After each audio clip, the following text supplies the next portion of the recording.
my 2 feet are here on the Amazon Esports Arena stage, where the champion of the Esports World Cup will be determined. And as a player myself, I can tell you that all of the preparation, the research, the training, all of the preparation has been to get each player to this very spot, where the biggest challenge of them all awaits each participant. Now here, if you walk over with me, this is the fatal gear area. Players will place their key into the fixture and do battle on this head-to-head setup. It's equipped with professional chairs, quality headsets, and controller ports. Absolutely phenomenal stuff. The winner will retrieve their key and their journey continues. Losers of elimination matches will have their keys crushed and be out of the tournament. Will they be able to perform when the pressure kicks in? Will they be able to react when the situation presents? Will they be able to close it out with everything on the line?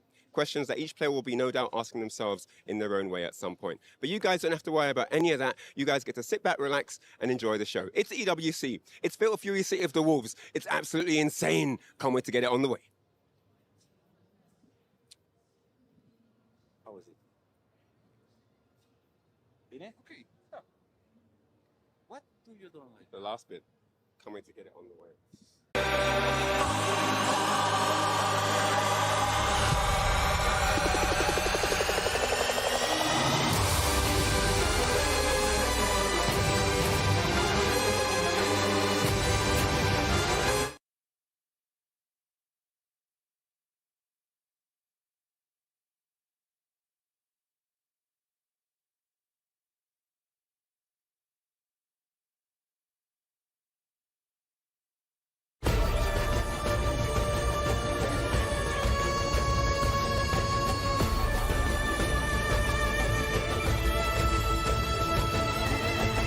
This land is calling.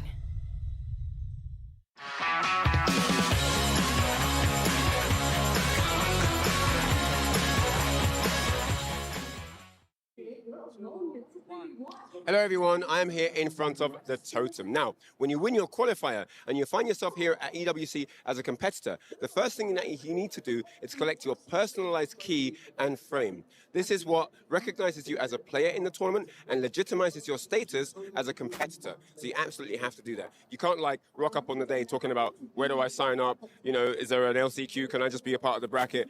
You absolutely have to qualify, then go through the key collection process, and then that's how you get in. The key represents the heart, the beating heart of every single competitor in the tournament. So with no key, there's no heart. With no heart, there's no pulse. With no pulse, there's no rev gauge, no health bar, no gear super attacks, nothing, zilch, nada, nix. You'll be getting carted out of here ASAP, no Rocky. So you absolutely have to collect your key. Now, the game key, the players get. This key splits into two parts. There's the inner triangle and the outer frame, okay? The inner key, this goes into the game trophy when the champion is crowned. The outer frame part of the key comes into this amazing masterpiece, the totem, forever immortalizing you as an Esports World Cup champion. I hope that little breakdown helps you guys. I've been Ryan Hart, and I'll see you later on. Take care.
What's up, everybody? My name is Justin Wong, and we're here at EWC for Fatal Fury. Before the competition starts, though, we have to do something called the King of Art. We have 3 of the players that qualified right here. We have RB, ZJZ, and ET.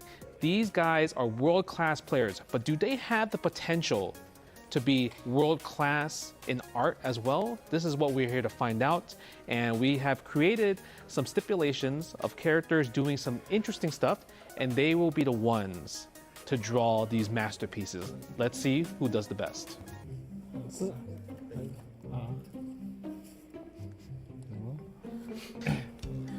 So I want to ask for three of you, who do you think is the best artist? I think it's ET. ET, you go first. ET, here. What? Actually, Okay. both draw, same. RB, how you feeling? You doing good? I'm not good. He's not doing good. Okay. ET, do you know what you're doing? It is finished. How do you say it? I think we have to say jayo, jayo, jayo, jayo. All right. 1 to 10. Give us a score. 1 to 10. 哦，那个是鸟人是不是？ Wait, no. There's no way you understood what he drew here. 他不是鸟人。就是追加 WWE 啊。 It's Ronaldo. Ronaldo. This looks like Ronaldo. Okay, 1 to 10. Okay.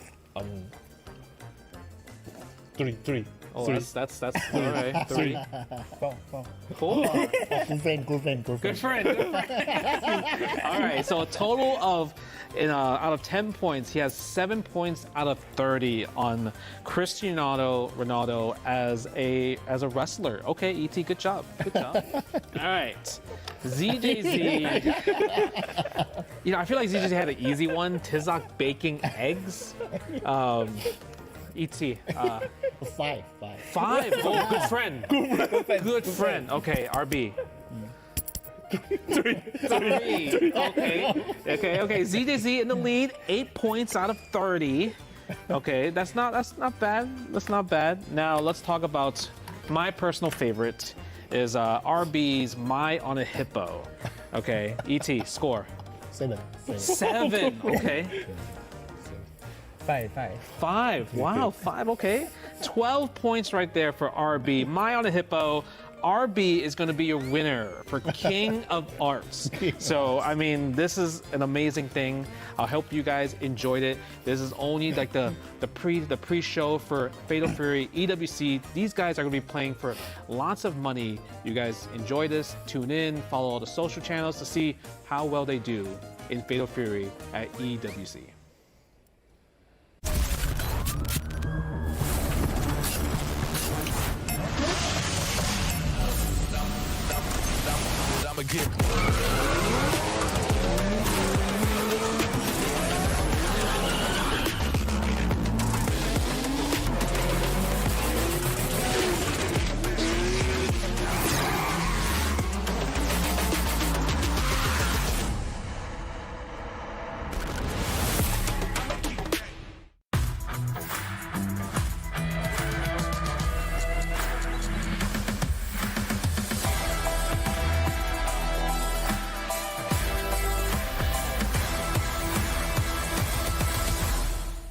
I stepped into a realm of wonders where the sun kisses the sea. Two worlds inspired by each other.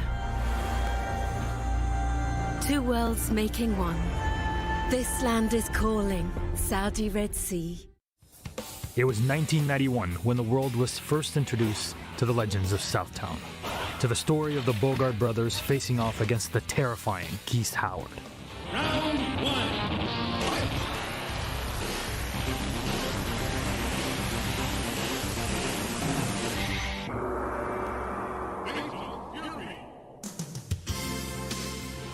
Even quicker than Mai's movement, the game took over every arcade it entered. And its story, its legend, was built. It took only a year before a sequel was released. And 3 years later, the third game arrived. Quickly followed by the 3 real-bout Fatal Fury games. Culminating in the special piece of art that was 1999's Garu, Mark of the Wolves. But as the millennium ended, arcade culture waned, and Fatal Fury lost its footing. The players dedicated the South Town and its fate made their way to the alternate South Town of KOF. And for 25 years, that was their only refuge. The South Town that shared so much with the one of Fatal Fury legend, and certainly made a way in their heart, but could never truly replace what was lost. Hey, come on! Come on, come on! Oh no, Terry, that's definitely not all. Because this year, a second era of Fatal Fury and a second South Town has officially started.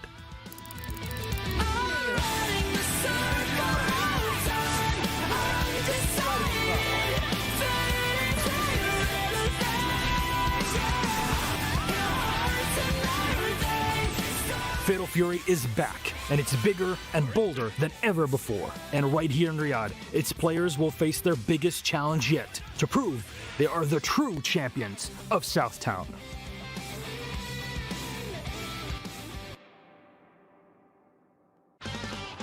Are you a player at the EWC? Prepare to get annihilated. At the Esports World Championship, you will experience the best hospitality in the world! He knows. Look at this guy. He's so happy. Just look at these guys. They're going there to the lounge with couches, couches, couches! And food, TVs, a reception, and even more couches! Done with the couches? Jump into the pool. Jump in the fountain. Jump in the elevator. Which one? All of them. There are so many. And if you are already missing your couches, there's more in the restaurant. The place is sweet, so sweet. Sweeter than all these desserts. Cakes are food. Food is good. Good is fruit. Here you will be healthy. Look at where you play. It's nuts. Look at where you sleep. It's even more nuts. It has the drip, the beds, the lights, curtains. The only thing that doesn't have is faucet. We're not fishing for likes. We even got Arabian Lights. Play at the EWC. It's just like all these plants. You will be blown away.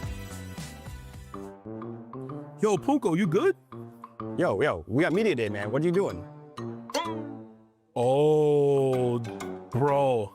This is bad, bro. Dude, say something to him in Korean. 일어나세요. It's not working, bro. I don't know what's going on. Wait a minute. I think I got an idea. Up and at him. We got you, Punko. God, he's happy as hell. So, Punko, what do you have to share with us today for King of Art?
8-0 performance against KOG, but he wasn't able to overcome the GOAT Xiao Hai, already qualifying for that final stages. Guys, let's take a look at some of the action here from Group A. Yeah, you say GOAT, Logan. I say Michael Jordan, the best to ever do it. Xiao Hai showed us why this is all about him, right? He has a chance to two-peat, and of course, going into this first match against XYZ, you see him already exercising every single Rev Excel that he can. The sweet old super confirmed. Xiao Hai was on cruise control, baby. And the whole Team Falcons just being extremely loud in the venue, just making it difficult for Xiao Hai to even concentrate. He did that with all that pressure in the venue. I mean, Xiao Hai is no stranger to, I think, having people cheering against him. The guy, everybody kind of expects him to do well, particularly in SNK games like your KOFs, right? And then in this game as well, it's no exception. We're seeing him just kind of dominating. You talk about expecting well. Chris G here expected to be a little salty, right? We saw the tweets, had to run the gauntlet of all the Billies, but really did his homework, dissected Koji KOG. You see the bait on the super right there. Chris G with the proper punish. 2C, here's a super of my own, my guy. Chris G taking it in the Hokutomaru pool, or the Billy pool with his Hokutomaru. We got Billy versus Xiao Hai here. So Chris G did extremely well here against Xiao Hai. Probably the better performance that we saw of the two. But unfortunately, Chris couldn't really close it out in the end. That was a phenomenal whiff punish from full screen. He did that. It was a call out. Yeah, he was like, "Yo, I know you're gonna cancel into that the pole extend. I know you're gonna do this. Let me just kill you for it, right?" And like that just goes to show how much Chris G has studied this matchup, and he was so ready for it. But in the end, like you mentioned, I mean, Xiao Hai he's that guy. It's so difficult to overcome that guy. Plus this matchup as well. Both these players are interesting. They don't lose to the same thing twice, right? I see Chris G has great adaptations. Same with Xiao Hai as well. As you see, look at the spacing. He's actually playing out of that Hokutomaru 2C sweet spot there and utilizing his own to capture him. So, of course, Xiao Hai closing it out, and he does advance into that grand finals stage, which will be single elim. He'll be playing tomorrow, but today Chris G still in it. He does still have a chance. He'll be waiting to find out who the winner of the first elimination match is. Let's take a look now at what happened in Group B. Keep us up to speed. There you can see the brackets, and as they stand right now, Fenrich opening up with a big win, silencing once again the Falcons fans in the arena. A 3-1 victory against ET. ZJZ shutting down Reynald with a 3-1 victory. In the qualification match, it was Fenrich who really showed out, and his consistency early on in Fatal Fury, breaking out as a standout performer. He is maintaining that form, qualifying for the final stages. Let's take a look at some of the action, starting off with those round 1 matches. Yeah, I gotta say, when it comes to the round 1 matches, Fenrich, he put on such an impressive clinic with this character. He was just all gas, no brakes. He was putting on the offense, and nobody was really able to stop him. Yeah, I mean, you said all gas, no brakes. You know what I mean? That's for my man, Jacob. But yeah, he was. You can see right here, the full extensions, and we know just how well Kind, even being a well-rounded character, having fireballs, having zoning capabilities, he can really just hound you down with them offense, though, instead. You can see how stressed ET was throughout this entire set, can't you? Yeah, and I was going to say, full screen Rev Art right there, making sure he catches him. And again, does not have a good time. Fenrich like, yeah, I did it. ET reaction in real time, man. The grimace. Ugh. And then Reynald here versus EJZ. He opens up the very first opening round. Reynolds putting in work. Almost had it, but then ZJZ just started bringing it back. Yeah, ZJZ started to play up to his name, right? He started to play a bit more lame, but really what worked out in his favor, those variable options on defense, switching between the feints, switching between the EX fireballs, going for the EX flip kicks there. And you'll see Reynald just getting caught, trying to take his turn back, just like right there. Every single time, hammering him down. The incremental damage started to stack up, and we saw the level 1 super for the win. Yeah, even the character switch wasn't really enough to bail him out there. I mean, he was just trying to do a lot of the same game plan that he was doing with the Kind, and ZJZ was just ready for it. He had the download. Right, and yeah, I mean, honestly, I mean, I was really hoping for Reynald to do really well. Of course, the American bias. Yeah. But, oh yeah, so this is Fenrich versus ZJZ. This one was over so quickly, bro. Fenrich really just ran over ZJZ. Yeah, I remember missing a little bit of the first half because I went to the restroom and I came back. And I mean, and that's just Fatal Fury, right? You can get ran over. That's kind, I should say. The type of character that he is will just literally run you over with those panzers. You see the double cross up. You are so gross for that one, Fenrich. Had to really flex on ZJZ. Yeah, Fenrich was just put on a clinic this whole match. Look at this. Look, he's just gonna get the combo. My man put him to sleep. ZZZ, bro. Yeah, that was like an 80% combo, bro. That was crazy. Doesn't even do the setup. Guard cancels into the blade kick. That's what you wanted to see, right, Aru? I love seeing them guard cancels, man. You know I love seeing high-level defensive techniques being utilized, especially on a stage like this. It is not easy to do all that stuff, and these guys, they're pulling it out like it's nothing. A fantastic run from Fenrich. He already qualifies, and we will have the remainder of the qualification matches from that group coming up later today. Let's take a look at Group C, which also delivered some big fixtures. In the opening round, first up, we have Goichi and Nemo, and what a close set. That was our closest set of day one, but Goichi took that 3-2. Kendevu breaking hearts with a 3-0 clean sweep.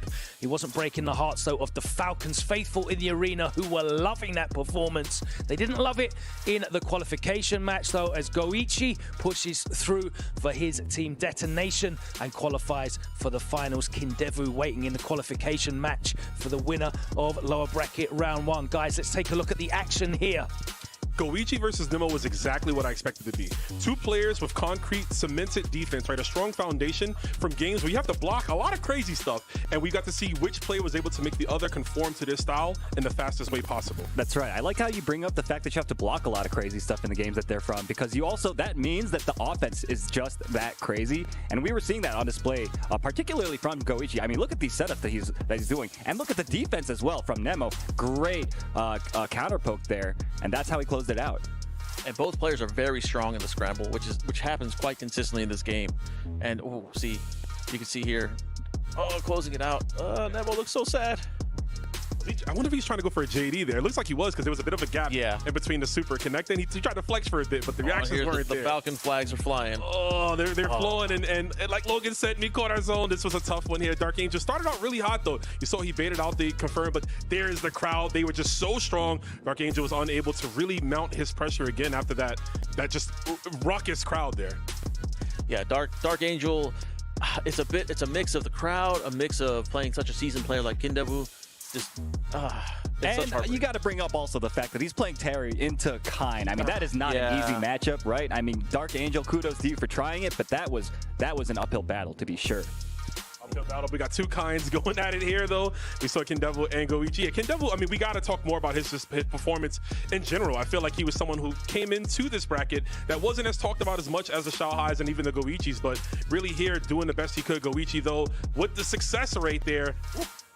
Oh, and you saw he tried to use that the invincibility to go through the orb. It was a nice idea, but it didn't work out for him, and it cost him that round. Had it worked out for him, that would have probably been it for him. I love the way that he tried to back up and bait out something there, and the patience as well from Goichi. I mean, you knew he was already a step ahead. Goichi, of course, looking so strong. I think he is looking the most likely to dethrone the guy everyone's talking about. You know who I'm talking about, right? Possibly. I don't know. Maybe, right? The little child guy? The little guy, yeah. Yeah, little guy, yeah. Well, as I said, Kendevu still in it, and he will have the backing of the Falcons faithful. I appreciate that he committed to the bit as well with the hair dye. That's definitely going down great with the Falcons fans in attendance. Hopefully he won't go down to the hydraulic press later on. We'll find out more on that. Let's take a look at Group D, though. And again, that was one of our most eagerly anticipated groups. The opening round saw Punko go head-to-head with Moke, and it was Moke who once again got the win for Falcons, turning it round and cruised into that qualification match 3-1. RB against the Geo. Both of these guys representing organizations outside of the club championships. They're playing for personal glory, but it was RB that managed to get through into that qualification match, but Moke shut him down. Guys, let's take a look at this first match, though, between Punko and Moke. Shot him down was so apropos, Logan. I felt like there was at no point in this set that Punko was ever in control, right? We make jokes about Gato closing his eyes, but clearly he had them shut because Moke was just running amok, if you will, all over Punko with his pressure. Yeah, I mean, defensively, it never felt like Punko was able to make Moke sweat. Moke obviously was just able to be very evasive with that character of his, and of course, Punko has a lot of trouble catching him. Then here, RB versus Geo. RB, the favorite to take this when we were discussing it earlier yesterday. You see Geo contemplating on what to do. Oh, man. See, can't really start his offense ever. No, not really. I mean, he gets a couple good sequences there, but I feel like after the first game, things really just like, I mean, he didn't even get a game, did he? I don't think he got one right there. I mean, yeah. Okay. It's still super confirmed, but I mean, it's still hard, right? It's a tall order. First to 3, which a lot of these players are not as used to. That is such an anticlimactic way to go down. Yeah. But that extra game, it really gave a player like RB another chance to assess the situation and find the upgrade that he needs. Oh, and RB versus Moke. Moke coming in with his Hokutomaru, and again, the crowd behind him with Team Falcons taking that game right there. I think he was up, that's 1-1 right now? Yes, that's right. You know, we talk about Team Falcons, right, Gibby? But honestly, Moke was the only player in the group stages from Team Falcons to actually qualify on the winner side. The other 3 players have to fight underneath today. We'll catch their stories later. But really, I am so proud of Moke finding his spot to this tournament from the last event to qualify from.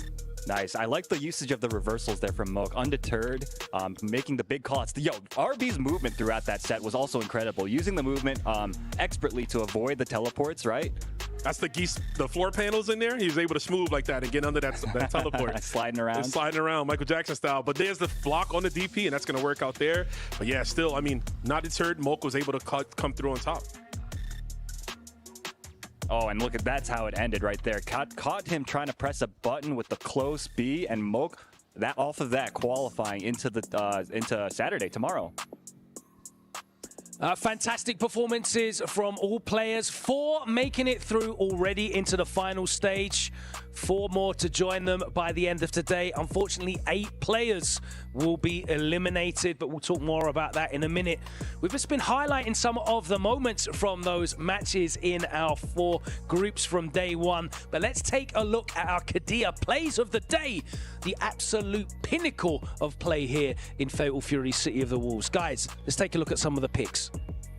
And I love that. Using the far seat, confirming it, and that was just such good heads-up play.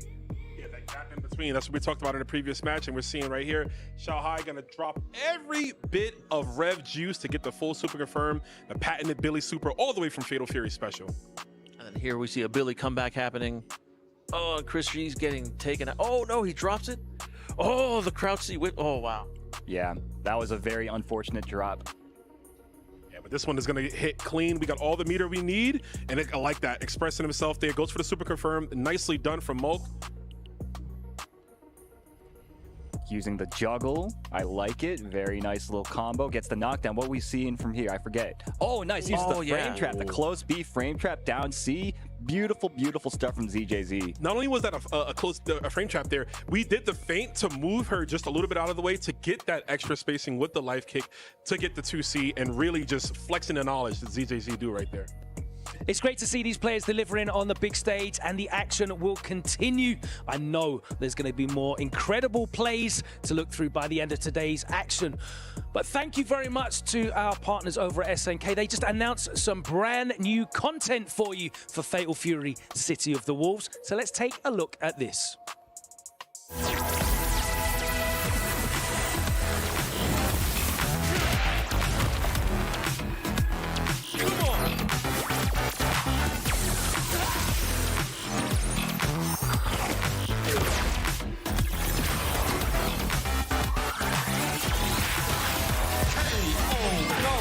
Wait, that was fun. Hey, I want more.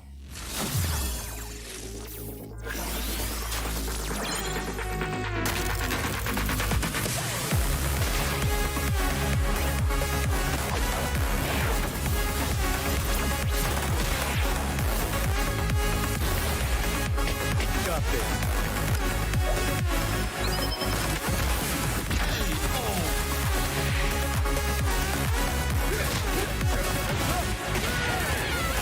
Get ready, soft down.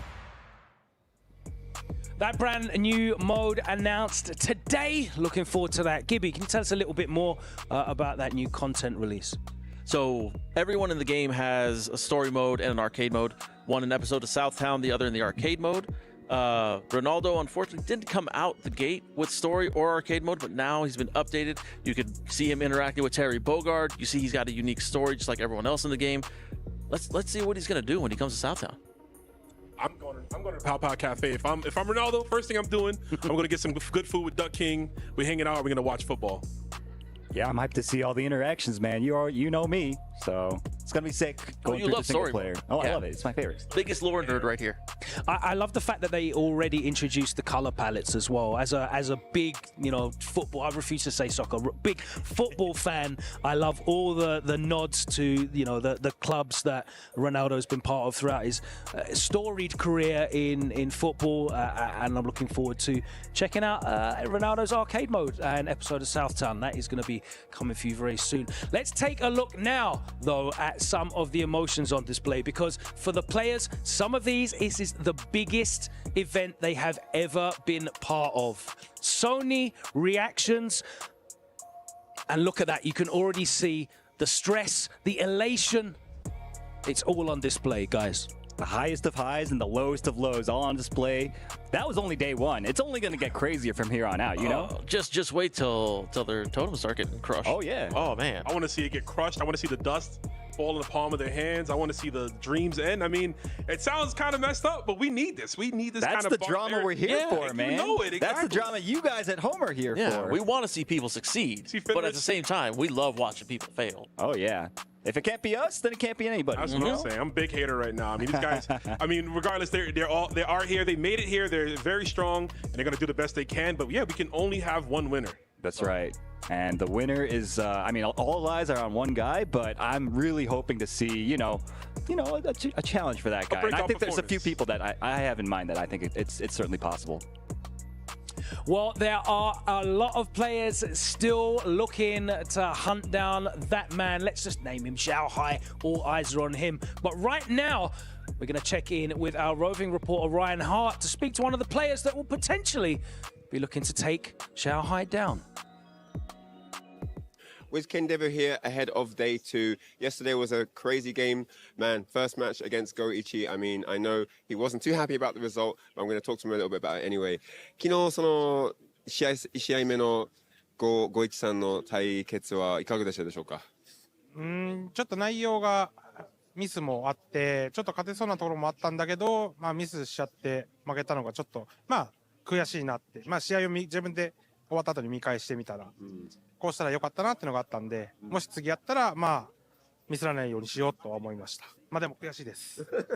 So he talked about the match yesterday that he had openings. He had chances where he could get the win. He could open up combos, take down Goichi's defense and start aiming for the round and so on. But there were some combo misses, there were some drops, and he's definitely unhappy about the way that broke down because he knows those openings were crucial to getting the W. But looking back on it, he knows that that's where he went wrong and he's going to be looking to repair those errors today in day 2.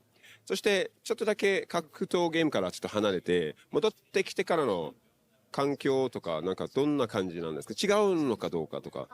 いや、環境は別にあんま変わらないですけど、自分があんま本当にずっと真剣に格闘ゲームをやってたわけじゃなかったんで、どれぐらい勝てるかなっていうのは不安は当然あったんですけど、思ったよりは勝てたんで、良かったです。すごいですね。そんなに真剣にやってなかったの？もともと。いや、本当になんかしばらく最後にマジでずっとやったなって思えたのはドラゴンボールの時が最後かなって感じだったんで、それぶりなんで本当に真面目にやろうってなったのはだから7年ぶりとかなんで、一応そのゲーム自体は触ってたけど、そんな感じですね。なんかよくエボ優勝できたりしたんですよね。昔は。So I was just talking to him about, Kendevu actually has had a break from fighting games and he's come back quite recently to the fighting game community. But, he's got a stellar career. Everyone knows him being a multi-game specialist. He's won EVO and so on. But he just said now he opened up that he actually didn't take fighting games that seriously in the beginning. He was playing relatively casually, playing at the arcades, playing at tournaments. And he's actually won EVO and all these big tournaments, but he wasn't thinking of it as a career. He wasn't taking it super seriously. But it's only recently, the last 7 years, he mentioned that it's actually something that he's now decided is going to be a serious part of his professional life. So it's very interesting to hear that. And it just shows how much of a quality talent he is, because the tournaments he's won, the games he's been successful on, he's nothing more than a super, super talented guy, because that is insane. So yeah, ありがとうございました。今日も頑張ってください。So thanked him for his time and hope you enjoyed that. I did. I'll see you guys later on. Bye-bye.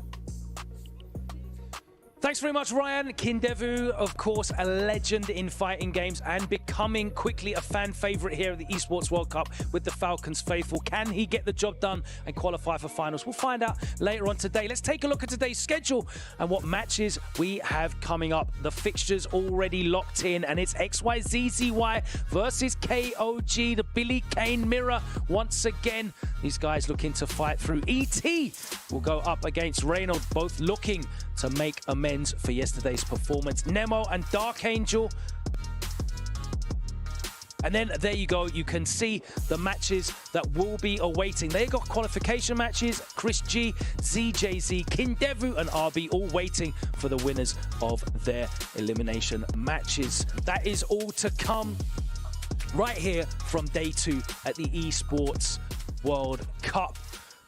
The action is nearly upon us. Only a couple minutes, guys, until we are in the main arena. The players should be arriving any moment now to the Amazon Esports Arena. And there you can see it, courtesy of Jamil Motorsport. The players arriving.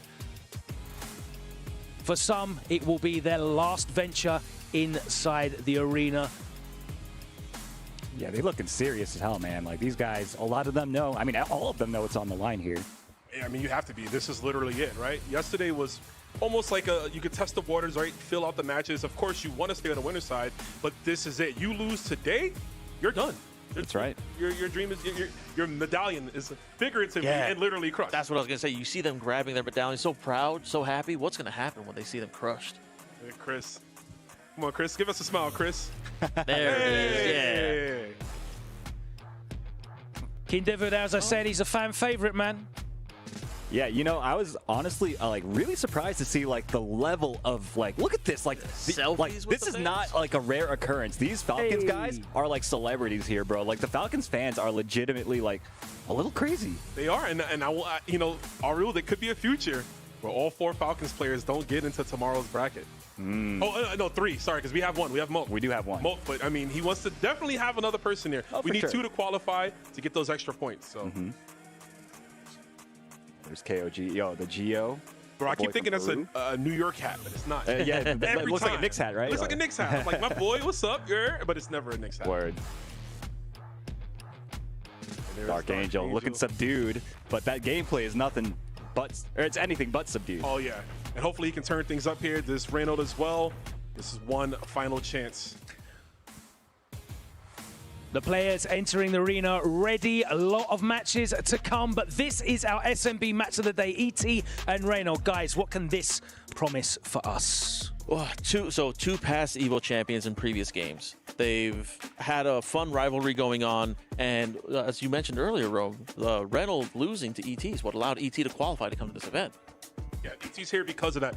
Reynald was literally winning, had the game in the palm of his hands at CEO, and then the last round just got his brain a little frazzled by the obnoxious offense of ET, and ET took it. And both these guys are kind of crazy players, kind of wild. They want to force their will, you know what I mean? So it's going to be a really exciting match either way.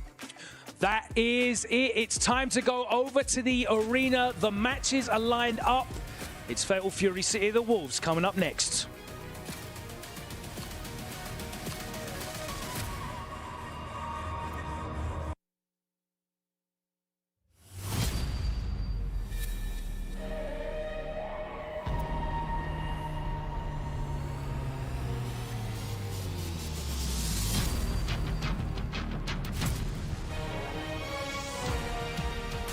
Welcome back, everybody, to Fatal Fury at the Esports World Cup 2025. It is day 2 of competition here, and it is heating up. The highlight, the entire nameplate of this day is eliminations. That is the goal. Hello, we're your hosts, Milosh and Hollywood Rob TV. We're sort of happy to be here with you.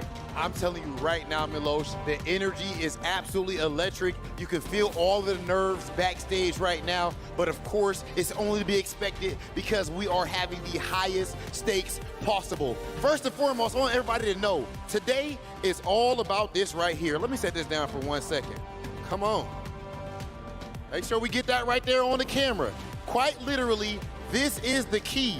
This represents these players' tournament lives. Everyone starts off with one, and at first, it looks like this. And right after, it looks like this. Not just your key, but your hopes and dreams all shattered here at the Esports World Cup, and it's all about survival. All right, ladies and gentlemen, that said, we're going to see who will eventually end up putting their key, sealing their key into the EWC trophy. There can only be one, but we got to start off here. Our first match of day 2 is ready. Let's get to it. Bringing our first player to the stage, Koji K-O-G!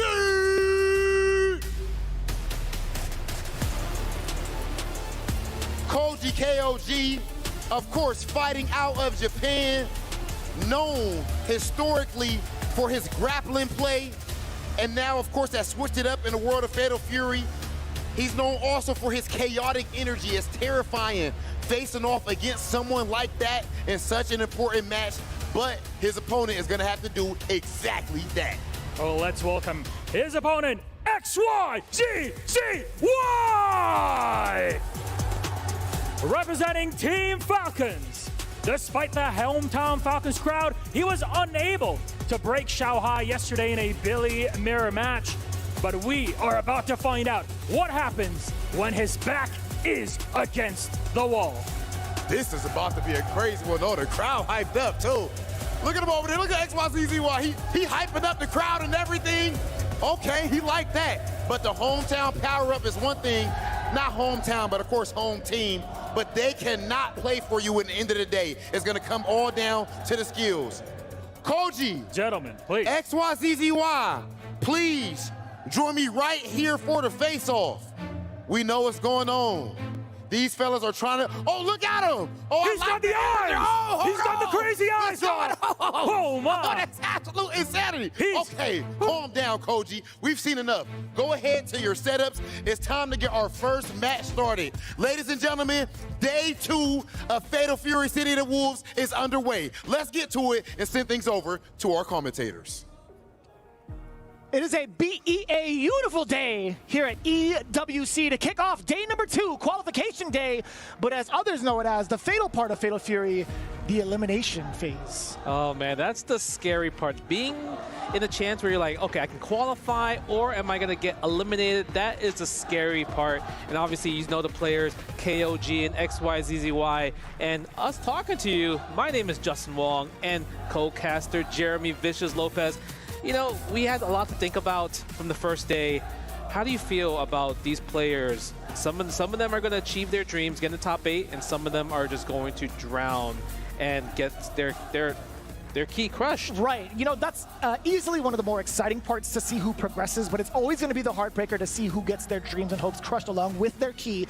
But as a fan of the game, yes, that you and I both are, it's going to be very ecstatic to see how much they've developed their game plan in comparison to day 1 and what they've seen through their other predecessors, right? Yeah. Again, they're starting off in the lower bracket. Not only do they have to prepare with what's in front of them right now, but what happens going further as they each are going to be playing 2 games straight. The crazy part is about this matchup, it's going to be a Billy mirror match. Rob TV already pointed out that KOG, right, he lost to Chris. But the thing is, XYZZY lost to Xiaohai in the Billy mirror match. So if you think about just studying purposes, KOG might have the upper hand because he's like, okay, this is how XYZZY lost the Billy matchup. Even though XYZZY started out as a Billy main when the game officially came out, when you think about KOG, he actually qualified super late in the process because he originally was a Vox main. That's right. And he switched to Billy recently to get that qualifier spot from CEO, right? So now it's like old OG Billy versus new school Billy. who is going to be the dominant Billy player in this set right here? Well, this is where the counteract kind of comes in, right? When you talk about this type of argument, or at least this type of point being made in the conversation, what's to stop XYZZY from sharpening his own skills in the mirror match, right? Yeah. Like, he had fallen short against one of the more premier players, although, let's be honest, Xiaohai, he had just picked up the character not too long ago. Still, there's a lot of values to be taken from that L. Like, what do you do now going forward to progress against another Billy main, right? That could be another part of the conversation. So it really does depend based off of the player's inherent skill set. Yeah, that's true, right? If your whip punish is on point, can you check Billy's dashes after he does so many different type of light attacks, right? Are your anti-airs, the high dodge super important? Are your reads, even with wake up, just ignition gear? Is that fair. one super important too, right? And also, the one thing that XYZZY did do a lot, but just failed, was kind of the guard cancel. He kept guard canceling a little bit way too early, right? So it's like, does he have the timing to actually do it this time correctly? But look at this. Already he's in a bad spot. He's getting hit right away. And that's one of the things I wanted to talk about is what happens when you are stuck in plus frames in that vortex defensively, which is what KOG is trying to enforce right now. That guard cancel does have to come through, which exactly it did from the side of ZZY. Trying to stay on the offensive, but it's so difficult still. Past the other side of the body, ZZY wasn't ready for it. The onslaught is there from KOG. Yes, look at that. And he catch the backdash as well. Is this going to be enough? And it is. That level 1 does so much damage. I think when I did the research on how much it does, I think it does around 304 damage, which is already alone just from a light confirm, especially from a character that's supposed to be a long-range attacker. Yeah, mid to long range at best, right? That's what it is. We are going to get the XL route coming on in now with the knockdown. Let's get a little bit of that pogo action right on fire. Give me some of that ignition, but what happens once the onslaught happens? I like the little safe jump on the way out towards the defense. Okay, guard cancel right here. Are we going to spend the bar here? Yes, we are. Always want to spend the bar just because it's so easy to build meter in this game. Misses the safe jump, but look, another chance for KOG to kind of like maybe possibly take this round, but unfortunately the hybrid defense causes the overheat though. Yeah, a little bit too much on his plate. Wasn't able to extend the combo into any sort of XL route because of that factor of being an overheat. Although SPG is still on the table if it's going to be a thing, if his overheat happens to still be a factor, right? Yeah, the plus frames right here, and he's taking the hit a little bit too much. He's scared of the guard. This is actually my kill. He could do it. Yes, the ignition, the level 2. Red line gear, is this enough? No, it's not. I can't believe it. He has to bang out wake up super. No, the double KO. You can't make this up.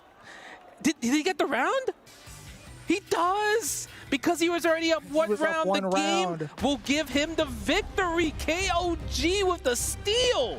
If it were a case where XYZZY had a round under him as well, and the draw game happened, neither of them would have been awarded the game by default. Yes, that was intense. What a start of the day for day 2 at EWC for Fatal Fury right there. How does XYZZY just like answer this? He already lost his SPG. He's reaching, and KOG is teaching. Look at this combo right here, into a safe jump, into the mix-up. So sick looking, by the way, into the overhead. Yes. It just looks so cool in that setup. What a high dodge, canceling into that. Yep. Nice. No punish, though. No confirm. I think maybe XYZ, he's still thinking about it from the last game, actually. Possibly. Again, the hop against the throw attempt. KOG in the driver's seat right here. You would expect that from the opposite end. You would expect maybe KOG going for these throws a bunch, which is maybe why XYZZY has been teching so much. But no, KOG has been high flying, avoiding all of these throws. And to be honest with you, that's the accumulation of all of his damage from that round. Yes. Nothing too fancy either. Oh, tries to go for a little kind of like a delay frame trap with the standing D. Nice, 0 frame from the hyper defense. Yeah, anytime you do a hyper defense by tapping forward, you actually have way more time to guard cancel, which is a good part. Right. But the thing is, if you mistime it, you actually get hit in the process. Hence that 0 frame. And you saw a good amount of damage coming out of that.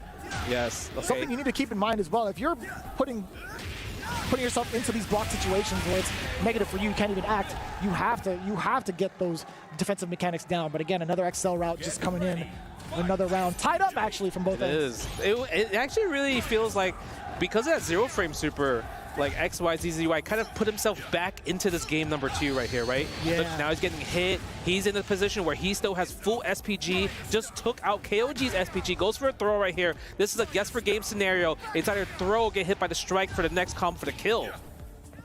No anti-air possibility. He just didn't even want to try to go for it. SPG still intact from the side of ZZY. Okay, plus again the zero frame super. Oh, but it's too far. Unfortunate. That was actually too far for the rest of the super to hit. Yes, and now he's going to go for the side switch. Tries to go for another frame trap, chasing down with a standing thief, +3 into the feint. Another hyper defense, but it's not going to work out because he doesn't have meter this time. Kind of tough. Oh my god, this is do or die. Nice air to air. Goes for a throw. Is that enough? No, Pixel. Chip damage on the table to the overhead. Did you see that coming? No, I didn't see that coming. I was expecting just blocking special moves, and that's what KOG was like saying, right? Because if I block the special moves with Rev, I don't take the chip damage kill. Right. But XYZZY is like, well, you can block that, but you can't block this overhead. Yeah, but going for the Rev dashes as well just adds even more panic to it because of how fast you can cancel. That's true, like you see right there. XYZZY is so good with the Rev dash.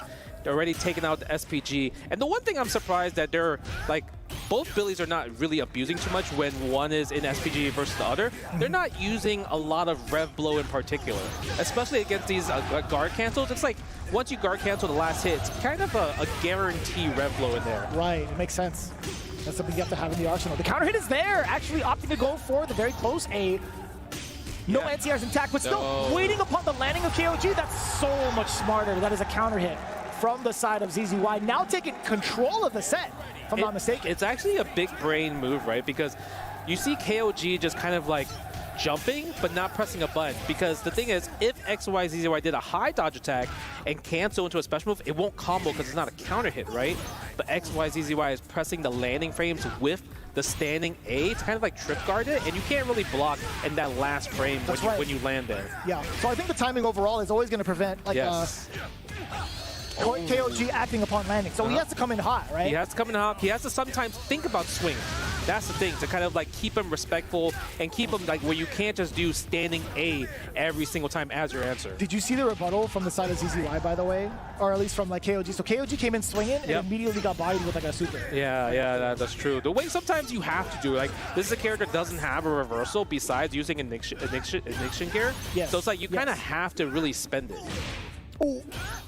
Nice, go for the feint right there. Ooh, a little bit too far for the pull. Wanted the plus frames and just poking away because look, XYZY, he could close it out, and he does with the level 1 right there. I think he expected, KOG expected him to dash after the light. I think so. Right? But the thing is, he frame trapped with another light instead of a dash. I think it's the first time we actually saw a standstill between the two Billy mains.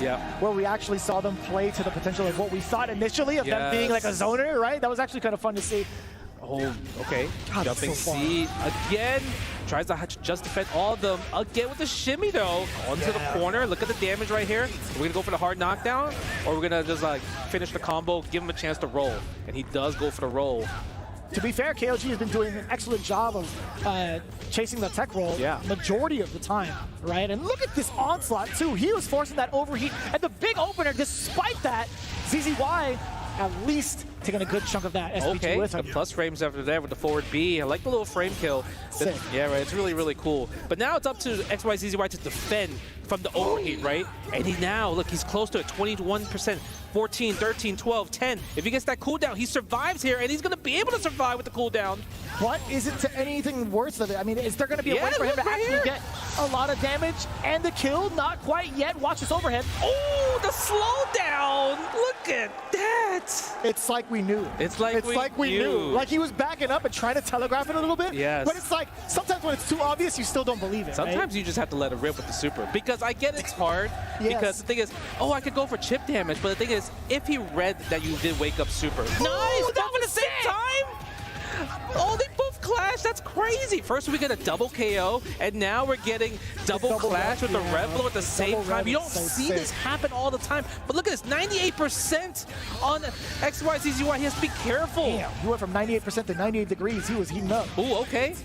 Go for the fire right there. Is that gonna be no way? Yeah, that super is really good. Hits from both sides from a high angle. You can't really hop jump out of it, actually. No, and even just defending him is kind of tricky because you do crossover and then go back to the other side too, or cross off, I should say. Oh my god, he overheated. Even with all those just defend attempts, still getting overheated, but it doesn't lights into the super, Justin. Yeah, it doesn't matter. XYZZY eliminates Koji Cog. Yeah, what a crazy first match. And it's a Billy mirror match. And I know a lot of people are like, oh, you know, it's another Billy mirror match, but that was an amazing display from both different parties and having similar answers with double KOs, with the same time rev blow where it just clashed amongst each other. Like, it was beautiful to see. I couldn't believe he was on the same frame. Yeah, right? Like, you saw a guard cancel. It's rare. That's super rare. Very, very rare. Right? Super rare to guard cancels. And even, I think that might have been the first 2 zero-frame supers from XYZZY. I will agree with you. We did not see that as often, if at all, during day one. That's what I'm saying. But the fact that we saw it within the same set, very, very impressive stuff. And there are some technical aspects to it, right? You see the technicality of some of these defensive mechanics and how much it can change up the match, right? That amount of damage plus getting somebody off you while under fire like that, because let's face it, having the pogo pull in to be plus like that, you kind of want to panic. But in the meantime, we'll toss it over to the guys down below for that quick interview with XYZZY. First and foremost, congratulations to XYZZY for such an amazing performance. This crowd, so much support for you. Really quick before we get started, can we hear it one more time? Eh, Iwa! Eh, Iwa!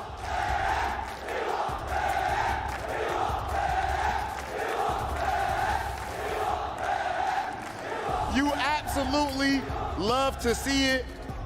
The first thing I want to ask you about having the crowd being this energetic and this supportive of you, what is it like? 일단 XYZZY 선수 정말 승리 축하드리고요. 첫 번째 질문으로는 이렇게 또 많은 관중들께서 또 이렇게 열띤 응원해 주시는데 지금 좀 기분이 어떠신가요?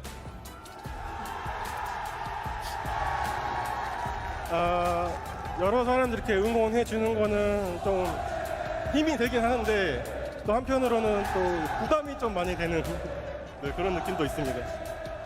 Yeah, it's definitely an overwhelming feeling. I mean, it's very good to hear all the roaring from the crowd, but it's also as being as one of the, it makes me kind of nervous as well.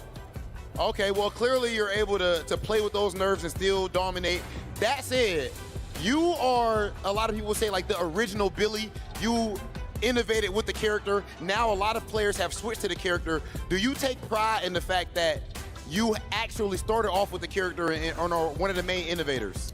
이제 또 빌리라는 캐릭터를 또 오리지널로 이렇게 먼저 선구자로 이렇게 플레이하셨던 선수신데 지금 마침 또 이제 캐릭터 메타가 좀 약간 빌리를 플레이하는 선수들이 좀 많이 나오는 것 같아요. 약간 빌리 메타가 된 것 같은데 그래서 선구자로서 좀 이런 빌리 메타가 된 거에 대해서 좀 어떻게 생각하시나요?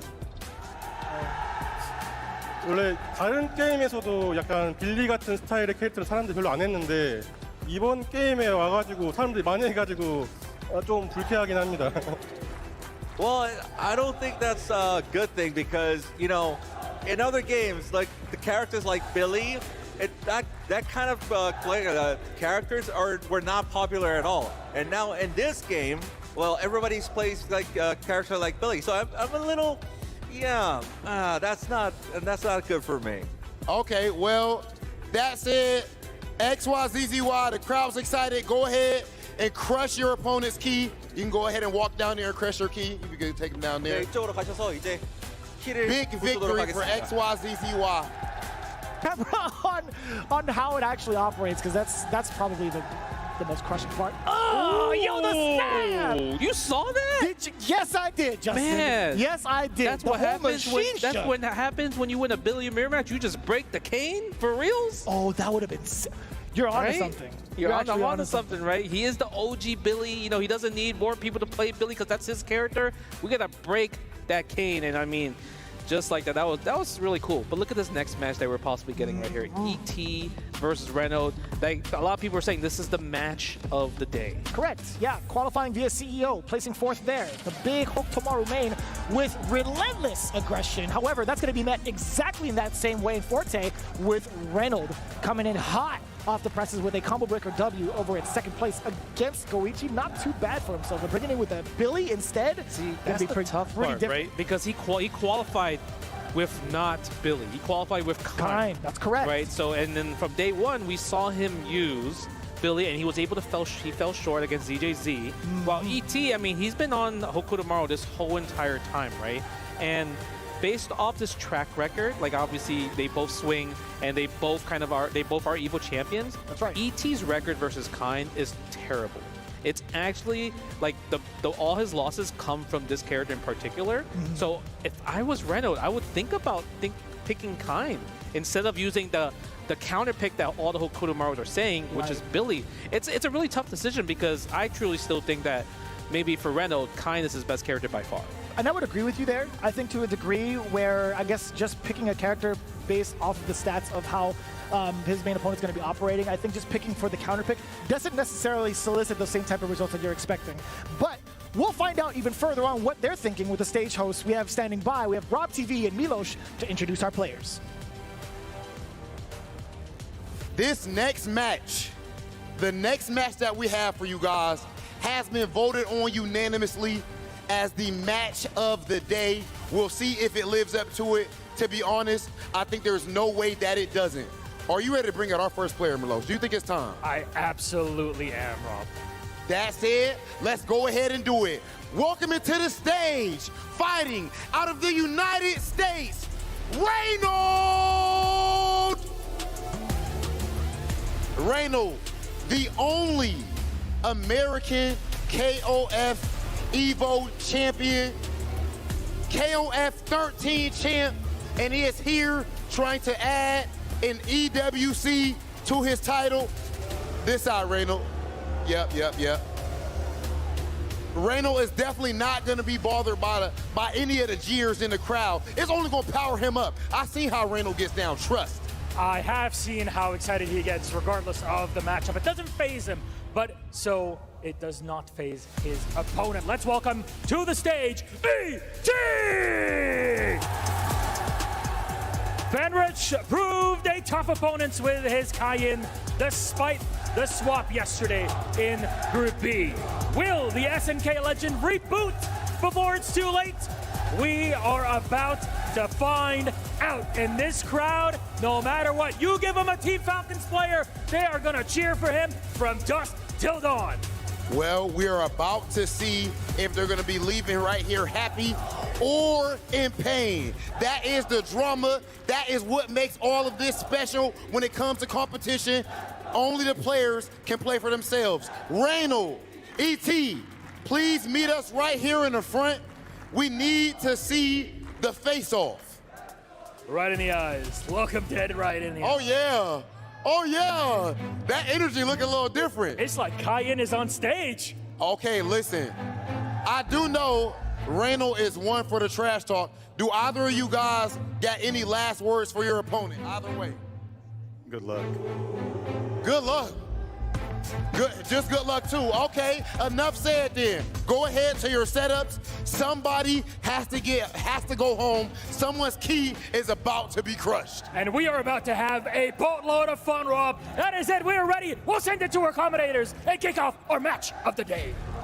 This is absolute cinema right here. I have to give a big shout out to production because once they did the face-off, you heard that music. He said, dun, dun, dun, yeah. dun. And I was like, oh, ain't no way this is cinema right here because these two are rivals, man. These two play, they have a similar play style where they are unpredictable and they don't get phased even if you punish them, right? So it's one of those things where like, who is going to fold first? That's right. They don't really get discouraged from getting punished off of the things that they choose to do upon wake up or even defensive maneuvers, right? When you think about what's going to be on the table for both ends, a lot of the decision making on defense will possibly revolve around a wake up ignition super. Yep. However, with the things that you just said, the points that you made with both players, I don't think they will be discouraged even if they get punished numerous times for making said decision. Yeah, it's just tough because like, maybe that's why I would say going to research with ET in general, like he lost to so many kind players and different kind players, not even the same one, because if you do wake up with something and kind blocks it, he makes sure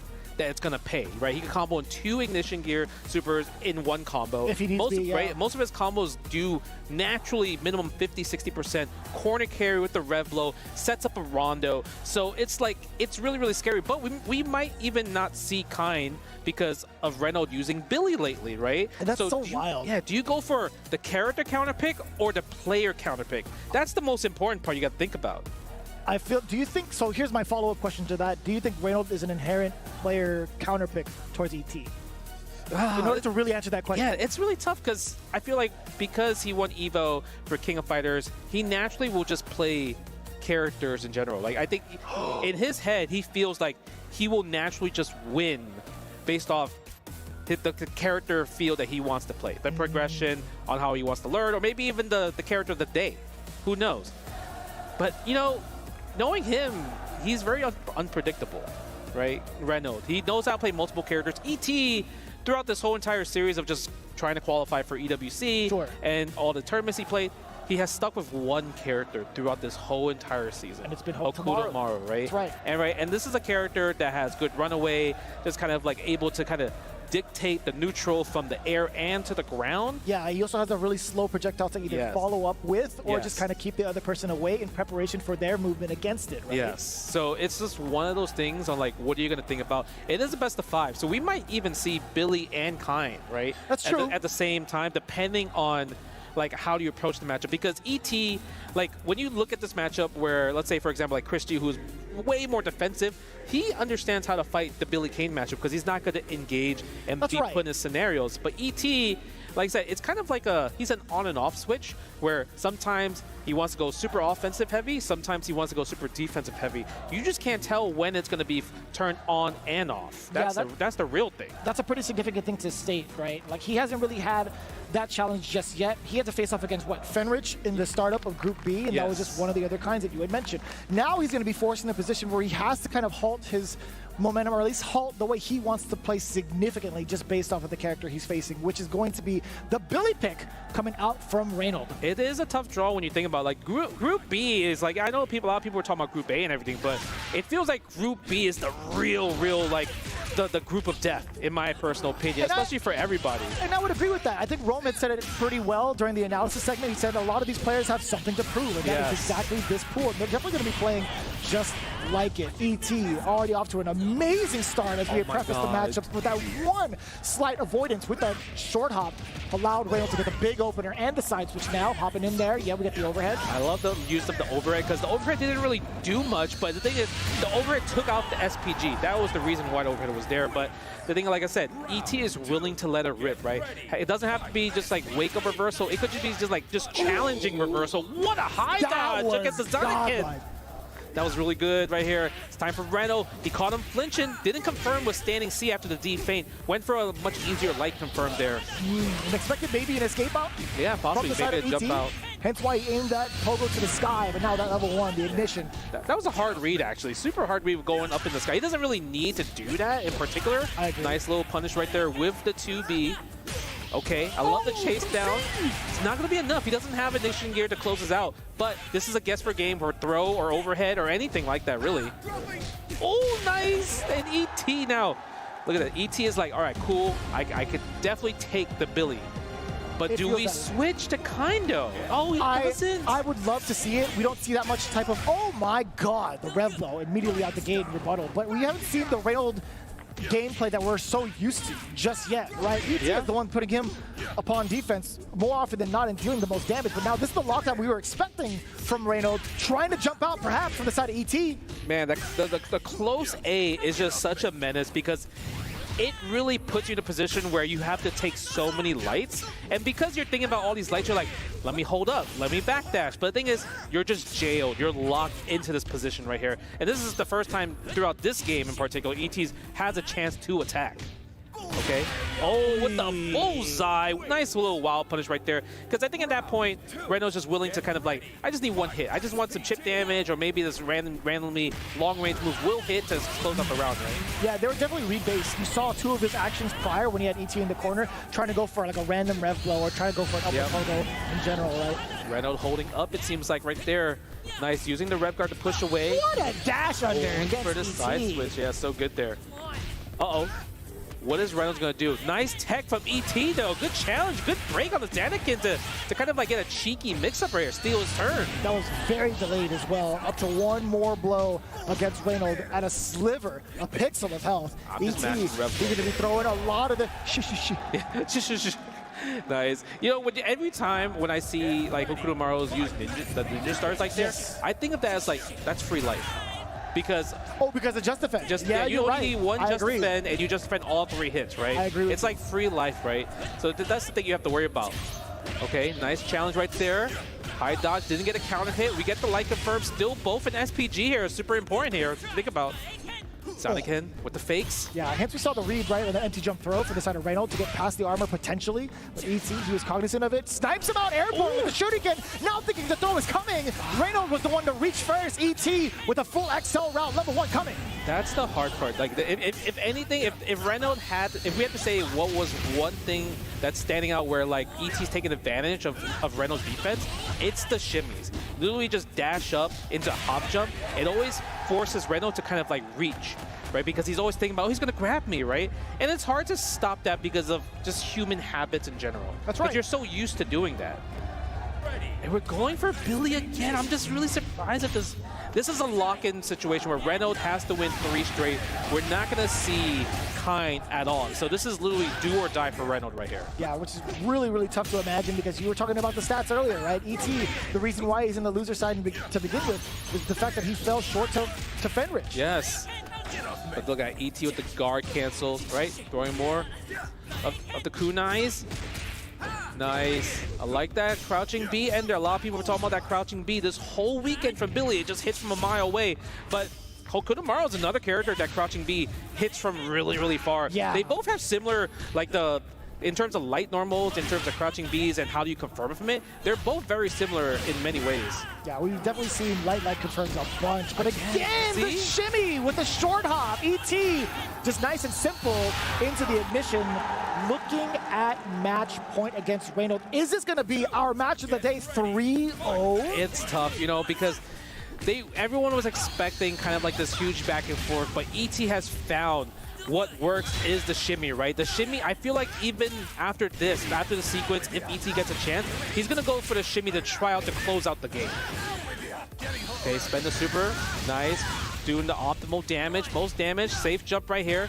No reason for ET to spend any bar here. And I think this is okay because he's up 2 games and match point. So it's not going to phase him right there. This is all the pressure. You saw, like, we don't know what Reynald was saying, but he's like, come on, man, let's lock in that type of, like, attitude right there. Yeah, I mean, that's a great way to start. He does get the jump over against the shuriken, fully punishing the projectile, getting the hard knockdown with the rev, but more importantly, the side switch, right? ET being in the corner, forced to use the ignition. Reynald, okay, now on the defensive end, or so we thought up until this point. That jump just hierarching over Reynald for the position. Nice from Reynald. He adapted from the shimmy right there. That was so good because you saw how ET really wanted that. If he had that, it would have been him in such a hard position. But the fact that Reynald was like, no more, please. Like, he jumped back. That was huge game changer right there. Huge game changer, huge adaptation right here, especially this is survival. And this is kind of what you think about, right? Reynald's a person that lives on, like, if I have 1 more HP left, I play better. Like, all my the senses are heightened at this point. Again, with another similar start as the previous round, that big jump to initiate the punish on the projectile against ET to start off. And exactly how we prefaced it earlier. He went for a back grab in the previous round, and now getting a shimmy out of the book of ET to get a big punish. Look at the lead that Reynald has right now. Yeah, I mean, right now the momentum is definitely going towards Reynald at this point. He just wants to trade with any type of light to close out the round for ET, and the forward dash against the teleport. That's amazing right there, because that's not easy to do. It's such a fast rev teleport there, and it's plus on block, get a free combo afterwards. Something you have to be careful about. Okay, get off of me, he says. Very delayed.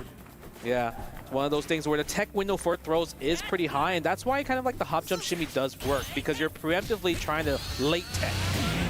You see Reynald actually taking a little bit of a, I want to say like a more patient approach. He's the one that's trying to like back away and force ET to kind of like chill out for a little bit. Yep. ET, again, the way that we preface his playstyle, he's very, very aggressive, and he's showing that off right now. Oh my god. That was delayed as hell. Yeah, with the air rev blow, and it's something we don't really see too much air rev blows in general. That's I feel like we see a lot more ground rev blows, but air rev blows are still kind of unexplored. I must have to say. Armored dive kick. Armored dive kick. Yeah, I mean high dodge attack. It's one of those things where everyone's so scared of high dodge attack. Okay, can Reynald close out right here? I mean, oh no, that's a counter hit, gets the crumpled, huge. I think we're gonna spend it. We're gonna cash out. Yes, we are. Hidden gear. No, wow, I'm surprised. We're at 67, pretty high. I guess we want the Oki. Ah, we want possibly the shimmy yet again. This is actually tournament point, match point again. Wow, ET. That was so good. What a chase down. ET, can he close it out right here? And he does. He eliminates Reynald. The fact that he caught him. Oh man, and you look at all of us to believe that he was going to close out with the hop jump shimmy. Reynald sensed that, so he jumped back. So the fact that ET anti-aired the jump back with the command normal into the Rev teleport to close out the combo, we all got.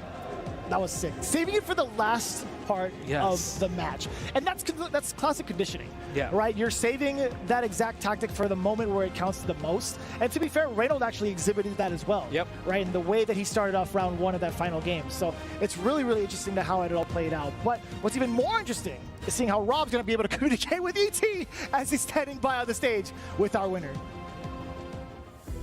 He is indeed right here by my side, ET. Out of this world, this man. And we'll ask him a couple questions, of course, joined by our translator, Jin, here. Now, first of all, ET, yesterday you had a hard loss against Fenrich. What did you do after that game to kind of reset and prepare yourself for your match today?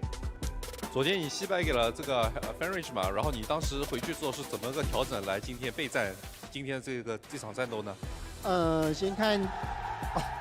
先看今天的对手是选什么角色，然后去做准备，可能也做了蛮多的功夫，还好这次的发挥有比昨天好，所以蛮开心的。I went back and did my homework on my next opponent. I checked which character he'll be using. I prepared a lot of strategies against that particular character, and I'm just happy that my condition is really good today. I managed to perform to my expectations. I mean, it worked out very well for you in the game, but an extra thing, as you heard, there's this whole Falcons crowd here that was cheering for you all through yesterday and today. What does that mean for you being here representing the organization and having such a crowd constantly yelling for you? 就是现在现场我们有很多Falcons 战队的粉丝在这边支持你，然后你作为 Falcons 其中一位代表，然后并且现场有这么洪亮的这个鼓励声在给你支持，你现在有什么样的感受，以及有什么样的想话想跟他们说的吗？我感受到非常多的粉丝与我一起战斗，能打赢这一场战斗，也是有他们的支持，让我有更大的动力继续前进。谢谢法鲁空，我会继续加油。I feel like I'm not fighting here alone. I'm fighting here with every one of you. With you by my side, you know, every single fight, it makes me just want to go all out. And I'm definitely going to do my absolute best. And thank you, Falcons. Thank you, all the fans out there, for supporting me. That's incredible. The humility for a player with so much pedigree and history in SNK. That is it for us, but I have to send you down now to crush your opponent's key, ET. So please, the stage is yours.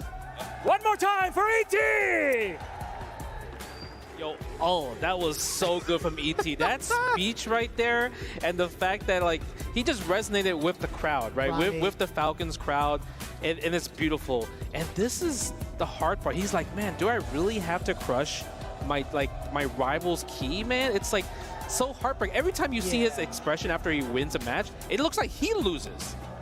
It feels that way, right? Because we're so used to seeing him, oh my God, seeing him smile, and now he's trying to like hold back emotions. I can't tell if he's smiling right now. He's low-key smiling. No, he's like, ooh. Yo, this is rough. Ooh, he's like, this is rough, this is hard. It adds so much more to it as a person who qualifies, because he's like, I don't ever want to be in this position. Yeah, right? I don't want to see my stuff, my key get crushed. But as it stands right now, Reynald is eliminated, but we still got 2 more to qualify in the top 8, and we'll find out right after this break.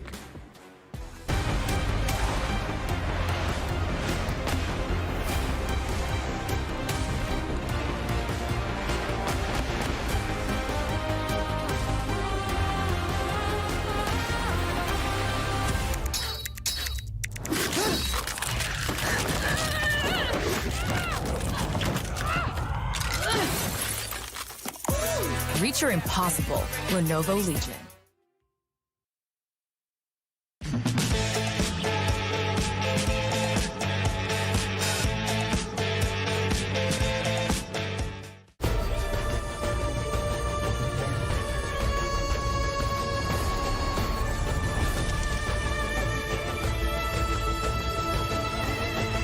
This land is calling.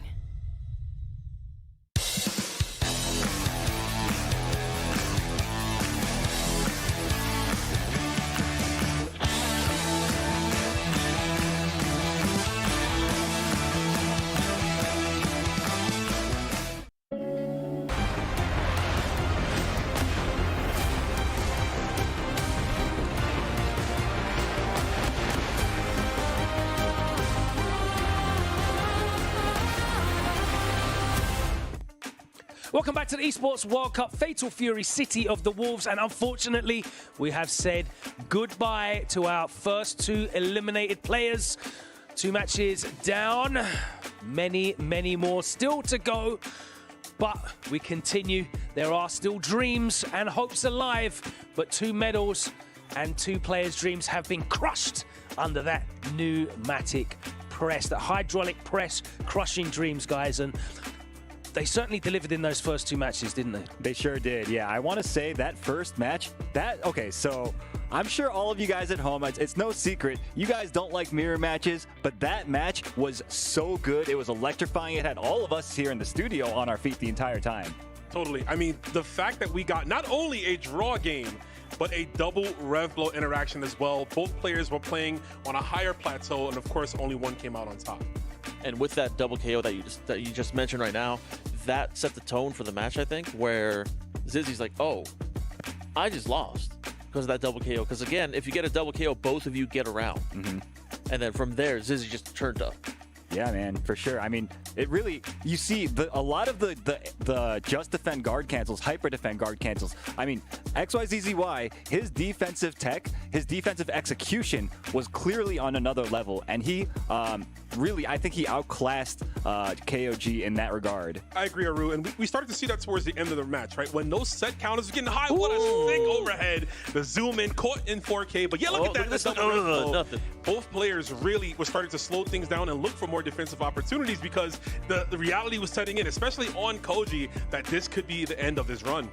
Yeah, for sure. And I want to also point out that the clutch factor on XYZZY's side, I mean, he was able to survive the overheats. He was able to close out the rounds, and that was so important. And now here we're going into our match of the day, and it did not disappoint.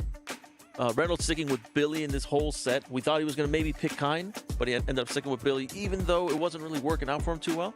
Yeah, I mean, clearly at the beginning, it looked like he was like suboptimal. He was dropping a lot of combos, right? So it looked like he was a little uncomfortable, but he was starting to get the conditioning a little bit, starting game 3.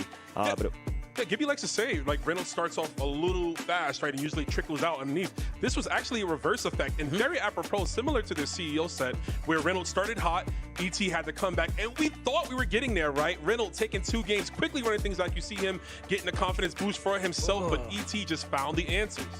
Yeah, so, he really did. The funny thing is, the 2 players here, Zizzy and Reynolds, they had a long session last night till 4 in the morning practicing.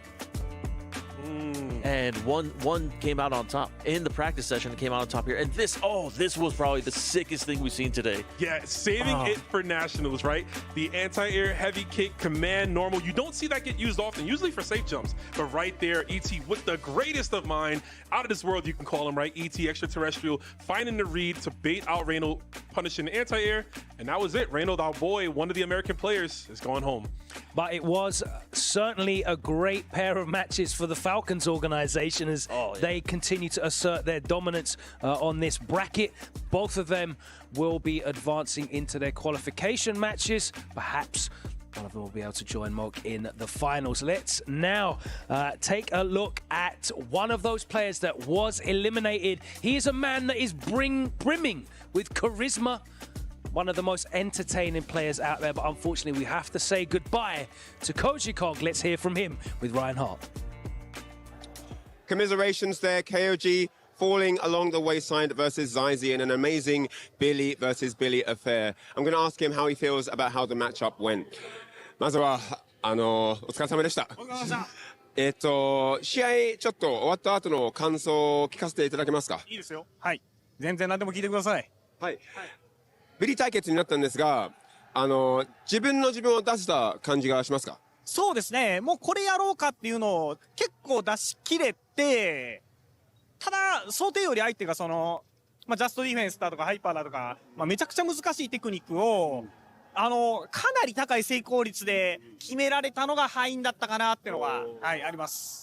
So I asked him how he felt about the match, if he felt he was able to display his own play style and deliver the goods that he's been practicing. And he says that, he did get to do what he wanted to do, but Zaizi's defense, his just guards, his just defenses, his gameplay at the super high level of defensive execution was on point, and he was very surprised and also impressed by how successful he was. You know, he just had such a high level of execution in every area, and KOG was slightly overwhelmed there. 続いて、ですね、まだ4月に発売されたばっかなゲームなので、これからなんですけど、気持ちはいかがでしょうか？確か今月末かな、エボリューションだとか、あとメキシコとかでも大会があるので、そこら辺全部出ていこうかなと思っています。なのでこのゲームはずっとやっていく感じですね。いい感じです、いい感じです。So I'm just letting him know, like, obviously the game came out in April. It's very, very new. You know, to even be here on this stage is an absolute amazing feat. And he's got his eyes on some tournaments that are coming up in the near future. He's going to be traveling around and entering all the tournaments and just sharpening his skills. You know, you need to sharpen, steel, sharpen steel. You need that solid competition to level up. And he is using all of this as part of experience to get to that very next level. で、これから、なんていうの？考えてみると、やっぱりこれやればよかったなっていう、なんか、ありますか？一回も対空されてなかったんで、飛びまくるありだったなと思ったんですよね。ちょっと、むしろこっちが待ちすぎたのかなと。でも、待つ予定だったんで、もう仕方ないですね。それはちょっと、仕方ない。So I asked him, you know, thinking back on the match, is there anything he wishes he did differently? Or, you know, is there anything that's come to mind now? And he says, well, to be honest, he didn't really anti-air me much. Why didn't I jump in? I could have just jumped in. And at some point he was thinking, you know, why don't I just like spam jump-ins? You know, so it's like what he was saying. Should have just spam jump-ins. But he decided to wait. He had prepared a waiting defensive style. That's what he wanted to do. That's how he'd practiced. That's how he prepared for the event. And he couldn't just abandon that whole ship just on the notion of he might not anti-air, right? So he stuck with his guns. I respect that. And he's taken the experience here. You know, he's taking it on the chin, a lot of respect. Big shout outs to KOG. We'll be seeing more of him in the near future. That's been it from us here. Hope you've enjoyed the interview. See you for the next one. Koji Kong there putting on a performance as a human reaction thumbnail clip there. I think we got every facial expression in his repertoire. Unfortunately, we won't be able to see any more of those facial expressions as he has been eliminated. Let's talk, you know, a little about Koji Kong and what he does bring, though, that personality and that experience. Koji Kong's kind of like, I want to say he's like the life of the party here, right? He's like that Jim Varney, you know, meme face thing going on, where it's like every expression. He has shown us, like you said, every single expression going on, and he made us, like during this match, made us showcase so many different expressions. Yeah, for sure. I mean, that was, of course, a very exciting set. I mean, Koji, he mentioned that he was playing a little bit too defensively. I found that a little interesting because it felt like he was the one trying to put on the pressure in many situations, but he was just simply getting the tables turned on him because of XYZZY's guard cancels, right? Yeah, it definitely worked out against him, right? And I like that he said, he was like, yeah, maybe I should have just jumped more. I should have spammed more jump-ins that could have opened them up. But one thing I just want to say, in the case of Koji, I'm very excited to see how happy he is even in defeat. I got to commentate him a win at CEO and to see how he cried to get here. I'd expected that might happen again, but no, he's the life of the party, like you said, Gibby. Yeah, unfortunately, we do have to say goodbye to him and also, of course, to Reynald. A disappointment for all, but we have hope coming up. And I know we'll be talking about these next matchups. We just saw some expert Billy Kane display, and our next match coming up will certainly show that as well, as we have Nemo going up against Dark Angel. Now, Dark Angel wasn't able to put on a performance that was really representative of their skill in the first round, but he'll have another opportunity. But Nemo is still looking very, very dangerous. How does this matchup play out for you guys? Is there any history there? Have they gone up against each other previously? I don't think that there's been any run-ins between these two yet. I'm trying to remember all the tournaments leading up to this event. I don't believe that they've ever been at the same places before. Yeah, I don't believe they have, because Dark Angel has only went to one event, and that's the event he qualified at. That's right. Yeah, that was the only one. Nemo has traveled, obviously, to CEO, Evo Japan as well. But, I mean, really another clashing of the styles we're going to see here, right? We saw how aggro Dark Angel can be, but Nemo having that defensive background coming from other games where you got to block all over the place, right? Yeah. It's really going to come down to if Terry Bogard can crack shoot Billy Kane, right? I mean, Dark Angel, he really likes to set up the Rev power wave and chase behind it in order to put pressure on them, force a reaction, and then try to find an opening in that way. So it's going to be up to Nemo to find ways to play around that. And our second match coming up is going to be Punko up against the Geo. guys, that one certainly, again, it's the last opportunity for both of these players. One of them will be going home. The Geo hasn't really been able to deliver. Also, there will be the hopes of many watching at home on his shoulders. Can he perform here against Punko? It's going to be a big uphill battle for him. Punko, legendary player. The Geo, not necessarily a slouch, but it's going to be much harder for him. I think what I'm more interested in is finding out who's going to come out, because both of the matches, there's two characters that we only have one of, right? Yeah. If Punko goes down, that's the only Gato. If Dark Angel loses, the Terry is gone. So I hope you like eating Kinds and Billy's for breakfast, because that's what we might be getting. Yeah, I mean, I'm also, of course, in my heart of hearts, I love both the Geo and Punko, right? But of course, Punko plays Gato. Gato's a little bit more interesting to watch than the Hook tomorrow, in my opinion. Yeah, I agree. Those matches are coming up on the other side of this short break. Esports World Cup, Fatal Fury, City of the Wolves continues on the other side of this.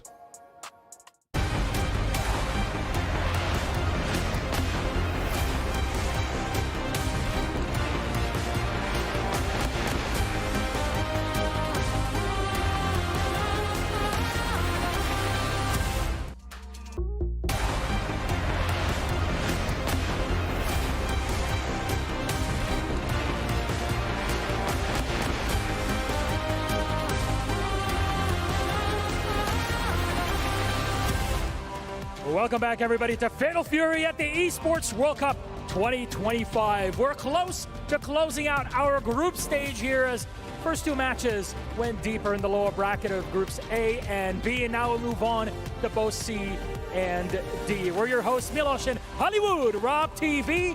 I think it's time for us to move on. Milos, this second day of EWC has been fire up to this point. Are you kidding me? We already lose Koji KOG, which breaks my heart.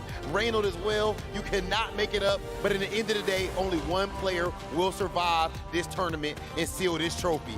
That said, we have our first player ready for our next match.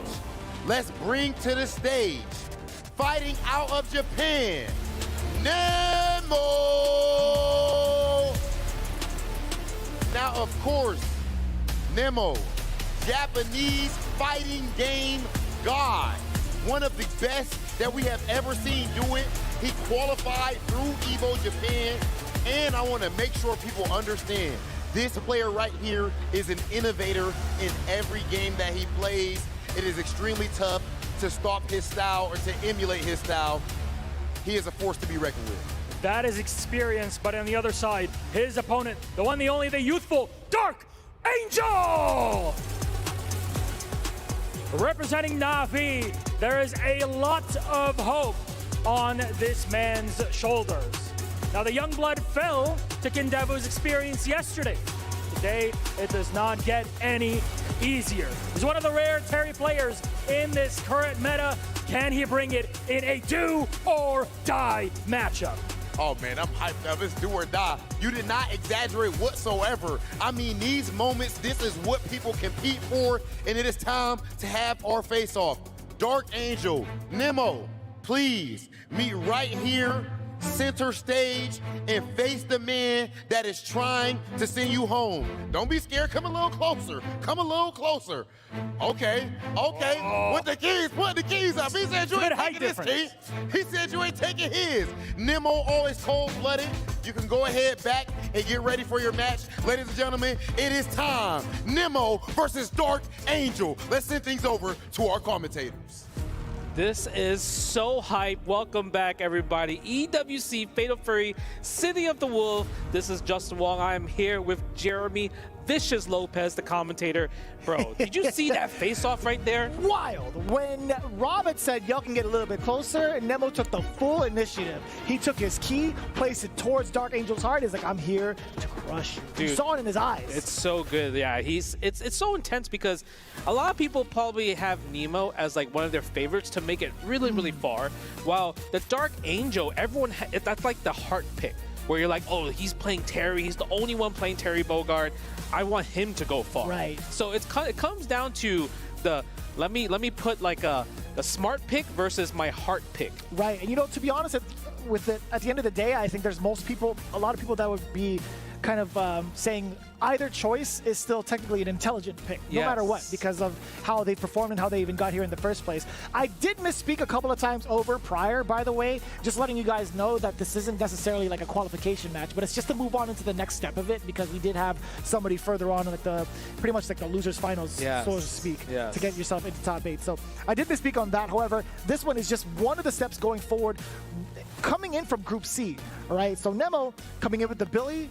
We have Dark Angel with a Terry, so I could kind of see why people would choose one over the other. You see Dark Angel really getting himself ready. Listen, that's when you know the matches have been so hyped, right? Because the first 2 matches in Group A, Group B, they delivered. In terms of Group A with the Billy mirror match, like we talked about it, mirror matches maybe people don't find the most exciting, but the fact that it had a double KO, like double rev blow at the same exact frames. Zero frame supers as well. Zero frame supers.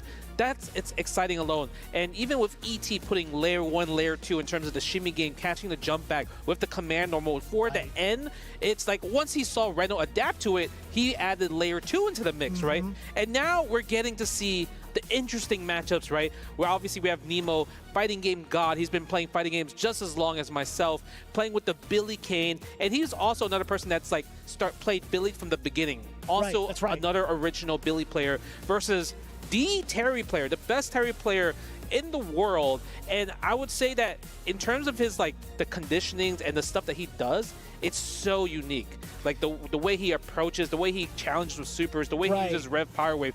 No other Terry player does that. But he needs to get started. I think that's the main thing, right? If you have taken a look at how he performed in the previous day during groups, he has to just get started. However, with this current predicament against Nemo and his Billy, we might not be able to see it, but who knows, right? Yeah, who knows right here. The chase down right here. And the thing about this, even though Nemo is playing a character that can be more defensive, he's probably going to still be an aggressive player because like Rob says, he's an innovator. No matter what, you can never copy his playstyle, and he will never look the same like another character and specialist. Yeah, but right now, Dark Angel, although being in the flux positioning for the SPG, he's not really able to get Nemo in one spot, right? He's tech rolled the correct way out multiple times over thus far. And as impressive as that JD was, Dark Angel already looking to lose the rest of his SPG pretty soon. I know, but look at this, the wake-up jab! Oh my god, he got 5 standing A's in that situation. Like the close A is just ridiculous. What did you look for? I don't know what that was. I couldn't tell you, but Nemo, he was going to take it. He was so far away, He was like, no, I'm going to just jump in, little short hop. The only thing I could think of was he was trying to hit the Kane, right? Because the Kane does have a hurt box right there, and that's the only thing I could think of. But that was so ambitious from Dark Angel, and he lost so much resources and also so much life and his SPG right here after this combo. Jeez, look at all the red. If you can't even figure out what the number is, just look at how much red was taken away from the side of Dark Angel. Now the keep away is kind of in effect with Nemo. Doing the far C, going into the pogo, the poke and go, if you will. Nice, yeah. He's gonna use a lot more of the rev blow in this situation, just because it's hard for Dark Angel to challenge it. He would need to high dodge. And speaking of high dodge, Nemo takes it with the anti-air. And the one thing I would say Dark Angel is really good at is just setting up the fact that he can do Rev Power Wave. But that whole set, that whole game, we rarely saw him use Rev Power Wave at all. Right. Do you think he's like maybe thinking about it like, Kendevu counter it so easily? Maybe I just can't use it against like these more experienced players. I mean, possibly, but it wouldn't hurt to try it at least once. If you're talking about like not really utilizing it in the entire set, that could be in itself a problem. And Nemo is already trying to take advantage of that right now. Plus frames after that. He gets to keep himself at least safe at the minimum. Dude, that was 3+ frames, but Dark Angel was like happily was able to kind of like put him in a position where he got the counter hit, he got the reversal, but the thing is he isn't overheat. He caught him reaching though, and he was able to kill there just in time before overheat kind of like took into effect. I think that's the first round we've seen him take thus far here in the tournament. Yeah. It's going to be a huge confidence booster for Dark Angel, being able to make one of the fighting game gods bleed. Did you get a guard cancel? And that's so good. Like the fact that he can confirm like the standing C's into the break right there, the power dunk break. That's so good. Look at the damage right here. Dark Angel's like so close to taking his game. Damn, the damage coming in from him.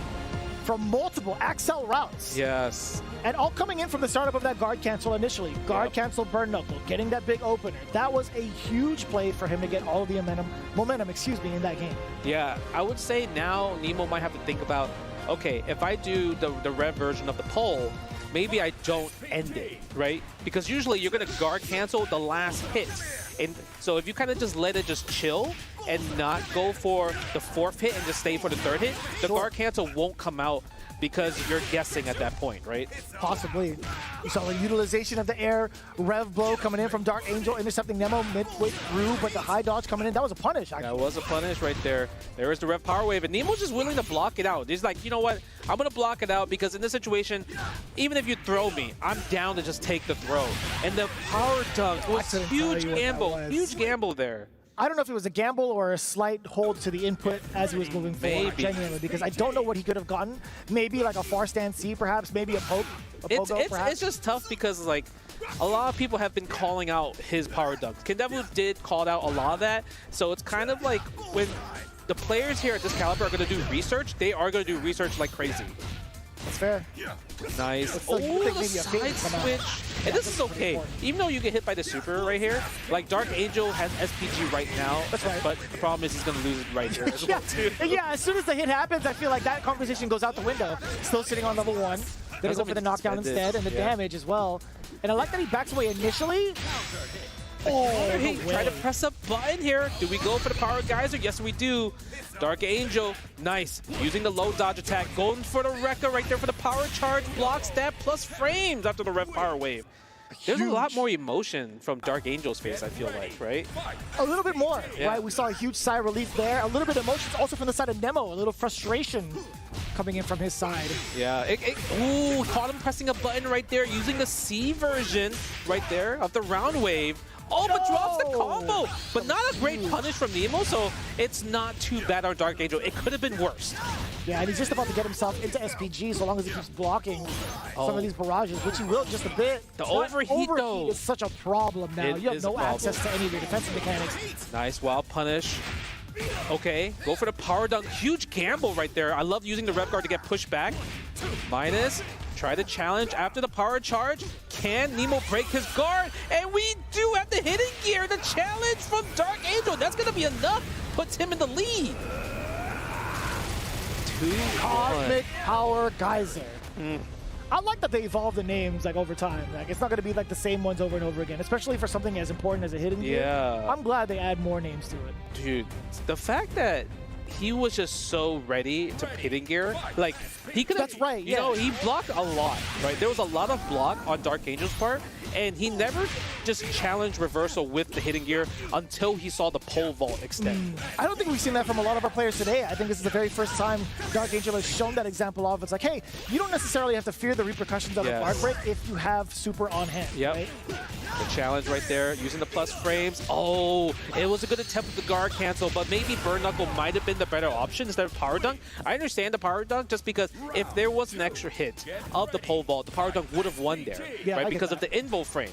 See, that's the guess of the game when it comes to guard cancel. That's what makes Billy so strong as well too, because you have to decide, do I guard cancel Burn Knuckle like that? Or do I do power dunk because he's going to add an extra hit in there? Oh, just too far out for the Rev blow and a full whiff punish from Nemo. Able to get the full combo right here to take him out of SPG. Another power dunk from just Dark Angel in general, but another challenge from Nemo. They're both scrapping and it ties to a 2-2. This might, right now, this might be my match of the day. It might just be in terms of how close it is thus far, but it was a pretty significant error coming from the side of Dark Angel, which is kind of uncommon, right? The way that he's been performing and dominating in a lot of online circuits, you rarely get to see him miss this type of opportunity, right? Just a meaty, you fall short to getting counter hit by your meaty. Exactly. And it's also like maybe he's getting frustrated because he's missing a lot of his meaties right here, and that's what's forcing him to use a lot more power dunks than usual, because the amount of reversals that we're getting from Dark Angels, it's a lot, and that gives kind of like the opponent data, because now we know like, okay, you're gonna keep doing these reversals, and if I block it, I'm gonna get a lot of big payday. Nice chase down. Again, the crack shoot missing, and Nemo going for the low crush right there with the crouching B. I love that. An immediate guard cancel for the jump. And I like that, yeah, jumping out of the way to get the air reset against the standing target combo. Nice work. Nice. Oh, but takes the throw out of SPG. Super dangerous for Dark Angel. But if Dark Angel could get one hit, and he does, and he's going to be able to close out the round with no meters spent. Huge win right there, because he's going there with 2 meters, and hitting gear is on the second for SPG. So even if Nemo gets the hit right now, he still has SPG available. Man, how many times has he punished that Rev Fireball multiple times over against Dark Angel? Because most people, the way, like, see, like, that's what happens normally. You mistime it, you actually get juggled, and he confirms right there, right, with the Power Dunk D version into the break. Drops the confirm. Okay, we get the plus frame again, and we went for the ender instead. I wonder maybe that was a call out because he thought maybe Dark Angel might do a Power Dunk there. I think that's fair to assume. Right? I think it's very much so fair to assume. Dark Angel got hit by it as well. Oh my god. So it just makes sense that you would make that call out, but now we do get the ignition for the rest of the SPG. Just about one more sequence away for the side of Nemo to at least tie it up in rounds. Multiple JDs to get some of that life gauge back, but now in overheat. This could be problematic. Ouch! Empty jump, by the way, from the side of Dark Angel. This could be it! He missed the counter hit. I don't think he expected it, but this is so scary because Dark Angel is in overheat. Nemo could poke out, but I think Dark Angel's going to fish for a power geyser right here. It feels like one jump, one stand C. Oh, he gets the throw, and then just able to dash under the pesky dash from Billy Kane. You can see the sighs in general, sigh of just frustration, sigh of relief from both sides. Ooh, there we go. Now we're getting the mileage from the main strategy that we're knowing Dark Angel 4. Uh-oh, no confirm from the stand C. Oh, what a challenge. -2. We still power dunk anyway. Just relentless from Dark Angel. Oh, this is huge, Justin. Okay, we spend the level 1. Like I said, it's still okay because SPG's in the second slot, so that's not a big deal. But we're getting for the stand D pressure. We're going for the plus frames. We're adding up with the 0 frame, but the scaling of the damage and the overhead. Dark Angel, the 0 frame in that intense scenario from just against Nemo was crazy. And he's look at Nemo, he's thinking about it, he's like, wow, did you really do that? He is upset. He's upset. Genuine. And Dark Angel right there played with his heart. So much heart was in his gameplay. The amount of reversals, of just power dunks, the amount of just like confidently just defending with the 0 frame into the power geyser, huge already. And also even waiting for the perfect time to hitting gear to counter against the pole extension. Huge already as well too. Lots of praise right there. That was a beautiful match from Dark Angel right there. I would agree with you. It might have been the match of the day for both of us as well. Finally seeing his main strategy come to fruition after everything he's been through. But as it stands right now, let's talk about Dark Angel standing by with that winner's interview. And just like that, Dark Angel looking like a phoenix from the ashes on the loser side of the bracket, going up against a fighting game god and gets it done. What I have to ask you first, Dark Angel, what does it feel like being the sole Mexican representative here, and what does the Mexican FGC mean to you? ¿Cómo se siente ser el único representante mexicano en este juego y qué significa para ti? Significa un orgullo para mí representar todo México y parte de toda Latinoamérica. Sé que nos apoyan aquí a Gio y a mí y pues estamos dando lo mejor que podamos. It is a huge honor for me to be able to represent the whole South American region. They are always going for Gio and for me, and it's a huge honor. Okay, and now as far as the fighting game nerd in me has to know this particularly. You usually, of course, we know that you to rock with the Terry, where no one else really plays this character at your level. What makes you stick to Terry instead of following the crowd? ¿Qué hace que juegues con tu personaje Terry en vez de hacer lo que todo el mundo hace y jugar con otros personajes? El mono Terry, el personaje me gusta mucho y principalmente es gusto propio. Sé que hay monos fuertes, muy fuertes como Kain, Billy, pero me gusta mucho Terry, es por gusto, pero pues ya próximamente también nos estaremos preparando mucho mejor para dar más espectáculo. You know that there's other big characters that are better in the meta, but it's just personal preference. He really likes that Terry as a character, but he's going to prepare more characters for his tournaments. Okay, and last thing I will ask you, going up against a player like Nemo, I'm sure that you used to watch these guys back in the day. So, are there a lot of nerves going into a match like that, or are you cool, calm, and collected? Sé que debes haber visto partidas de Nemo que juega hace tiempo. ¿Has visto partidas de él anteriormente y cómo te sentías al momento de jugar contra él? ¿Estabas nervioso o estabas calmado? Sí, estaba nervioso. Anteriormente también había visto con qué mono jugaba y así, pero sí logramos sacar la casa por México. Y pues los nervios también, creo que supongo que también estaban con él, pero pues aquí nos jugamos todo. I was really nervous, but he thinks that he was nervous as well, and at the end of the day, he could bring up the win for the team. Come on now, ladies and gentlemen. This is what the FGC is all about. This is someone that decides to stick to his character, doesn't worry about the meta, and goes up against the fighting game gods and gets it done. Dark Angel, please go ahead and crush your opponent's key. Unbelievable storyline. Dark Angel coming back from a very, very crushing defeat, no pun intended, as he gets ready to crush his opponent's keys, into making it work with him for himself with Terry, and the primary strategy that everybody was looking forward to. Like, what happens if somebody cannot get ready for that Rev power wave? But one thing to note for certain, oh my god, that is destruction. A piece of it, multiple pieces have been chunked off.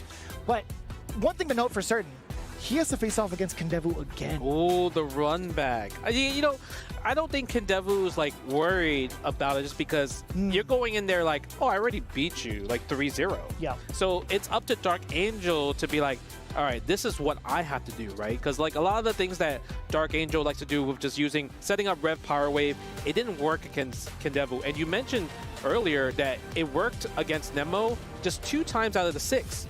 So, and that's kind of what sealed the deal. And I guess that also shows how much power and momentum that he has. But speaking about power and momentum, this guy right here, Punko, amazing with it. Like, he's just always nonstop. And he's going to fight against the Geo. And, you know, this is kind of a thing where, like, Punko's been playing for a long time, right? Like, he's been in the scene, at least competitively, from what we know, since 2009. That's fair. Right? Versus the Geo, I would say he's kind of like maybe more of a newer school SNK player, probably for the last like maybe 5 years.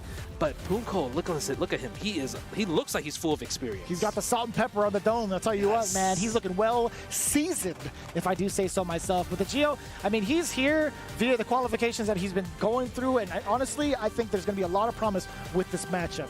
With that in mind, let's take it down to our hosts to get the game started. What a story with Dark Angel as he continues on here at EWC for Fatal Fury. Now, that said, this next match that we have is absolutely insane, Milos. Are we already ready to bring out the next players? Do you think so? I think we absolutely should be. Let's start off with our first of 2. It's Punko! Representing Weibo Gaming. The Gato pick yesterday proved ineffective against Mock. Can he reset and find himself in himself the wolf he was in Brussels? Punko. My man's Punko. Punko said he's a legend. He ain't got to follow the rules. He gonna stand where he want to stand. What you gonna say to the OG? My man's Punko been terrorizing the scene for years. I don't know, we might see him rip his shirt off today. If you know, FGC. Now, that said, our next player, his opponent is none other than the Geo. Now, the Geo, fighting out of Peru, representing the Latin American FGC. He put up a very beautiful and important tweet yesterday after falling to loser side. He let it be known that it is far from over and he is fighting for his region overall. That's what it's all about, ladies and gentlemen. The Geo is not done. Loser side power up, it might be time. It absolutely might be the time for it. That's a lot of pressure, but maybe one he can handle. Let's bring our players down here for a head-to-head. Please come on and join us in here, Geo. Yeah. Let's see it. Let's see that. Oh, Stare down. Oh, Punko getting close. Oh, Geo, come on, pull up a little bit, Geo. Come up a little bit. Come on. You ain't got, look, he got, oh, just a little bit. I don't know if he's ready for it or not. Ladies and gentlemen, I do know that we are ready to see it. Punko, the Geo, you can go ahead to your setup. It's time for the match. Brother, that was absolutely death stare. Did you see how that was looking at each other's eyes? I mean, look, Geo is just chilling. He's sighing. He's got it all. But you know what? Punko on the other side, chill as a cucumber. That is exactly what we expect from them in the game itself. And it is ready to go. Let's send it to our commentators to kick it off. If you have ever been in a competitive space with Punko, you have experienced that exact death stare. And I kid you not, you have to come with it at the same caliber. You have to come with it with that exact same mentality because he is here to eliminate you forever. Dude, that was scary. Just because it's like, yeah, we know Punko, he's been playing so long, but we also have to realize that before Fatal Fury City Wolves came out, he was not doing well, right? He's been posting on social like a lot of like kind of like personal problems that he has been going through. Sure. So the fact that this game came out and he was playing this game on a PS4, by the way, right? Yeah. And he's like, you know what? I want to give it my all. Try to qualify for Esports World Cup, right? And he qualified literally at Brussels just to claw his way to get here. And this game, this event, Esports World Cup, changed his life, right? Because now he's in a position where he's like, if I do well in this tournament, I can help my family. I can be back to where I started, where I was, right? In the fighting game community. So to him, the most impressive part is with all that pressure that you're going through mentally due to your personal life, it doesn't faze him. He's still going to do the reversals, like wake up DPs, just in wake real up life, supers he's gonna and wake up from the everything like bed that. and Yeah, work. like That's wake up reversal right there. You can never condition this player. If there was a player in history when it comes to like, can I condition this player? Can I just put him in a position where I make him scared?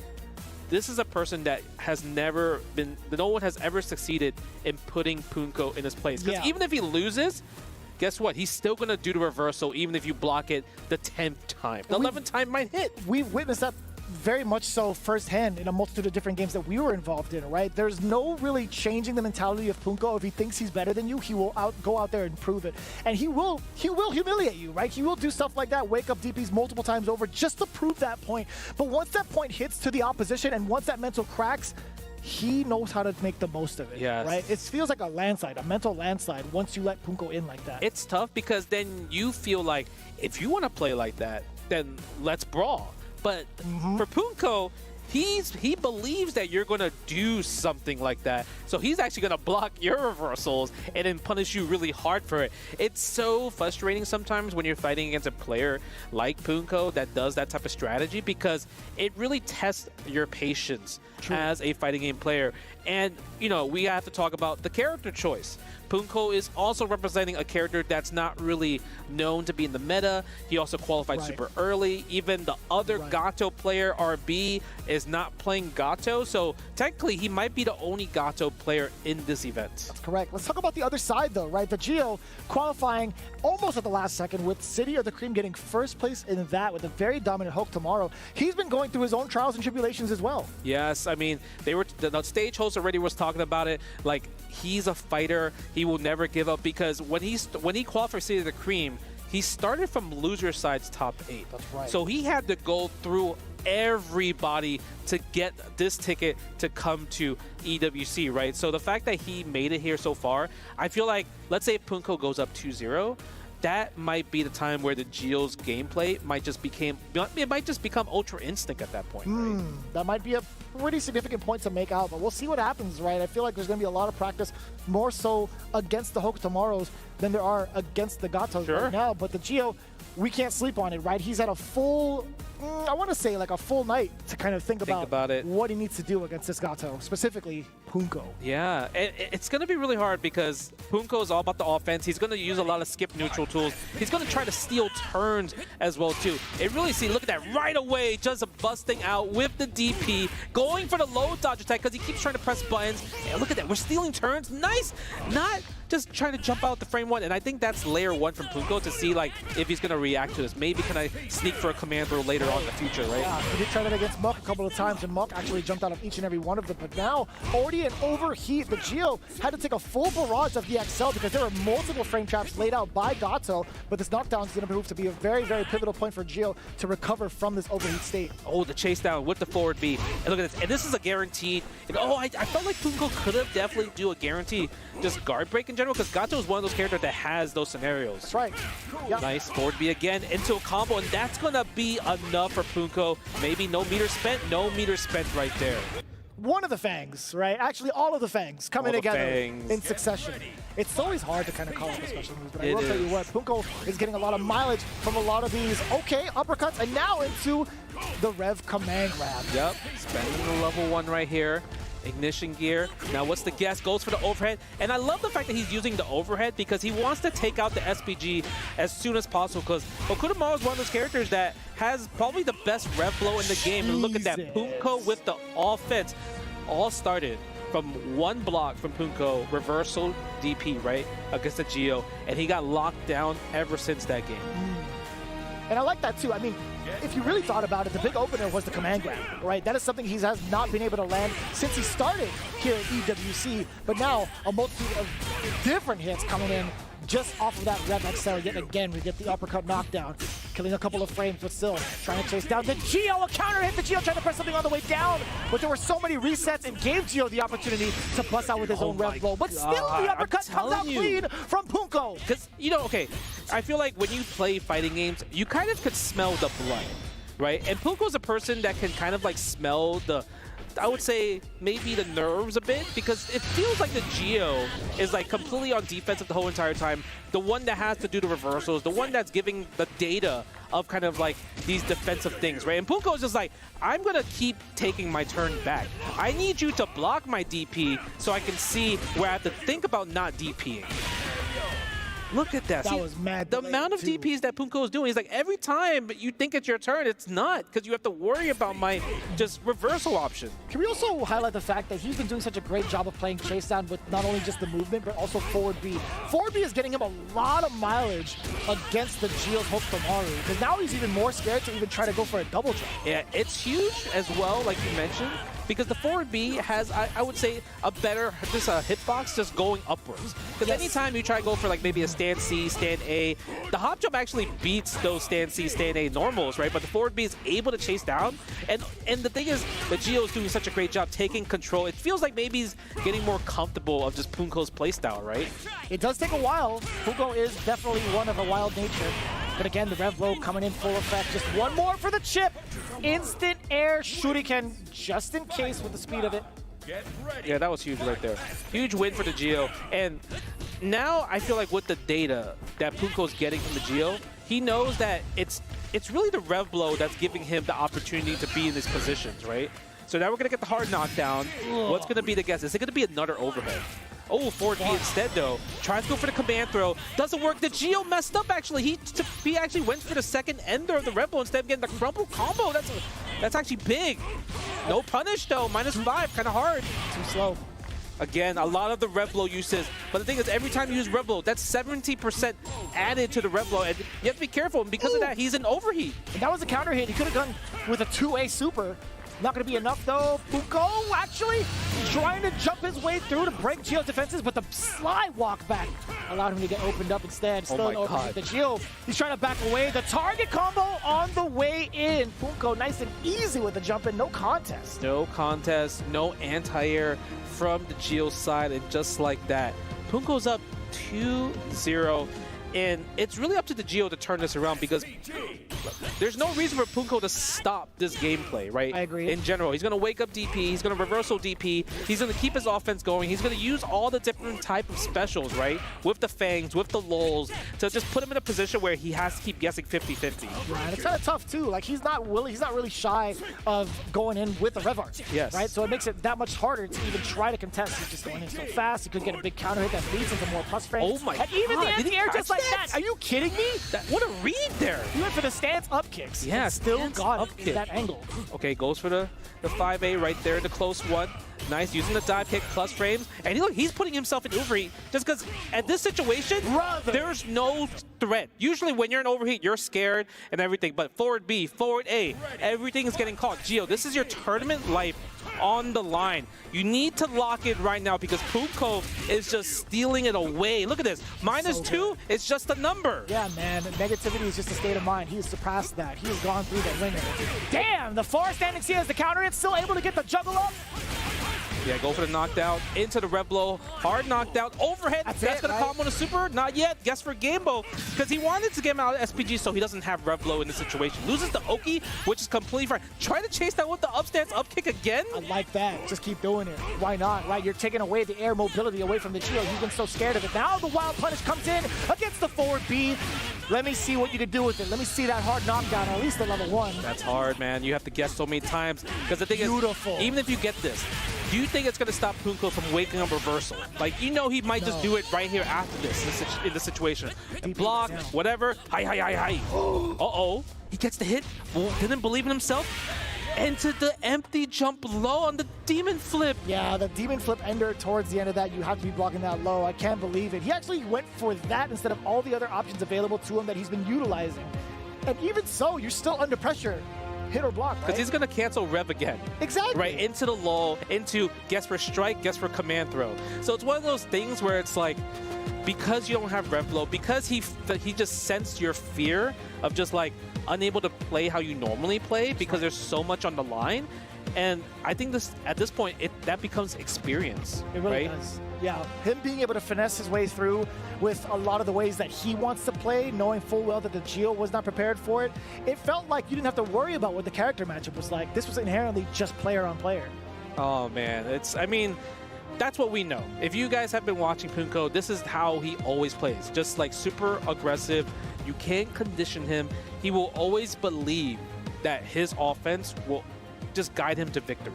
You have to be such a defensive player and not play his game, right? You saw the Geo try to do it with using the rev blows, but there's so many times where he used so much rev blows, right? 17%, it caused him into the overheat. But I want to see what the stage host has to say when it comes to just Punko and everything like that. So let's go to the stage right now. What a matchup. Punko, of course, with the big victory on the stage, surviving into those dead eyes, focused up on the game. First of all, after yesterday's loss against Mok, that was the 3-1. How did you reset? What did you do to prepare for today? 일단은 푼코 선수 승리 축하드리고요. 일단 첫 번째 질문으로는 어제 이제 목 선수와의 경기 때 아쉽게 3대1로 패배하셨는데 오늘은 좀 어떤 마음가짐으로 임하셔서 이렇게 극복하실 수 있었나요?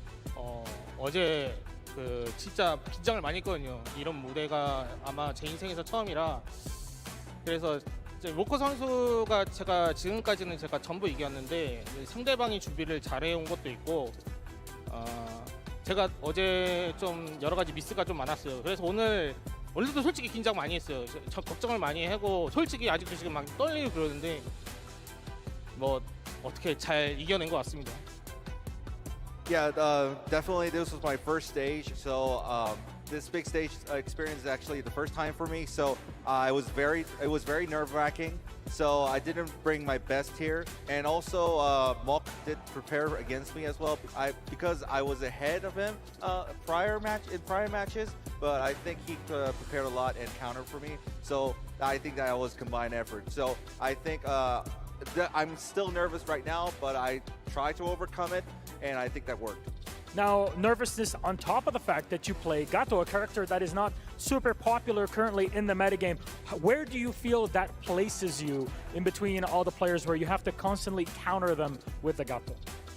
이제 가토라는 캐릭터를 지금 플레이하고 계시는데 가토가 지금은 좀 메타에 좀 외에 있는 캐릭터잖아요. 그래서 비인기 캐릭터를 좀 플레이하고 계시는데 좀 다른 선수를 상대로 좀 어떻게 좀 카운터를 좀 플레이하고 계시는지 좀 궁금합니다. 제가 원래 가토라는 캐릭터는 제 인생 캐릭터였기 때문에 사실 지금 제가 다른 캐릭터를 전혀 준비하지 않고 오로지 이 캐릭터 하나만을 집중하고 연습해왔거든요. 그래서 솔직히 지금 카운터를 제가 준비를 못했어요. 하지만은 저는 이 캐릭터가 정말 강하다고 생각하고 있기 때문에 뭐 탑 1까지는 아니지만 탑 3 정도로 생각하고 있고 뭐 앞으로도 제가 이 캐릭터가 해낼 수 있다는 가능성을 꼭 증명하고 싶습니다. Well, Gato has been one of my life characters because I've been playing this all my whole life. I didn't really touch anything. And even though I didn't prepare like for counters for every other characters, but I still believe in the potential of that character as well. So well, even though it is not top 1 character, but I still believe his potential is like top 3. So yeah, that's why I'm betting on. I mean, clearly in the hands of an experienced player like you, Punko, Gato definitely makes it all work. Now, congratulations one more time on your victory, a big one. I will let you go and crush your opponent's key. Punko, go ahead. 감사합니다. Thanks so much. 바로 상대방의 키 부수러 가시겠습니다.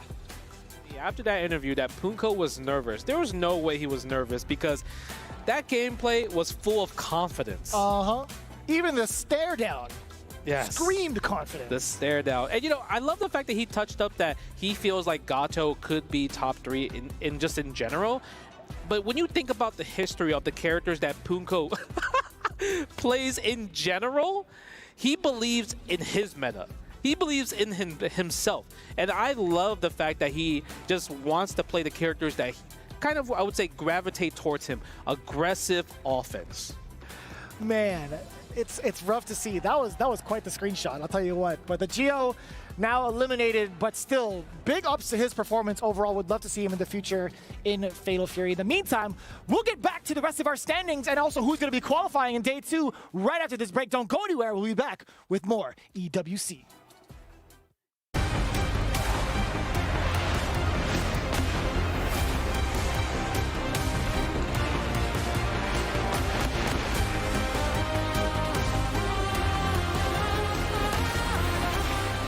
The human backing your every move.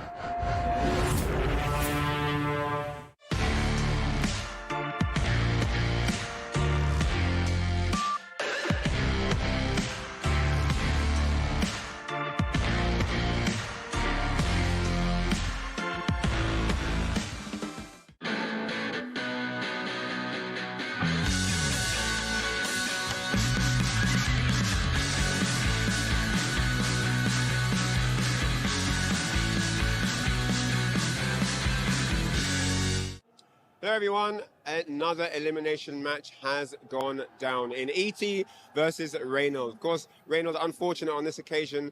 Commiserations, we're going to be losing him at this juncture, but what an amazing match it was.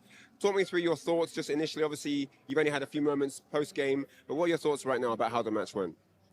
I wish I started off a little faster in general. I felt like I was just slowed down for whatever reason. I wasn't playing the way I really wanted to play. I was playing a little bit more passive than usually do.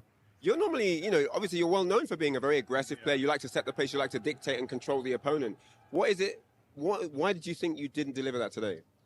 I feel like, I mean, there's a lot of pressure here. I mean, I don't want to say that I was under that pressure, but I mean, I was, you know, so what can I say besides that? I mean, this tournament's tough. Like, we got a bunch of high-level players, and they're all trying to do the same thing, you know? We're all trying to win.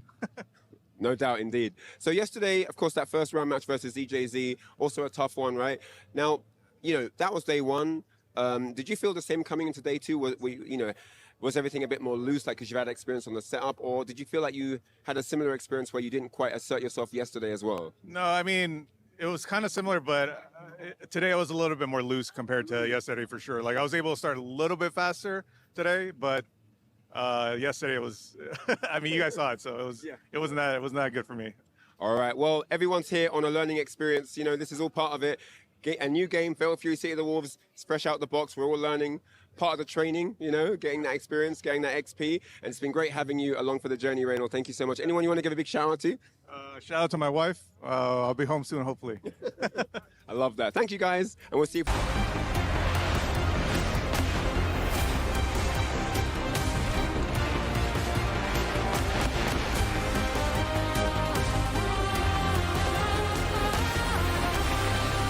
General, like I said, racing as a whole is they take the welcome back to the Esports World Cup for Fatal Fury City of the Wolves. But what you are seeing on your screen right now is the first champions crowned here at the 2025 Esports World Cup, and its team Redline retaining their Ren Sports title. That's right, winning back-to-back championships. The British sim racing team getting the job done on the big stage. Oh, wow. I hope we get a display as big as that. Of course, placing their medal in the wall that will be commemorated for all time. as the first champions. Team Redline winning Red Sport. And guys, that certainly has to bode well for us here. We're seeing excellence repeated as Team Redline retain their championship. Can Xiaohai do the same thing here and win his second championship for KSG? I believe Xiaohai can do it. We've been making a big deal out of it this whole time. And Xiaohai can still be the first person to do it as a solo player. You guys, this is your first time at the Esports World Cup. What did you think about that ceremony that you've just seen? They had an elevator just rising, the cherry lifting you up to the heavens because you're a god now. Bro, we come from locals where you get maybe $10. You might get your venue back, right? Maybe if you win. You get a pack of snacks. Maybe a pack of snacks, pat on the back, come back next week. Yo, don't sleep on my boy Datagram, 3D printing out trophies and stuff, Ratio. Shout out to Lunar Phase. Shout out to Lunar Phase. That's very new, but I would also like to get up there and be vaulted up to the top for a trophy. It is a slightly different scale here at the Esports World Cup. Let's take a look at some of the highlights of the last two matches. And first up was Nemo versus Dark Angel. And my word, what a match this was. Yeah, honestly, I mean, this match had us all on our feet here in the studio. We were just going crazy for it. Dark Angel, really, I think what it came down to was the fact that he was so willing to create scrambles and really get paid out really well for his huge commitments. Yeah, the scrambles, like you mentioned, I think was forced because of the fact that Nemo was so hyper-focused on controlling that vertical space in between, looking for burn knuckles, looking for straight jump-ins, but really getting unorthodox with his movement. I think Dark Angel was able to flip that momentum onto Nemo's head. Not just that, we were talking about how fighting against Billy, you need to just defend and guard cancel. Hyper defend and guard cancel. Dark Angel was doing a great job of that, recognizing that, oh, I'm about to be in overheat, might as well just do it. Absolutely, and also I wanted to point out that it felt like Nemo was getting a little bit flustered by this aggression, by the scrambles.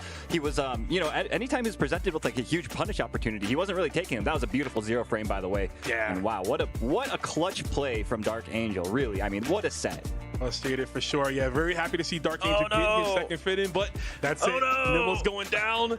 The medallion has been crushed, and we move on to Punko versus the Geo. Another matchup here for someone who had a slow start yesterday, right? Even mentioned in the interview that he was nervous, but didn't look nervous to me. This was looking like a Punko that we have seen for years and years.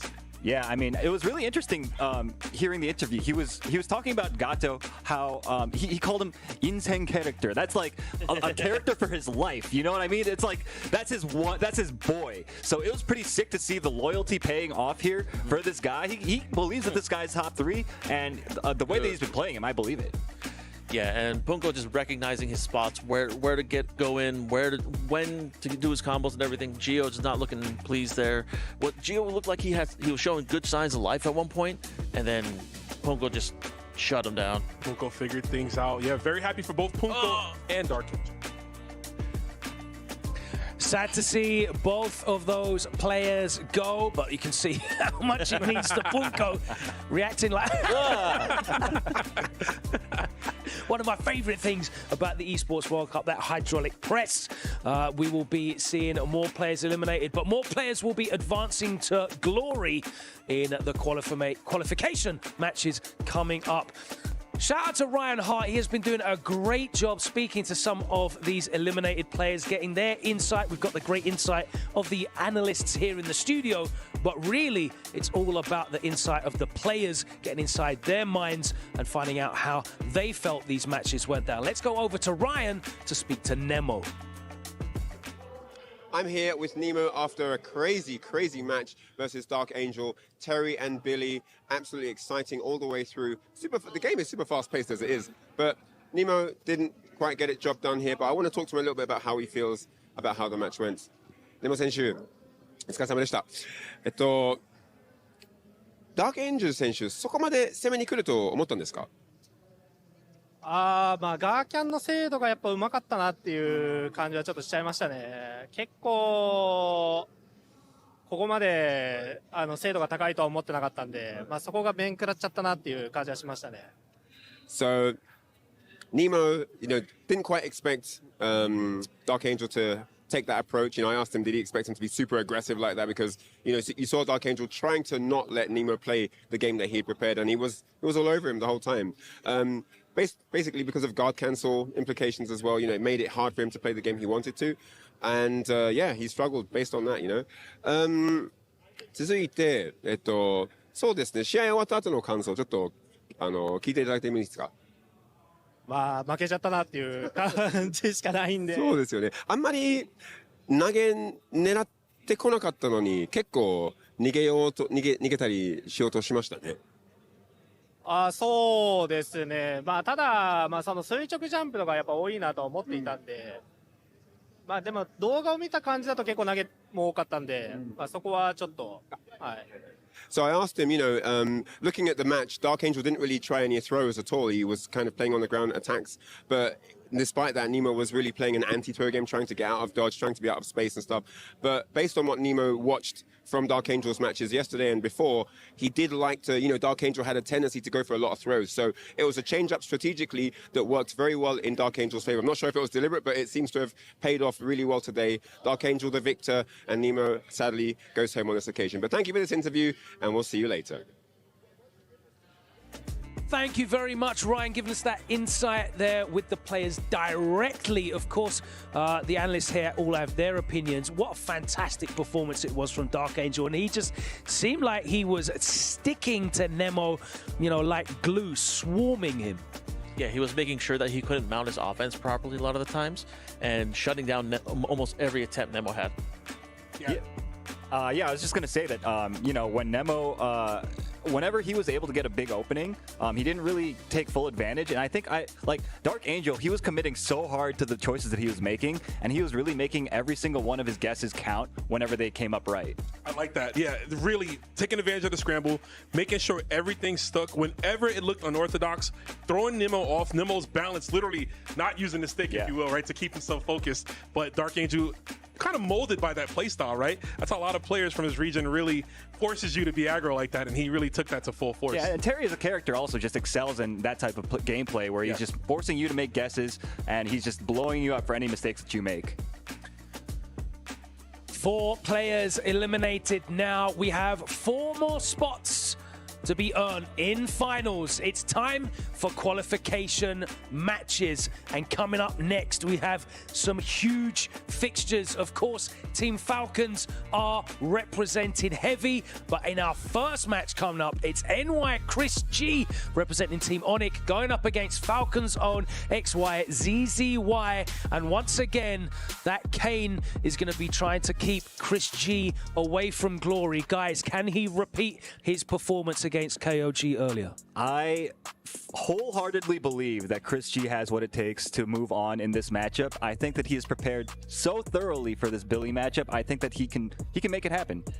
Totally. I mean, him losing to Xiao Hai wasn't a Billy thing. It was a Xiao Hai being a Xiao Hai thing, right? Exactly. I think taking this into account, going up against ZZY, if he keeps that mindset, I think we're going to see another Hulk tomorrow get there. Yeah, Chris G can definitely do it. I'm pretty sure that he has, we know he has the skills to do it. I feel he's going to win because he's gone up against 2 Billies this weekend? Yeah. Or he did well against the first, which was Xiao Hai. Did great against the previous opponent. The main thing I also want to bring up about the matchup between these 2 players also is that Chris G, he's really excels at playing defensively, and XYZZY also, I feel like his defense has been so good today. Yes. So if he's not finding the opportunities to find those clutch guard cancels, it might not work out for him, Chris is going to have to rely solely on the ninja tactics, the double jumps, the teleports, the strike throw game from Hope tomorrow. That's going to have to come into play against ZZY. And our second fixture is going to be between 2 names that are legendary. If KO Fighters, are they going to be able to make their legend in Fatal Fury City of the Wolves? It's ZJZ versus ET. Guys, T1 versus Falcons, 2 huge organizations, 2 incredible legendary names in the world of King of Fighters looking to make their legend in Fatal Fury City of the Wolves. So these 2, as we know, they've been in multiple grand finals together, both EVO champions. Back in the King of Fighters 15 days, we're both training partners. They know each other very well. Yeah, very well indeed. And we're going to see if ET's just wild extraterrestrial style of play is going to break down the controlled neutral style of ZJZ. It's going to be a tough one, Noaru. What you think? Yeah, I mean, it's really a clash of styles, like you pointed out. Craziness, offense, conditioning, high octane movement, that type of thing on ET's side, going up against ZJZ's calm, collected, defensive, disengaging constantly, that type of play style. So I'm excited to see it. It's time for Heartbreak and Glory qualification match time. One player will be advancing. One player's dreams will be crushed under that hydraulic press. The action is about to start. Next up, we have NY Chris G going up against XYZZY. The arena is going to be on fire as the Falcons faithful make noise. Hopefully you will be just as excited at home. The action will commence after this short break.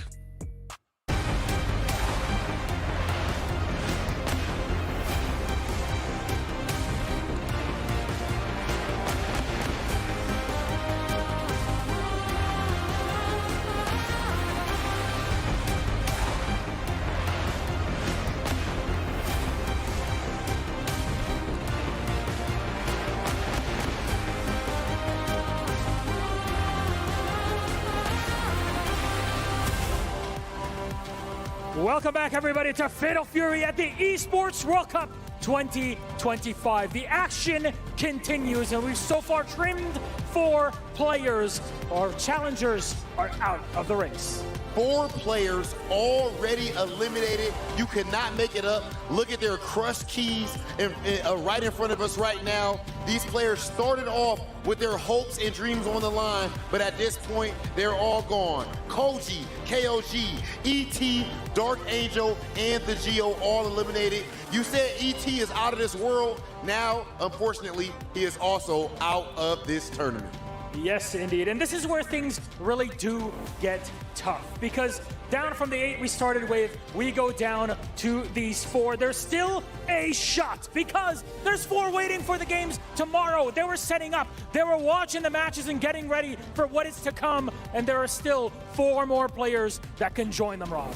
And out of those players that can join them, we actually are only going to have 1 player, no matter what, that's going to put their key into this trophy and officially crown themselves the best Fatal Fury player in the world and the richest. Let's bring out our first player fighting out of the United States, none other than Chris G.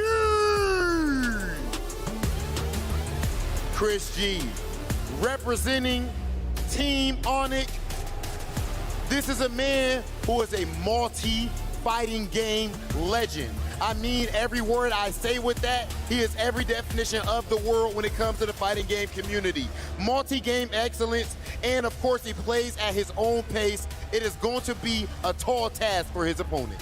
I think, if anything, the crowd can bring it. His opponent, XYZZY! And you can hear from the cheers, he's definitely a Team Falcons kind of guy. He crushed KOG 3-1 in Game 1 earlier today in this Group A, and the crowd was behind it. My God, he was loving every second of it, Rob. Oh yeah, this crowd definitely has been powering him up. He said that it does actually make him a little bit nervous, but clearly those nerves are a good thing for him. A true champion in those moments are able to pull out something from deep within and get it done. We'll see if he can do it again. XYZZY, Chris G, please meet me right here for the face-off. So Chris G just said it, we are here to press some buttons.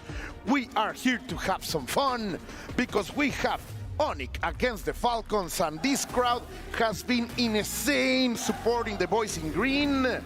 Now it's XYZZY who will have to face the legendary New York's Chris G in order to survive or keep the dreams of the United States alive. That's right, man. We come from an environment where it's sink or swim at any given moment of the day. The loser's bracket is the shark. Having a button check, you can see how fantastic and incredible is this set over here at the Esports World Cup. Top of the line, the most prestigious esports event in the world, the one that reunites the best teams also in the world, and right now it's Onyx and of course the Falcons, who want to keep their boys alive. And you talk about Falcons, man, most of that crowd is for the Falcons boys that are still in the tournament, and there's quite a few of them. Look at them, they have songs, they have chants, right? They have everything, perfect organization. You don't know how loud they are over there at the Amazon Esports Arena. People, it's incredible. Look at them. The hype is on. we are ready, as well as Chris G and XYCCY. Oh man, I can't wait. I know you guys can't wait. It has been quite an evening already. We're only halfway done. We're just getting started. And I mean, people fighting for their lives right now, you know? Like every win is quite a chunk of change in your pocket. Not that you're leaving with nothing, you know? You walk out of here with minimum 20K. That ain't that bad either. But you'll want a little bit more if you can get it. This is a money match of $10,000. Not to say the fact that your dream will still be alive to become the best Fatal Fury City of the worst player in the world. Everything is ready. SPG is in. Yeah, no more waiting. The contact is here, my dear Hell Pocket. Let's go. No more waiting. Zizzy has been super aggressive all day with the Billy Kane. Not just aggressive on offense, but very actively and almost surgical on defense as well. But Chris just delivered a magnificent punish, finishing, of course, with those red blows. Let's see. You were pressing buttons. Chris G was ready. Finish up with the super top smacky, landing those hurricanes. But XYCCY is not going to pay any respect, Pockets. Yeah, he couldn't afford to stay in the corner that much longer because the mix-ups from Okutomaru against a character who has to spend meter to get a reversal, which he doesn't even have currently, definitely looked like one more touch was going to put Zizzy down one round. I love how Chris G suddenly, immediately broke into a neutral that he can win using those projectiles, and he's trying just that. Or you're going to sit on the cake. Nice and slow there. I'm not sure how he ended up. I think he hopped on that, unfortunately. But Chris G just playing calm and collected as he's known to do. Exactly. He's going to chill you down. After all, this is the master of the soul feast, my dear Hell Pockets. You will not desperate him. Oh, but that's a big mistake over here by no other than Chris G. XYCCY delivers the right punish, trying to maintain the offensive. He's gonna do it. The double jump is gonna get catch. Great stuff over here by XYCCY. The Falcon is trying to fly high. And you see right now, Chris G still not trying to turn it up too much, wants to play this nice and slow, despite being at such a tremendous life deficit. If he lives through this, though, I think he might want to take some risks. He's probably not going to, because Zizzy does have a bar he can spin here, and there it is. Yeah, tied in terms of rounds. I like. They looked at this man representing the boys in green and bringing the shouts all over, trying to catch the jump over there. Yeah, the ebb and flow of the first game is absolutely real right now. Both of these guys up around, and I feel like things are going to slow down just a little bit here. But as I say that, Zizzy with a tremendous confirm, pushing Chris G into the corner. How's he going to get out? Colt tomorrow with supreme air mobility, but Billy Kane with the ability to snuff it out at all angles. The range that right now XYCCY is trying to maintain. He's going to catch that jump from NY Chris G.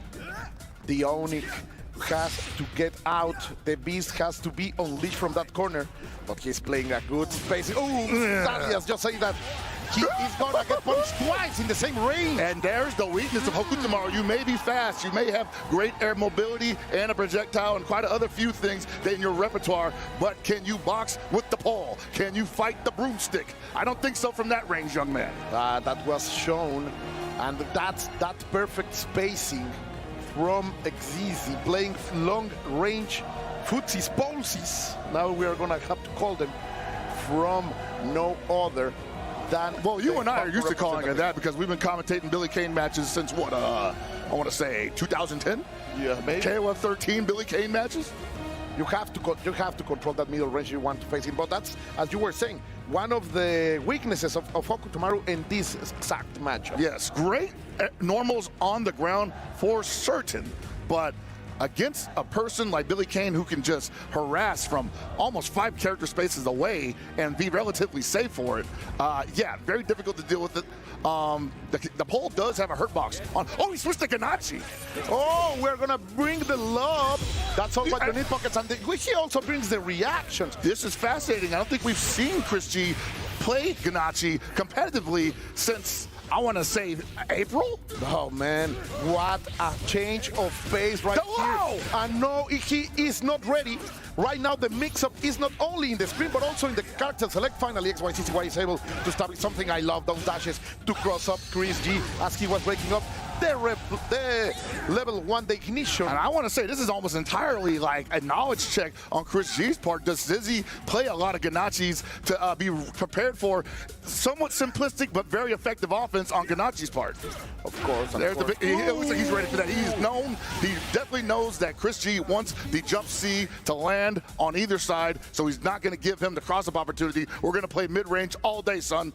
Of course, that close range is one of the problems that Gennady has. Still trying to go with a slide, not gonna reach it, but the far-reaching pokes of Billy are going to land. Let's see, coming forward, don't touch me, man. Yeah, that throw is long and also does a decent amount of damage, and Zizzy saying, I'm not gonna let you just do that. The counter, my boy! Stop swinging! Is he a psychic?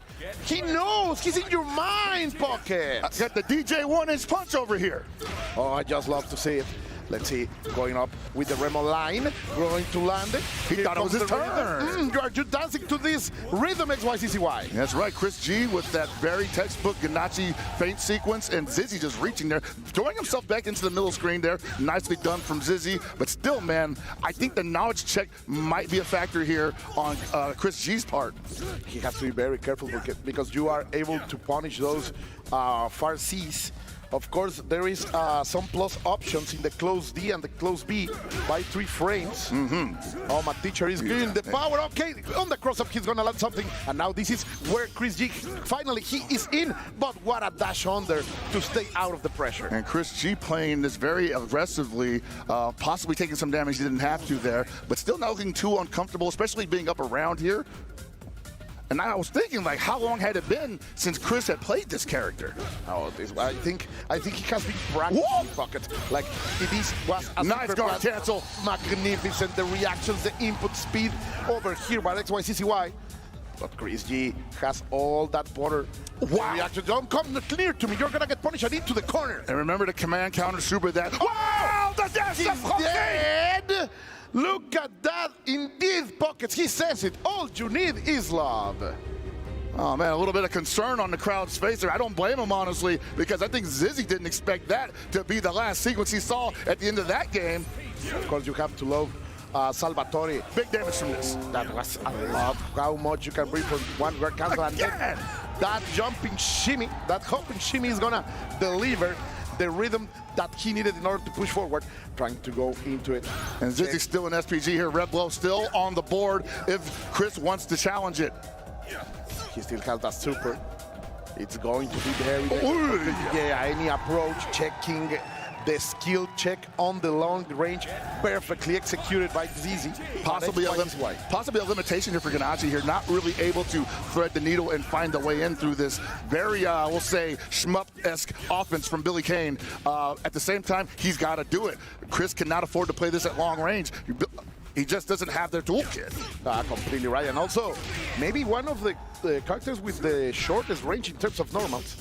So it's going to be especially hard to face here Billy Kane, who is going to eat all of these delicious Rico. Look at all that damage buckets. Beautiful extension. The corner carry is insane. Not enough to kill, just alive by a sliver. Oh, no, they didn't believe it. The producer didn't believe it. And he's got a little bit of health there. Oh, there he goes. Yeah, look at that. Yeah, look at the Team Falcons. Sometimes the game fools even us, guys. Yeah. Shout outs to production, holding the line over here. And we're sticking with Gennady in the potentially final game of this set. Does Chris feel like he found the window there? I don't know. That looked really dominant from Zizzy, and I'm not seeing much adjustment here from Chris G. He's got to find the window. He's got to find the way home. Otherwise, Zizzy is going to run away with another possible amount of money that could be going to Chris G. Now he has the pockets. That was a great prediction from the white Chris G. Mode genius over here by the players of Onyx. Trying to maintain something. Oh, you're going to press button against that? The approach with the first is going to work. Sadly, those trades are not what Chris G needs. What he needs, a big entry, even if he has the life advantage right now, Pockets. Yeah, no, right now I feel like Chris G just wants to play this again in a nice position where he feels like he's at advantage and that Zizzy has to come in on him. That was a little bit dangerous. Oh, no, this is big. This is going to hurt a lot. And he got the bar, too. Yeah, man. Spend it, yeah. Ignition gear. Not enough to kill, but one more setup, one more touch. Chris going to try the dash, but XYCCY has lightning reaction. Yeah, you see the exasperation on Chris G's face there. He's just like, man, what do I do? Get the big wild punish on the cross-up jump C, and he's got to make this count. He's got 2 bars. He's in SPG. Do we go for a potential or possible hidden gear if we get another touch? I think we do. I say go for the kill. No, he goes for another set. He feels confident he's going to get to the touch. We're in the vortex, Cole. He's really working up perfect right now.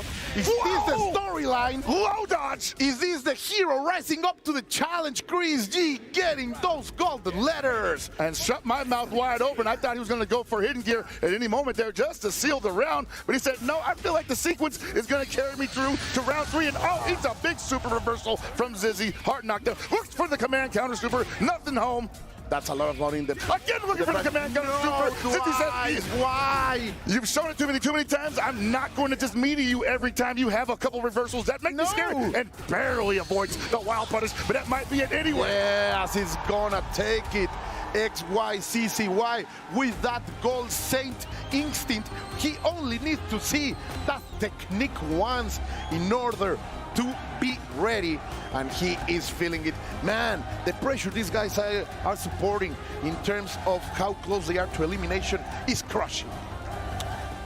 And I just gotta feel like Chris believed in the knowledge check and how much he felt that Zizzy didn't know about Ganache.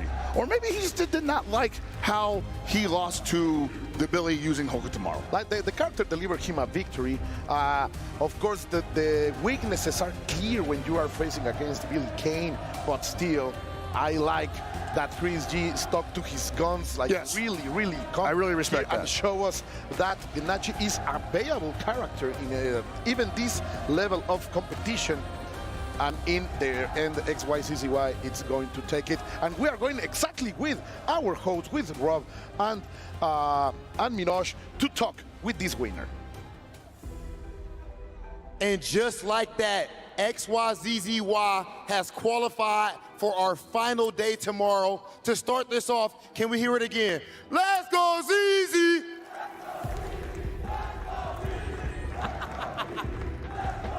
Oh my gosh. Oh my gosh. The energy in here is absolutely insane for you, brother. First and foremost, Chris G goes with the surprise pick. He brings out his Salvatore Ganache. A lot of times, people are knowledge checked with that character. They don't really know what to do against him. How did you prepare for Salvatore Ganache, and were you surprised by the pick? 일단은 승리 축하드리고요. 첫 번째 질문으로는 크리시 선수가 잘 알려지지 않고 잘 모르는 살바토레 그나치라는 캐릭터를 꺼내드렸어요. 이 캐릭터에 대해서 좀 얼마나 알고 준비를 하셨는지 일단은 좀 준비 과정이 궁금합니다. 크리스 G 선수가 가나치를 했었다는 건 알고 있었는데, 네, 지금까지 전혀 준비는 한 적은 없었고요. 예. 랭크 매치에서 가나치를 하는 이제 한국 선수가 있는데 랭크 매치 때 이제 그분과 이제 좀 많이 한 적이 있어가지고 그냥 그 기억으로 했습니다. So I knew Chris G sometimes uses the Ganache, but I didn't really prepare for the character itself. It's just like I have met a Korean player who uses Ganache in some of the recent matches, prior matches. So all I relied on was my experience with that. Okay, and now, of course, you are officially into the final day. You are now in top 8. Next up, if I'm not mistaken, you're going to be going up against Goichi. How does it feel to know that you qualified for the last day? 이제 8강전에 올라가게 되셨고 이제 마지막 날에 또 이렇게 올라가게 되셨는데 마지막 날에 이제 첫 상대로는 이제 고이치 선수가 될 거예요. 고이치 선수 상대로 좀 어떤 경기를 좀 기대하시는지 궁금합니다.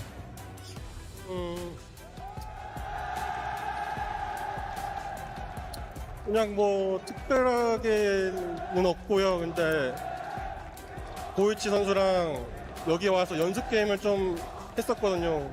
뭐 그 기억으로 어떻게든 해보려고 합니다. Well, nothing much, I guess. I played some skirmishes with him last night, so maybe I'll rely on that memories, I guess. Yeah. Okay, and I might have actually been wrong. I think he may actually be playing up against Moke. We might have Team Falcons versus Falcons, but we'll see. Don't take my word all the way for it. Last thing I do want to ask you is, of course, this crowd is going crazy. Got the glow sticks and everything right now. I know earlier you were saying today that it made you a bit nervous having them cheer for you so much. Have you adjusted to the crowd? 이제 아까 인터뷰에서 이런 열띤 관중의 응원이 이제 고맙지만 또 한편으로 좀 부담이 된다고 말씀을 좀 하셨는데 어떠신가요? 좀 그래도 이전에 좀 적응이 좀 되시나요? 사실 너무 큰 부담 때문에 제가 소리를 좀 키우고 했거든요, 게임할 때. 네, 그래도 뭐 저를 응원해 주는 사람이 있다는 게 항상 감사드립니다. Well, in fact, I had to turn my game volume a little louder because of the whole crowd, but, well, I'm still grateful for all the support. Okay, ladies and gentlemen, XYZZY officially qualified for top 8, and we'll see him tomorrow. Please go ahead there and crush your opponent's key. 이제 상대 키를 다시 한번 부수러 가시겠습니다. You know what, Colt? I love stories like that. Yeah. He didn't have a lot of Ganache experience. He was not prepared for Chris G to pick Ganache at all. And all he had was the memories of the one Ganache player he met in his entire region to play against. That's why you have to go to your locals pockets.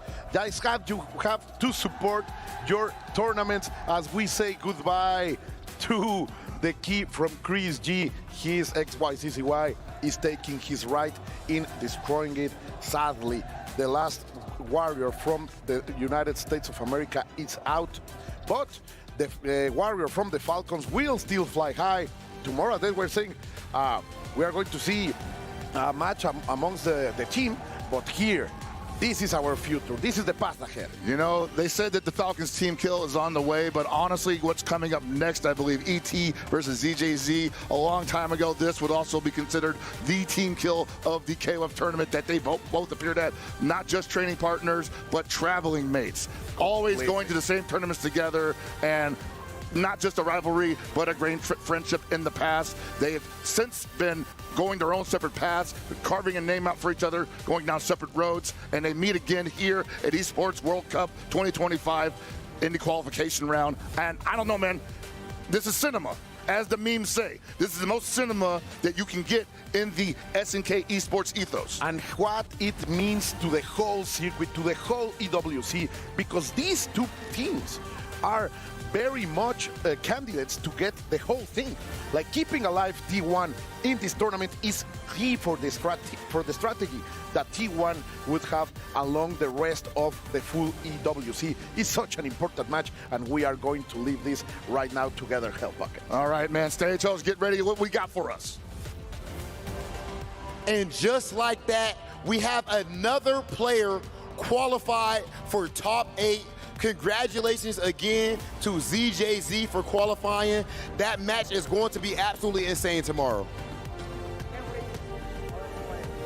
In his matchup, and honestly, if you make it to top 8, you guaranteed 45,000. Oh, that is a lot. Hold on. 45,000. How much? 45,000. $45,000. Are you kidding me, ladies and gentlemen? To me, you pretty much almost already won. But of course, we competitors at the end of the day, whole lot more on the line financially and just as important or more important, legacy-wise. Our big trophy at the end of the day. However, who will make it second into those quarterfinals? First up, it's ZJZ! Representing T1, he's a rare Hotaru player in a sea of Billies. He took out the legend Reynald in a tight neck-and-neck series. And tonight, he stands tall against this crowd and not just his opponent, Rob. That's a great point right there. I'm not gonna lie, I do feel like ZJZ is the type of person, the type of personality, the type of player that will be able to thrive in this environment. But his opponent is none other than ET!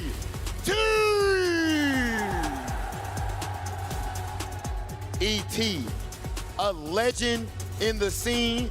This is someone that is on the SNK Mount Rushmore if you talk to anyone. Multi-time Evo champion. Do you know how hard it is to win that tournament just one time? The creme de la creme, and he wins it multiple times. This player is special, and now he is trying to show he is not only a legend in the world of KOF, he is trying to do the same thing in Fatal Fury. Let's bring him in, please, gentlemen. Join us for our face-to-face, please. ZJZ, if you may join us on here, gentlemen, please. Yeah, I need to see this face. I gotta see the energy.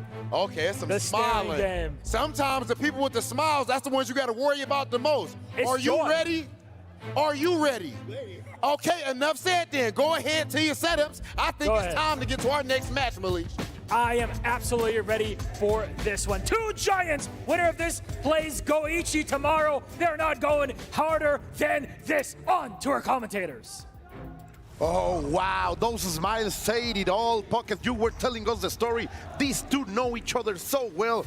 This is what I like to call a locker room battle. They have been training partners in the past. They know what their weaknesses are. Maybe not in this game, but just as players, it's going to be fire. Maybe the best match of today, all to qualify for top 8. Yeah, you know, I said this would be absolute cinema, and I gotta be real, I did not think I'd get chills watching them stare each other down, because yes, they look like they were having a good time, like old friends meeting each other after a very long time, smiling at each other, but honestly behind those smiles is like a couple of sharks thinking who's going to get eaten first, who's going to get bit first. And honestly, I'm kind of on the edge of my seat for this one, because sure, plenty of times this has happened in the past, this exact clash, either in grand finals or before, but I don't think it's ever been this tense before. Yeah, it's gonna be so much, man. It's so much in the line, as you say, memories, everything that they live together, those training sessions, it has to be all of that has to be behind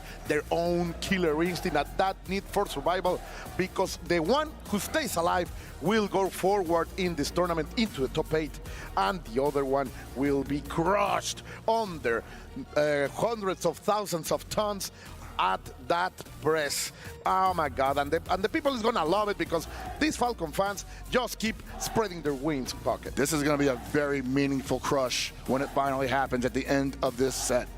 But we gotta get there first. We gotta get to the beginning of the set, gotta get to the middle, and then eventually to the end. And I can't call it, man. These guys have gone back and forth since I've known them, since I've been commentating KOF, since I've been commentating fighting games. They have gone back and forth almost month to month, year to year. I can never say who's going to take it between the two of them. Completely right. Both KOF champs, both EVO champions, both legends themselves, each one with a whole story and so many titles. We will be here tomorrow if we started to listing them, but that doesn't matter now. Things are ready. They have started. I think we might still be in a button check here. Yeah, I scared for a moment. They definitely cooked us with the double button check setup. Yeah. The bait. And that's just the level of tension that's in the air. I don't know if anybody else can feel it. I know people that have watched these two gentlemen get down and boogie for the last 10 years of competition are definitely feeling it in their homes right now. This is not just for the money. This is not just for the trophy or for the key. There's a lot riding on this. I want to say a little emotionally, for me at least. Man, even when he is your best friend, even when you are fighting one of your biggest rivals, you really need to know you are the best one. Yeah, and this is also happening here. I have a ton of respect for both of these gentlemen, to the point where I'm just like, man, I don't want to watch it. You know, I almost don't want to even see either one of these brothers go down. Oh, I think everything is ready. CJC, of course, with Hotaru, still keeping that character all the way to this tournament. ET, now part of the Billy Bunch. The Billy Bunch, I mean, technically he was a Billy Bunch captain, as we said before, a long time ago. Yes. He whipped out the Billy last night, didn't find a lot of success with him, went back to Hook tomorrow, started working his way through the bracket. Yeah, he's been the most flexible, let's say, in terms of character selection during this tournament. And here we go. Look at that, the pressure, the breathing, deep the concentration. Deep breaths only, guys. You have to bring everything out. Pockets, please, shout it out. Here we go, guys. One more time, ET versus ZJZ. Oh, finally, it has begun with that first impact from CJC, but now ET has the punish, pressuring against the corner. We are on the left side of the stage, and of course, the plan is not to get out. Oh, there was not a punish there. Yeah, a little bit of patience there on ET's side, knowing that there was going to be oh, no! Oh, the drama! Oh, no, he's already pointing out some issues. The drama. What is possibly going on here? It's something in the top and of the... ET said, hey, I was already cooking you in the corner. What's going on, brother? It's something in the top of the screen. CJC was pointing at the two top corners. Of course, all of the team of the EWC is there to support the players. Just a little bit more, boys. The emotion really took us over. but it was just the start. It was just a couple of blows in hands on my head. You're feeling this drama, Pocket. The adrenaline has sunk to the pit of my stomach after all of that, and I'm just like, man, of course that was not going to be. It was a problem with the control mode at his selection. Oh, he meant to pick another mode. Well, I mean, that happens. You know, like, look, like I said, man, like this. Yeah, the nerves, This is not just about the money. These guys are feeling it.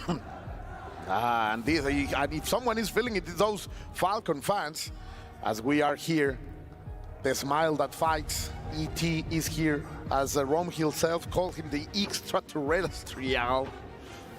Yeah, man, some of his skills is definitely out of this world, but ZJZ, as I like to call him, the most unfun man to play against in fighting games. Like, this guy will make you hate whatever game you're playing. But now everything is set. Of course, this is for real. This is a German challenge, so no points awarded to anyone. It was just in time, and CJC starts going forward. And if you want, as you say, to play about the control, the press down, cooling down your character, Hotaru is ideal for that. Most certainly, you know, like Hotaru got a little bit of wind taken out of her sails in the most recent update, but still a very dangerous, versatile, and maddening character to play against. Let's see, good just defense over there. Yeah, but still the damage is done. Oh, he just run and press the bottom pocket. Yeah, the counter hit down C, man. And maintaining the pressure here. Oh, but you are not able to punish that in time. CJC, he gets punished for that. Yeah, ZJC could have put a little more damage on the counter hit down C earlier, but kind of abandoned it for a very standard free damage string. And again, like, I feel like the emotions might be at a little bit of play here on ZJZ's part. ET not at all phased at all by all those restarts. Come over here. Going fast, ET, not slowing down. Ooh, oh, what he tried to just defend in the right. Yeah, tried to hyper defense at the end, and you have to do that. There we go. Hit the guard cancel. In the end, he's gonna land it. Yeah, ZJZ needs to clean it up a little bit here. We saw him play yesterday a little sloppy, but managed to squeak it out against Reynald. So he's going to be a little tighter than that here. I can see that instinct in ET predicting some moves from by CJC. That jumping was so big and has left the player from T1 at touch. Finally, he's gonna land it with the whole screen poke.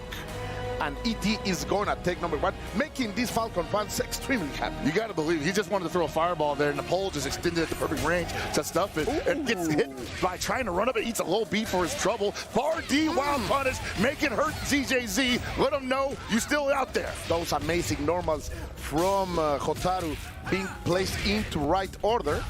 And still in. Two eyes, really? How are you gonna use the CJC? He needs to bring it the pain, and he does it.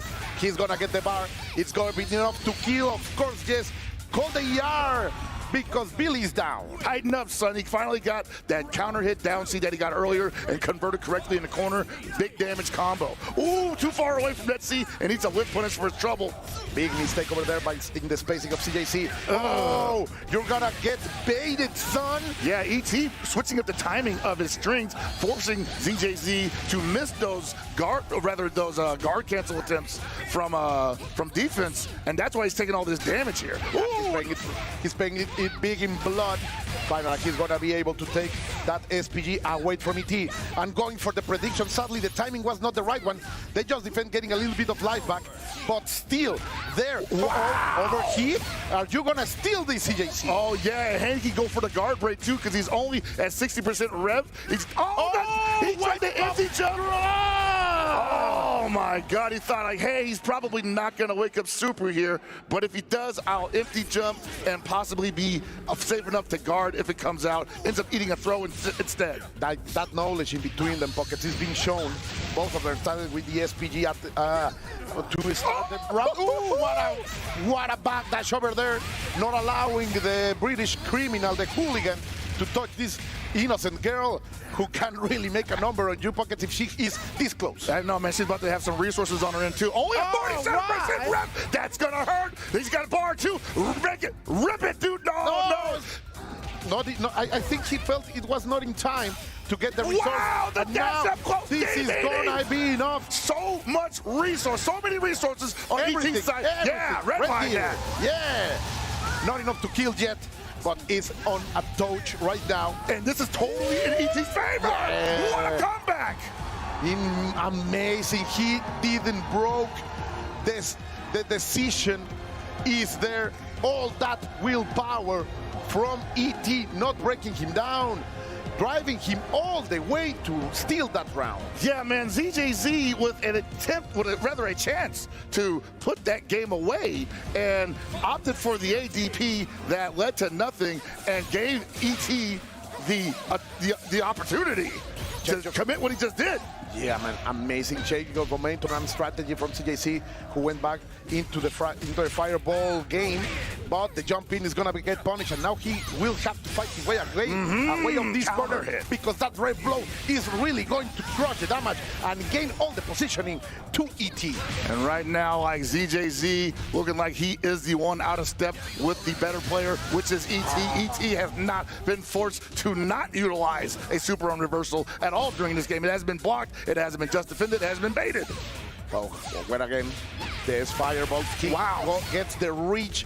Perfect approach by CJC, who decided, or maybe made a mistake over there, to not capitalize out of it. And this is shades of last night, where he had some pretty good opportunities to put a game away, and it just never came out. And I gotta feel like that's frustrating. Yeah, man. On top of everything else that's at play here, you're not completing your strings. Going for the full punish right now. CJC yet again falls into the trap. ET playing, I have to say it, because he feels fresh. Yeah, no, ET looking like a fresh as daisy right now. Not at all missing any opportunities and taking advantage of everything that ZJZ is giving him. Ooh. Finally, the timing is well to guard that red blow. Nice. The canceling to the DP to deliver the full Hotaru damage. But the revving is coming, 80%. He cannot spend anymore. He will get into overhead. That's not what you want to happen if you're ZJZ right now. You're locked down, middle of the corner, middle of the field. You have to gamble on DPs like that. You're not going to get too many opportunities like that. And you're overheated on top of everything. Wow, the big meaty! Post D!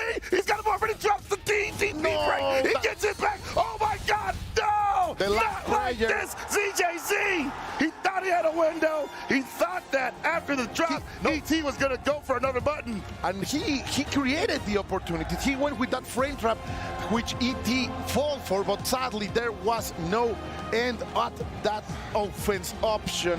ET is going to move forward with a very, very solid 3-0. Wow, Buckets, as you were saying, history is written in this kind of matches. Yeah, no, wow, man, like, these things happen at high intensity situations across all gaming, not just fighting games. You can turn into complete spaghetti at any moment playing any video game when things get hairy like that. But between these two, that's not the first time I've seen that happen, except the last time that happened, it was ET who was on the losing side after dropping a big game-ending combo. No, simply insane what we are watching here. ET is going to get into the final Saturday, into that very, very magnificent top 8. But wait, hey, we have to go to the scenario because we have an interview with ET. Up to you guys. The man of the hour, give it up for ET! The crowd is all behind you. Now, first of all, congratulations on making it to the quarterfinals. You're playing against a rare Hotaru on the other side. How do you prepare to face off against that? 首先，恭喜你成功的晋级了8强。你刚才那场呢是打了一个比较少见，现在比较少见的一个人物了，就是这个 Hotaru。就想问你当时是怎么个准备的呢？应该，就是在选角上刚好因为有练第二支比例，所以就想说试试看，结果发挥的还不错，所以蛮高兴的。Honestly, I wasn't like 100% prepared against it. It was more like, you know, my character is it's meta for a reason. So I simply went up there and I performed my best. And turns out it was good enough. And did it great. You have the crowd behind you to cheer you on. Now, tomorrow you're playing. You're guaranteed $45,000, and you play against Goichi.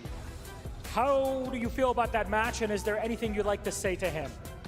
下一场你将要对决的是这个 Goichi， 你准备要怎么个去准备这么一个强劲的对手呢？他是个非常聪明的选手，需要做相当多的对策，我会做好万全的准备来应付他。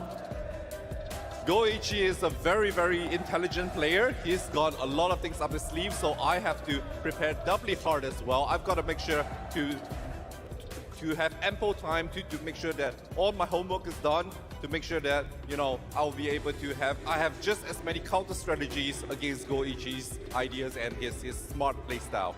I'm very much looking forward to that super technical match. One more time, your victor and off to the quarterfinals, ET!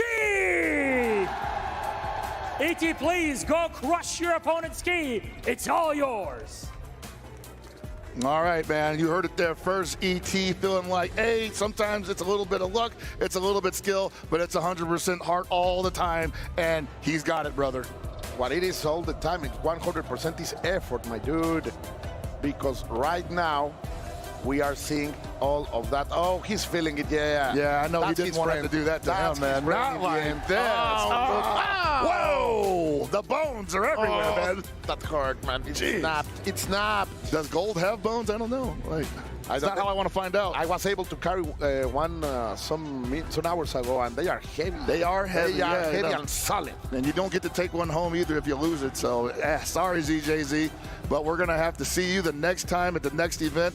And we're going to see you guys in a little bit because we got some more bills to pay. We'll be back with more Fatal Fury City of the Wolves action here at EWC 2025 in just a moment.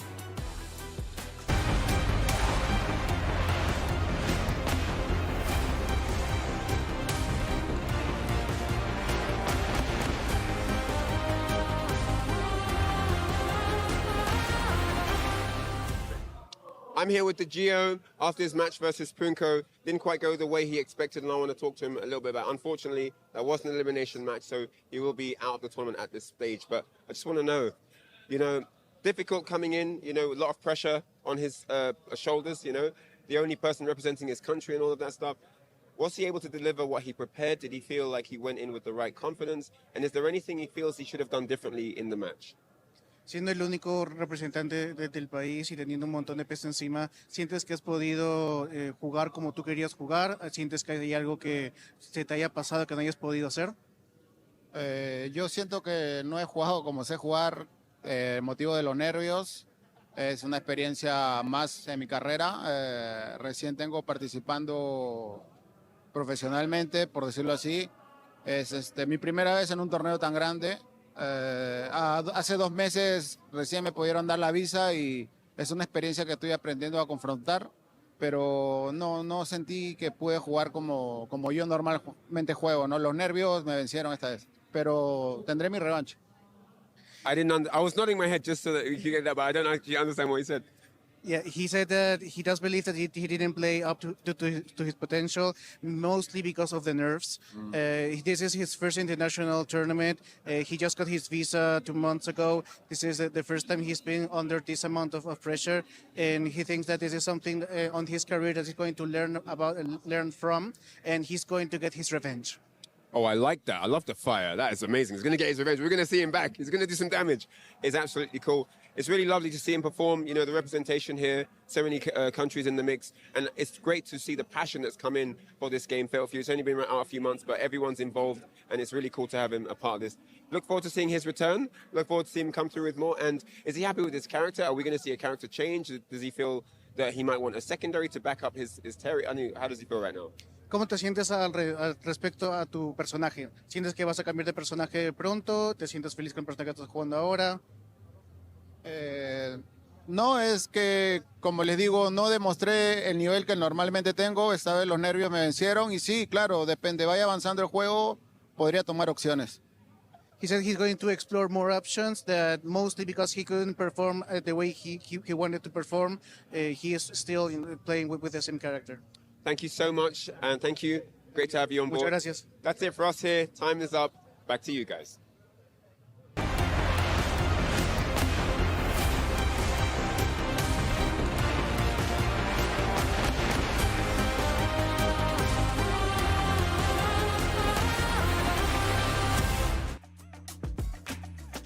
Two more names advanced to the finals. 2 more names crushed and eliminated from the bracket.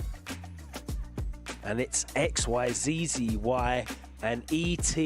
The Falcons flying high. The arena was electric, but not for two of these players. Guys, crushing defeat, elated victory, great performances here. What did you think about these two matches? Yeah, so I think for the first match, Chris G versus XYZZY, Chris obviously didn't find the success that he wanted with the Hokutomaru. We saw him switch immediately to the Salvatore. The game plan obviously was to just continuously create unfamiliar situations that XYZZY wouldn't necessarily be able to respond to appropriately. But, you know, I think what ended up really getting him in the end was the fact that he was so eager to tech and defensively throw. You know what I mean?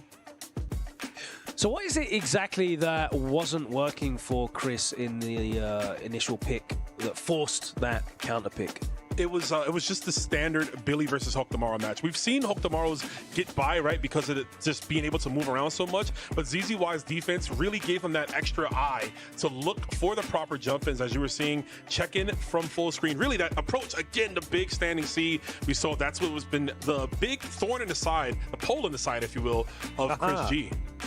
It was also a lot of his defense as well. Both players known for slowing the game down, playing defensively, playing at their own pace. But XYZZY was able to do it at a better pace than Chris G was, forcing him to switch. That was a sick super. That was a phenomenal super. Beautiful call out, yeah. I mean, the Sal G was working at first, right? Chris was trying to use that unorthodox jump angle to come in with the jump C, but a great player like ZZY on the fly, the Falcons fly, if you will, figuring out that matchup, just getting it down. And really, you know Chris G, he's an emotional guy. The minute he saw that he couldn't really break down ZZY, we started just throwing out Hail Mary counter supers. Yeah, XYZZY, it was very clear he had some experience with the matchup. He was disengaging quite frequently to maintain a position where it was difficult for Chris G to make to threaten the ambiguous cross-up situation. And you saw that over and over and over again. The shimmies were in full force too. We saw that Chris ate a lot of just jump C's, getting baited from throw. I want to say about 4 to 5 times. His percentage was extremely high on that one, and that's what got ZZ the dub. And then it was the clash of the icons, ZJZ against ET. And this one was a little bit anticlimactic in the end, wasn't it? A clean sweep. I agree with you, Logan. This one was tough to call because ZJZ is so cool, calm, and collected, but we saw at the start accidentally picking smart mode, having to go back. I don't know if he ever got his ground, basically. I just don't know if he figured it out. He certainly looked a little bit flustered. I mean, we're looking through these highlights right now, and I mean, we're just seeing a highlight reel of ET doing a bunch of combos. He was finding all the hits. That was a good backdash from ZJZ. Got the wild punish combo. I forget what happens here. He completes it, and then I forget the mix-up. Yeah, there was just quite a few issues there. I don't think he clutched it out in situations that he needed to. Big damage here from ET. And of course, we saw right here just a chip out, trying to go for a guard cancel, and that's the problem. You need to guard cancel. As we've seen other players do against Billy, you got to have those guard cancels on deck. When you don't have that, he's going to just flex his plus frames ever so more. ZJZ was never able to mount a proper offense. ET just controlled the pace of the match, almost like 90% of it. Whole time. A dominant performance from ET, a dominant performance from Team Falcons. Another player qualified for at finals and still with Kendevu waiting to play as well. It might be a clean sweep of all 4. We have to say goodbye to 2 more of these players, and I'm sure everyone will be very interested to hear what this man has to say. Let's go over to Reynald, who spoke to Chris G. What's going on, everyone? I am here with Chris G after that match with Zyzy. And man, obviously didn't work out the way you planned. Is there anything he did that you didn't expect? Was the match the way you your own strategic form? Was it the way you wanted it to be? Talk me through your initial feelings about how that match went. He played Billy, and it worked. Honestly, there's not much to say. It is what it is, you know. He picked the character. I tried to kind of like surprise him with the Salvatore, but it doesn't matter. The matchup is too terrible, so it didn't work out at the end. What changes do you think are needed to kind of remedy that matchup? Billy. It's Billy. I lost to 2 Billies. I don't really know what to say. course, the Xiaohai matchup yesterday, 3-1. I did see it. I know you said Billy. What did Xiaohai do really well in the match? He kind of did exactly what every other Billy does. He just does it better. And yeah, like if you keep the opponent out while also being able to go in whenever you want, there's not much you can do unless you truly outplay them. And I was not able to do that yesterday night, and I wasn't able to do it today. So it is what it is. Chris G, always a pleasure, my friend. Wish you well. I know we're going to be seeing more of you in the near future. You're a stellar champion, one of the multi-game GOATs out there. This is another notch in your experience tank, and I'm sure you're going to be using this information to get dubs in the future. So always good to have you, man. Thank you. All right, that's it here from the interview stage. I'll see you guys later. Chris G giving us exactly what we expected from that interview. It was a tough pick. He knew that it was going to be a very, very difficult pull for him, but losing to the two Billies back-to-back, he is now eliminated from the bracket. And we were just talking there about any options that he could have looked to, knowing that he was going to have to go up against these Billies in terms of counter picks. But when when it's postulated that his worst match is 5-5s, it's difficult to plan for that, right? Yeah, I think Chris did the best he could have done, given the circumstances, right? The pool he had, the pool of characters that he played.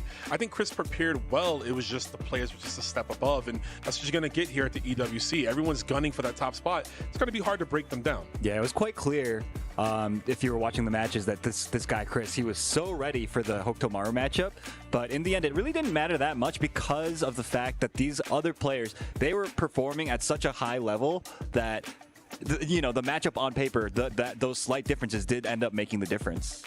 And with the character switch to Salvatore, hoping for an unfamiliarity with the matchup, it paid out it seemed like it paid out at first, but then it just it wasn't enough. Like he said himself in the interview, like that matchup is just not that good. No. You know? Yeah. Try to catch him off guard, and it worked at first. Like that one game, Zizzy was taken off guard, or you see him kind of like reluctantly look, but then immediately after, he was like, oh, I know what I got to do.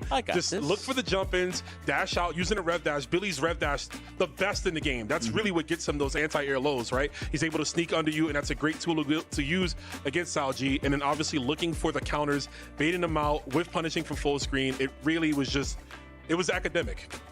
Well, let's take a look at our last two remaining qualification matches for today. Two more names must be placed in that final bracket. Two more medals will need to be put in the crusher. And Team Falcons have another one. This is two huge organizations going head-to-head. Dark Angel's already managed to get the job done once. Will he be able to eliminate a Falcons player here in Kendevu? What do you think, guys? Ooh, so this couch is rooting for Dark Angel. Like we all want Dark Angel to win. I'm torn. I want both of them to win, but again, I've mentioned this plenty of times. Falcons crowd, Dark Angel's got an uphill battle against him, but he's part of one of the longest running esports teams ever, and he's carrying the weight of his entire franchise on him. Yeah, I mean, this is a run back. They played earlier this week, and Dark Angel lost. It was not particularly close, so I think he's going to really need to reassess his, particularly I think his defensive decision making. The term reassess, and the fact that we are playing Fatal Fury, you back a wolf into a corner after licking his wounds. Dark Angel is definitely going to look to turn that around, and I think he doesn't want to suffer a loss. But again, Kendevu cannot be underestimated. That dude has so much experience. He's shaking hands, kissing babies outside. He is comfortable in his element, and he's looking to soar with the rest of his Falcon brothers. Taking selfies with the crowd, inspiring the reactions. But it's going to take a very inspired performance from Dark Angel to overcome Kendevu. That's coming up next. Let's take a look at our last qualification match of the day. And it is going to be RB versus Punko representing Weibo. This one, again, a match that we haven't seen yet. That Dark Angel Kendevu is the only run back in these qualification matches. So this is a fresh one for us. How do we think this one's going to go? This one's going to be tough. So, I mean, obviously both these players qualified using the Gato, but RB, for the most part, has been using the Kind this weekend. I suspect that we're going to see the Kind into the Gato once more. That matchup does not seem particularly good for the Gato player. So I suspect we're just going to see more of the usual Kind, just trying to oppress and also trying to keep Gato out of his comfortable ranges, control the approaches from the Gato, that type of thing. Yeah. I think Punko really is going to have to become Punko, right? The angry Punko that we know, the walk forward rev blow, the high mixes with the variants of the jump ins, the command grabs, obviously the back turn, high evade. I think that using that is going to help him break down the defense of Kind, because other than that, Kind is just going to whiff punish him. He's always at that spacing for 2C. He's always got the fireball on deck, and Punko likes to get aggressive, and that could backfire. So I think coming from certain approaches of using his style, but just differently, it could help out. Yeah, you summed up almost everything I was going to say. Punko's just got to play like a wild man. That's what he's known for doing, and that's probably going to be what gets him the win.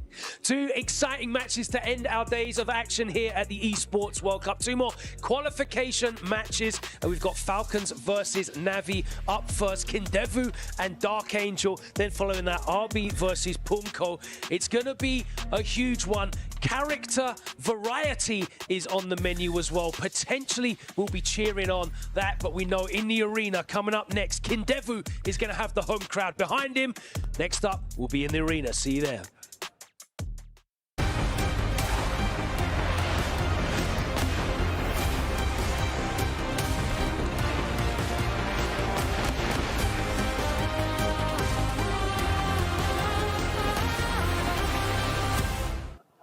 I'm here with DJC after his elimination match. Commiserations there.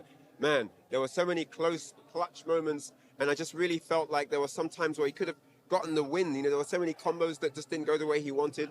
Was it nerves why he wasn't able to clutch out certain combos? And, you know, what was going through his mind during that match? 就很遗憾你止步于现在这一步嘛，然后就想问你，当时在看你们比赛当中，感觉其实有很多个时刻，感觉就差那么一点点，感觉比方说有些 combo 差一点就使出来了，或者就是差一点就连招就接上了，但是当时就可能没有发挥出来吧。想问你，具体是为什么呢？是不是啊？比方说在舞台上面这个压力太大了？对啊，失误还是有点太多了，可能也有可能啦，对，就是可能压力太大，或是有点累了。就是发挥不好。Indeed, there were certainly a lot more mistakes than usual, and maybe it is a stress because I mean it is the Esports World Cup stage as well. With the audience cheering over there, there is some I guess stage fright, stress, or some other factors involved, or it could just be simply being tired. Sure. What's it been like for him to come into, Saudi Arabia, be part of the Esports World Cup? What's that experience been like for him? 就这次来到沙特，就是参加这个电竞世界杯，整体的这个体验，你感觉下来怎么个去总结呢？我觉得很好啊，氛围很好，然后吃的东西也不错。I think it's been great. The atmosphere is superb. The food here is great as well. Everything about this entire Esports World Cup experience has been absolutely top-notch. Oh, amazing. Well, as talented guy as I've commentated this guy's matches on all different games. A multi-faceted guy, no doubt indeed we'll be seeing more from him in the future. Thank you so much. It's been great having you. And that's it from us here on the interview floor.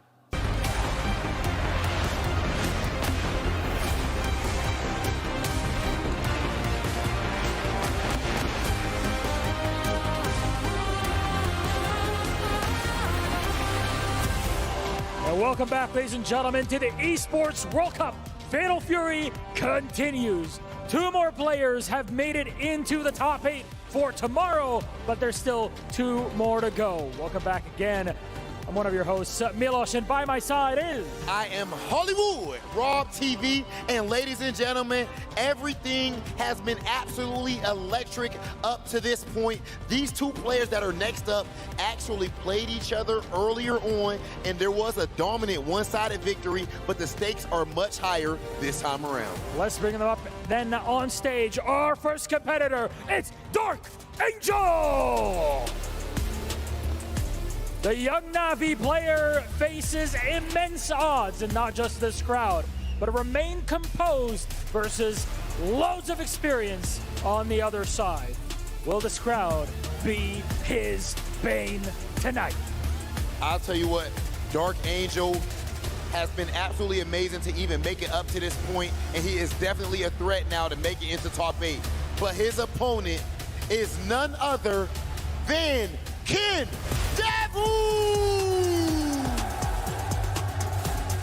Kendevu, aka the Golden Fatty. That is, of course, the translation, which is an absolutely phenomenal name.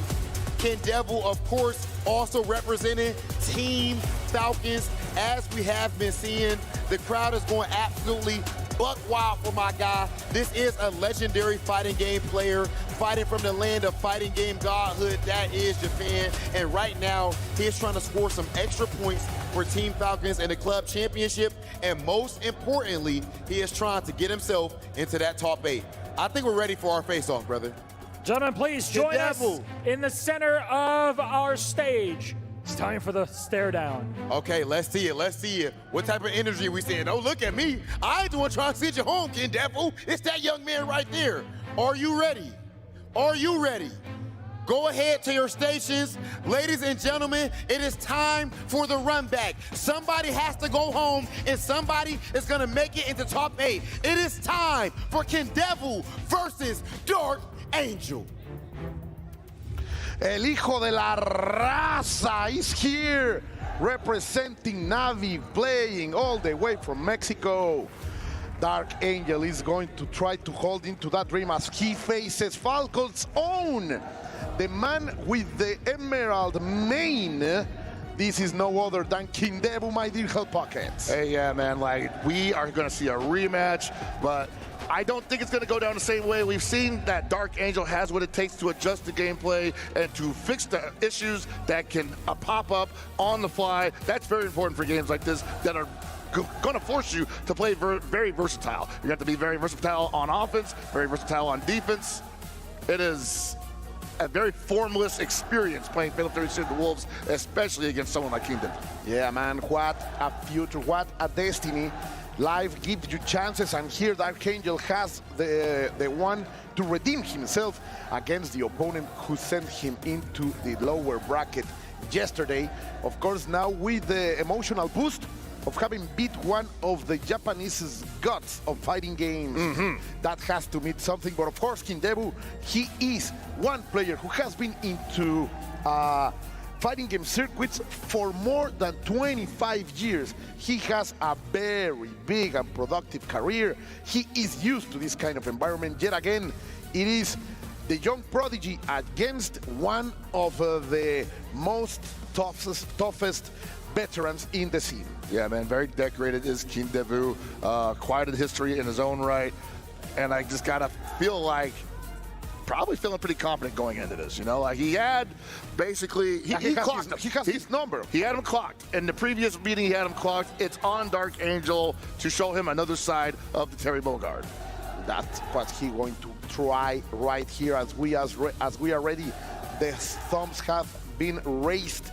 Everything on the line. It is the Falcons against Navi. Again, if Navi gets this win, all the shape of the Esports World Cup could change, but of course Dark Angel needs to push that forward. Of course, we're gonna see the bumps and the flames with the Schwartz finally trying to make that approach with the Revolution.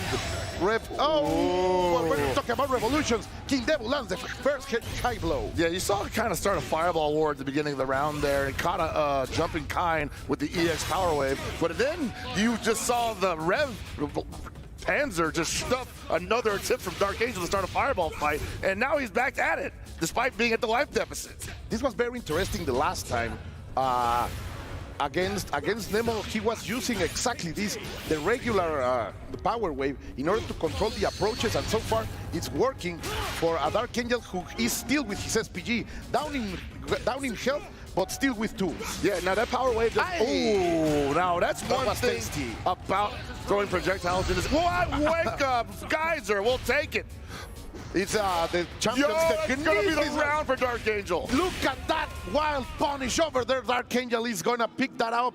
It looked like he was going to find nothing but trash pockets, but he instead changed it for treasure. Yeah, no, very interesting to see the way that Dark Angel. Hey! Wow, again, the far D into Geyser. As you were saying, Dark Angel is trying to move forward little by little, pressing Kendevu against the left side of the stage. No, we're going to stay in the center. Neutral being played by Dark Angel. He wants Kendevu to approach and make these mistakes. finally, Dark Angel is really provoking mistakes on Kendevu, something he could not land last time. And this is fascinating because Terry Bogard not known for his projectile pressure without using Rev, and the Light Punch Power Wave is not grounding Kendevu, but also giving Dark Angel the time to respond to jumps with anti-airs. Those challenges by Kendevu have been godlike. Now Dark Angel against the corner, he's not gonna respect anything and just say, power, guys! Bruh. The power of Earth itself is rising, Hell Pocket. All right, so Kendevu has definitely been here before. I don't think that he's going to allow himself to be caught by the same scenarios again. But man, what a way to go out in that first game. They change complete dominance from Dark Angel. Oh, what a just defense right there. I am a little bit nervous, Pockets. I think you can hear it in my voice. Oh yeah, most certainly. I don't blame you. I do not. Oh, wow, why? On the throw. Still with the chance, Dark Angel with a good advantage, but Kendevu has the corner, has the damage. Yeah, the setup is here. Great blocks, great patience from Dark Angel, knowing that there was not really a worthwhile escape. Hey! Wow! Jumping over the far D, getting his own jump D, get the kill combo. Oh, look at that stare, man. Wow. Okay.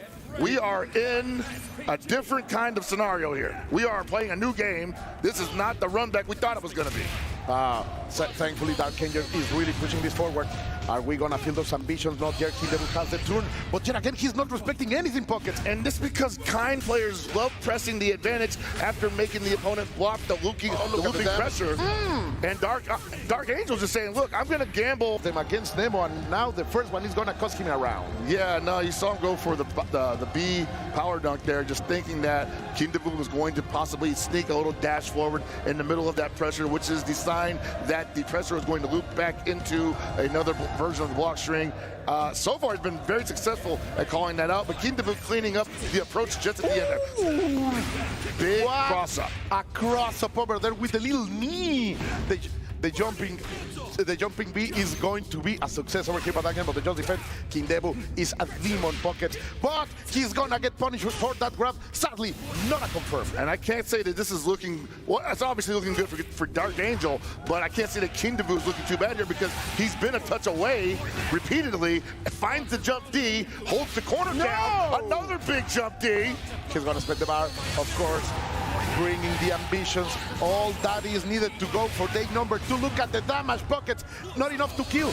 Oh, power geyser! He didn't know how to finish it off. Respect me. Look at that smile. The whole world was spinning after that reversal geyser from Dark Angel. Oh my God. Kendevu gave him the chance and he took it. But this killer from the Falcons cannot be taken out. Let's see, bring the note a little bit. Those approaches, little by little, dragging. Oh, the counter! He popped him up high. He's got so many resources. It's gonna hurt. Oh, look at that! Perfectly executed Pockets. All right, Kendevu, I think might be a little shook here. At least at the very least, he knows that he cannot just press for free against anything that Dark. He's got to find a hit. He's got to keep the pressure tight. The guard strings have to be immaculate. Our analysts were saying that the defense for Dark Angel will be tested here, and now he had shown he's able to get out of the corner, but gets a little bit antsy against Punish because of that. And it's still anyone's round right now. Swings on the Rondo. Don't tell me Kendevu is going to be able to steal another round. Yes! Once. When Dark Angel looks the most strong, Kendevu simply becomes a hero and steals that for the Falcons. Yeah, no, we're 2-1 Kendevu right now, and Dark Angel challenging a lot of scenarios that, I'll be honest, they're kind of working out for him sometimes. Sometimes they ain't, and when they don't work out, they hurt a lot. He's picking out 40% of damage.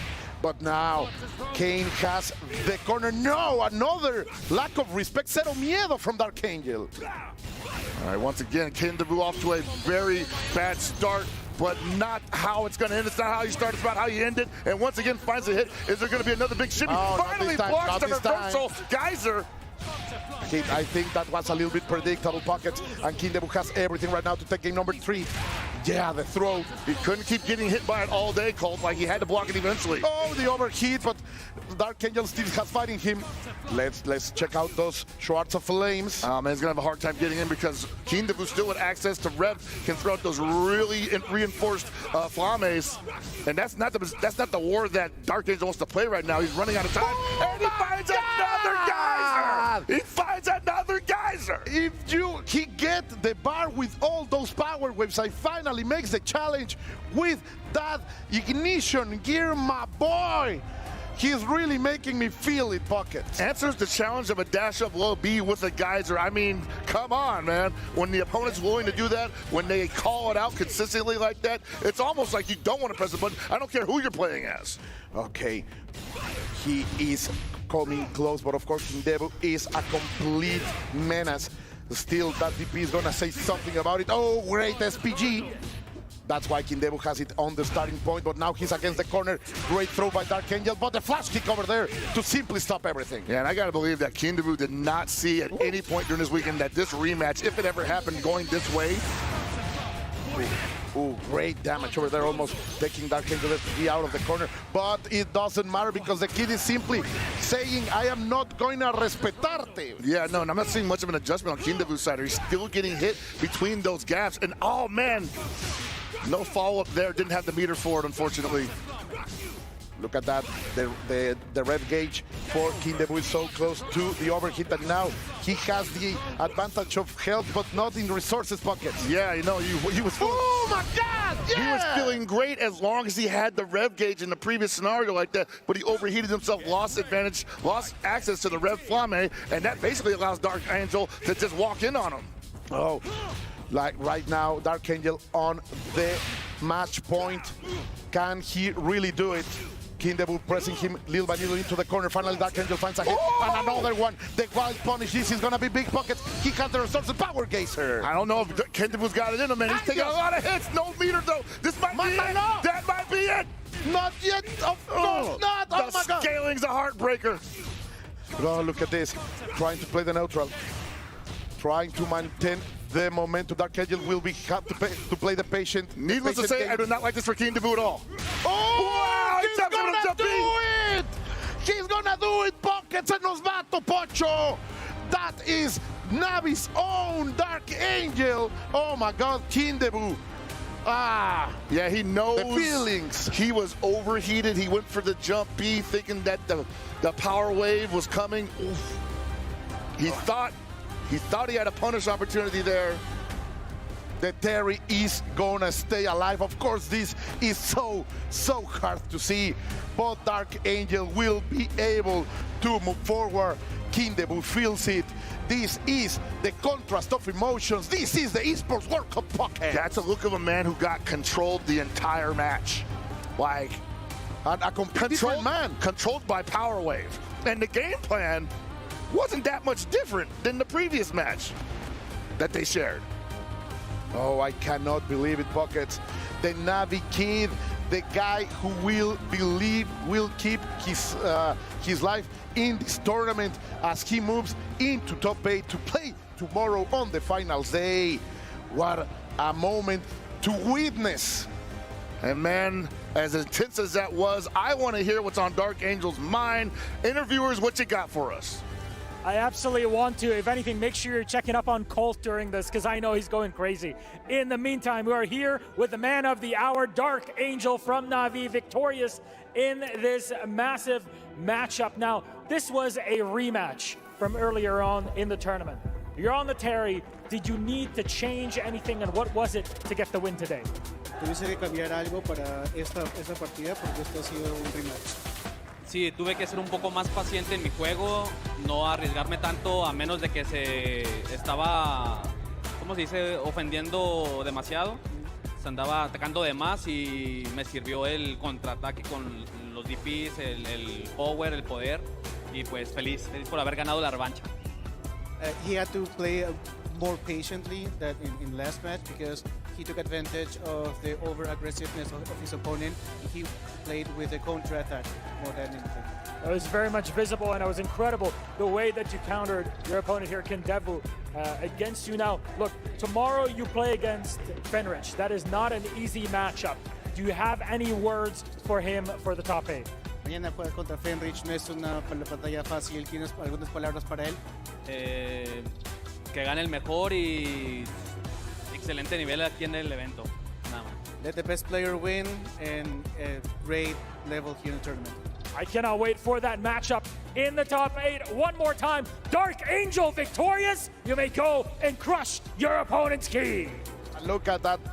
And look at that smile, Buckets, walking that road of victory as he will be the first with the right to crush one of the Falcon keys right here, right now, as everything goes the way of the Navi's Mexican hero. Yeah, man, very elusive Falcons have been to avoid this scenario. Only one of them will be the last guest for that finals tomorrow. Yeah, no, this is probably going to be one of my favorite matches of the evening because both of these gentlemen, no stranger to aggressive play, and Punko, while maining the Gato, has had a history with other characters in this game, obviously opting to stick with the Gato. RB also with a history with Gato, but currently playing Kind. I still think it's possible we see a couple surprises here. Yeah, man, I really want to see how the madman Punko comes out now with the fire of elimination burning his back. Of course, RB has his own life on the line here. It's going to be simply fantastic. Oh yeah, no, man, you're fighting for your life in the Shark Tank, the most expensive Shark Tank in the world currently, according to COTW players at least. That's the data. That's the data, and the numbers don't lie, Bucket. No, the numbers do not lie, man. These guys know what's on the line, and you know, honestly, I'm expecting to see some emotional reactions coming up soon, but the stage host got to get some reactions from the crowd. What you got for us, bro? And just like that, you can see the power of adaptability.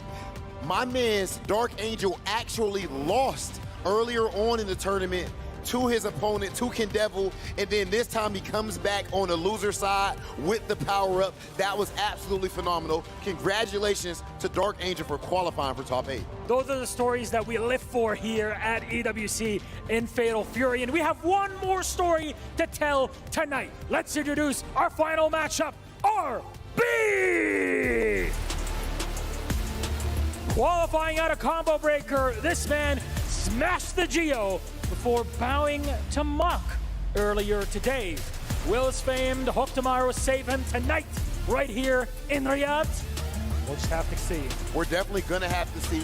His hands are going to be full, but I mean, that's RB. He's been doing this for a long time. I think he's ready for the occasion, and I'm ready for this occasion. That is to bring out a fighting game legend. Make some noise for Punko!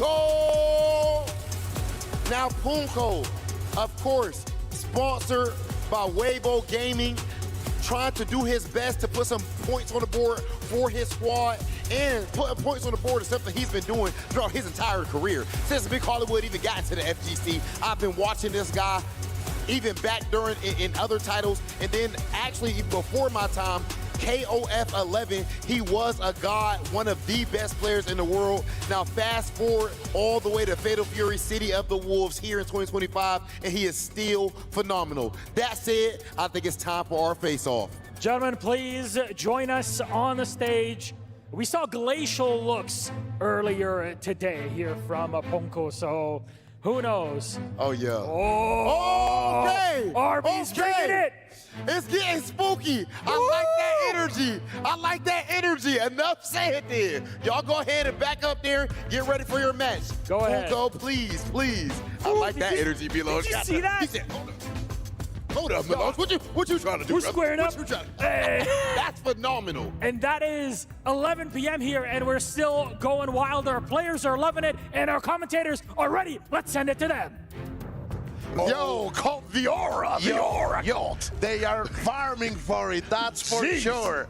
I think that's the best stare down of the night, honestly, man. That's got to be on an album cover. That's got to be on, like, if they ever do a special edition of Fatal Fury in the next couple of years, that's got to be on the cover. And I am not surprised between these two. These are two of the most explosive and unexpected players in the circuit right now. Both of them incredibly wild, both of them explosive and unpredictable as they can be. You know that Punko got an early start in this game's lifespan, making a name for himself as one of the most dangerous players in the game's community. Starting out with a Marco, performing some pretty cheeky strategies on people in ranked for quite a bit of time, but finally settling on Nagato, where he has been home ever since, and just making people afraid to pressure on Wake Up. Yeah, and of course RB coming all the way from his qualification at Combo Breaker. That's a man who cannot be stopped. I want to see these two players going nuts, going wild, because that's their style. They have to. They have to. This is not only the last match of the evening, but potentially the last match of their run here at EWC. And the last ticket to land into that top 8 tomorrow, which is just so desirable. Because once you have passed this stage, you are back alive, just the same as everyone else, back again, a new way to grasp your own destiny, and I cannot wait for this to happen. Yeah, by the way, shouts to Rob with the KLF 11 war on Punko. Yeah, man, a lot of people don't understand. They think about Punko from previous titles, but Punko actually getting a start in KOF games and other SNK games earlier on in his career. So I won't say it's exactly home for him, but he did take to the game like a fish in water.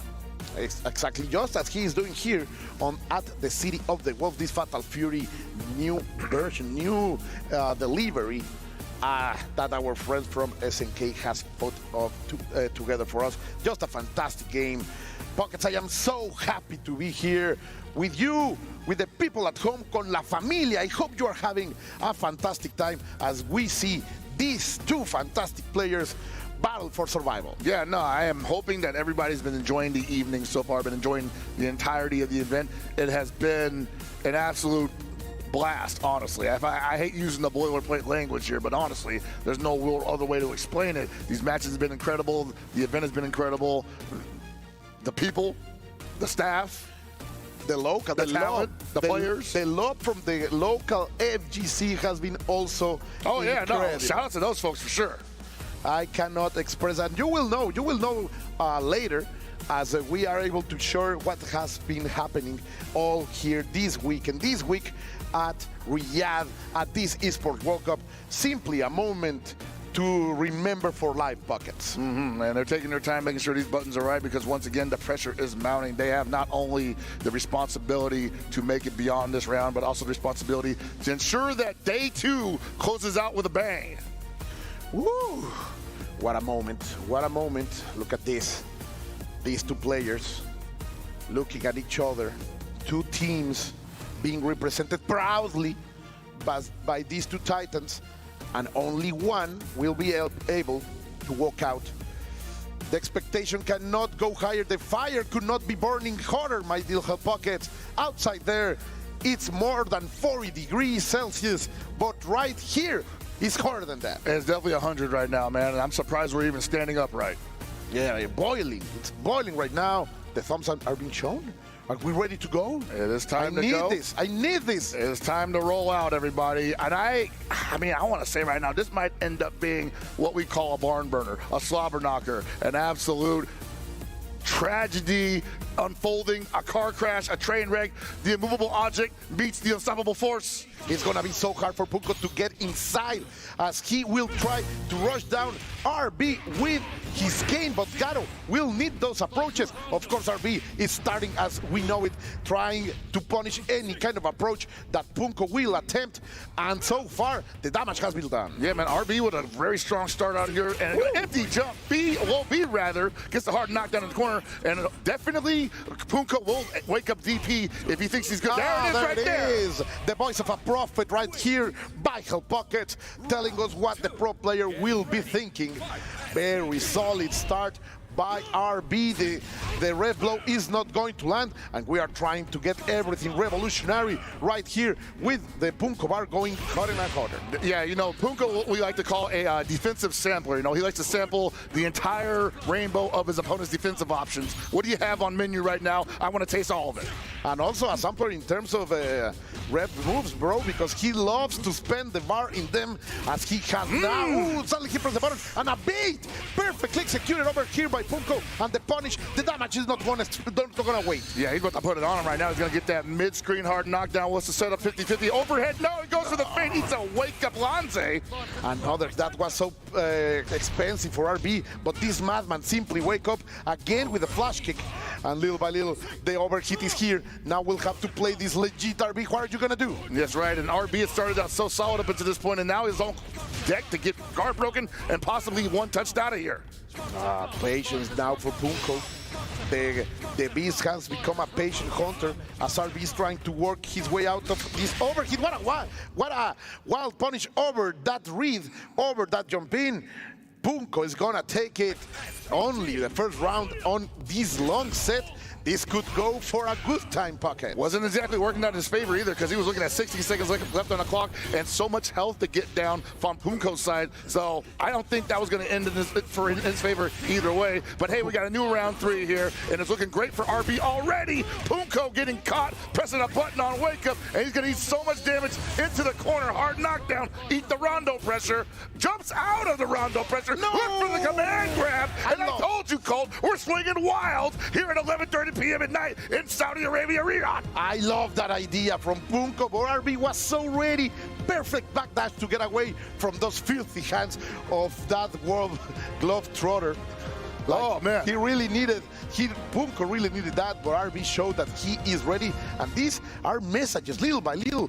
He's telling Punko, I am ready for what you have to offer. Man, that reversal command grab attempt from Punko would have caught lesser players, but RB clearly seeing the scenario for what it is. Perfect answer. Oh, I like it. And now a little pause from Punko. I like it. Like having that cool moment to not only think what you are doing, but also reduce the momentum that your opponent is holding. Because RB is one of those players that once he gets that inertia on his back, he's very hard to stop. And we're going into game 2, man. If you could only believe that was only game 1. They were fighting like everything was all coming down to that. So many attempts of that red blow from Punko in the last match, and now in the first try, he's gonna hit it. Also that EP maintaining the corner under pressure. That 6B again, you can't go anywhere yet. Wake up, Lanze, get off me. Wow, okay, the crazy stuff is happening. Of course, it's Punko, something we have to expect, but that punish over there with the C, it's going to be incredibly hurtful, and now he has to deal with the corner. This is not going to wait. Are we going to see the start full pocket? Sampling the defense options from RB again. He might want to slow down on possibly overeating. He's basically gotten blocked twice, looking for the reversal DP there. I think he's got to calm down a little bit here. But as I say that, eats to the wild punish, gonna lose his SPG immediately and get pushed into the corner, hold the rondo pressure. And also, that's just opened up, man. That's a can opener right there. The hidden gear is a possibility, not only incredible damage. No, he's gonna save it. Yeah, go for the hard knockdown, man. Almost time to put him away. There it is. Oh, God, RB, so wild, man. Yeah, Punko doesn't want to block. The calls, those back dashes from RB has been so punishing. Punko has been unable to break that momentum and back again into the character select screen to get some thinking time. But I don't think anything can cool down RB right now. I mean, you talk about character matchups and whatnot. I'm not going to get into it, obviously, because it's just not going to make a difference here. It's about the player playing the player, and Punko is finding out rapidly that RB might be the foil to his madness, basically. Like fight fire with fire, bro. Like one madman can control another one, and that's what we are finding here. As Punko finally it's unleashed. The tiger that travels the world, it's against the corner, but the damage has been done against the cane. Ooh, pressing the button, and the damage is going to land. Now RB will have everything he needs to set this into the game point. Yeah, RB right now in complete control of this, and Punko, the best he can do is backdash in the corner and get hit out of the air, possibly looking for an overextension from RB. I love that bravery from Punko, but yet again, RB is not going to care for everything as long as he has these advantage pockets. Yeah, difficult to side switch on Kine right now because he is a charged character, so the reversal is going to be basically an immediate autocorrect. Oh, nice wake-up low B mash. Thunder fights. checking that back cervical check. Has a fighting chance and went for it and get it. This is what he needed. Can he change the momentum pocket? Now, Punko, once again, all about trying the defensive sampler. What's on the platter? What's on the menu? Do you have the block for the empty jump low? Do you have the block from the Kiba Fangle? Oh, my Lord! No, just could have got a little bit more. He gets it back anyway, and this is going to hurt, Colt. This is going to hurt. That was like the hardest of reads, man. He just not went for the hardest punish. Ooh, back to the palm! Bro. Wow. The dash up rev blow, catching the wake up Lanze. We were saying about finding a cure, bro, but madness cannot be controlled. And that's one of those things that I think RB just had it in his head, like, I'm going to do it. And Punko had it in his head, oh, I've been wanting to do it.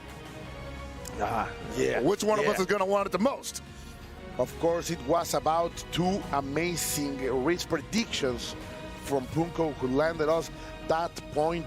Still, RB is looking strong. He has the advantage, but of course, Punko is not going to back down. The Weeb player is here to do his stuff buckets. Hey, man, you know, I want to say right now, Punko, not in control of that, not in complete control of that match, but definitely showing signs that RB is going to have to possibly change the approach if it's going to keep playing out that way for him.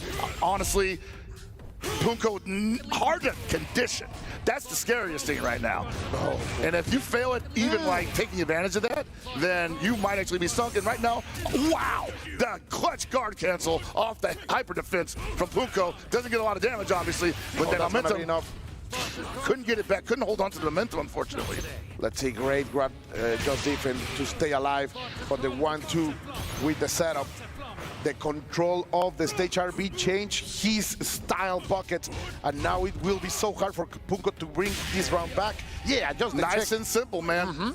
And now RB on game point. The dash B to close it out, and almost the threat of the secret gear is gonna be here because RB has anything on his platter.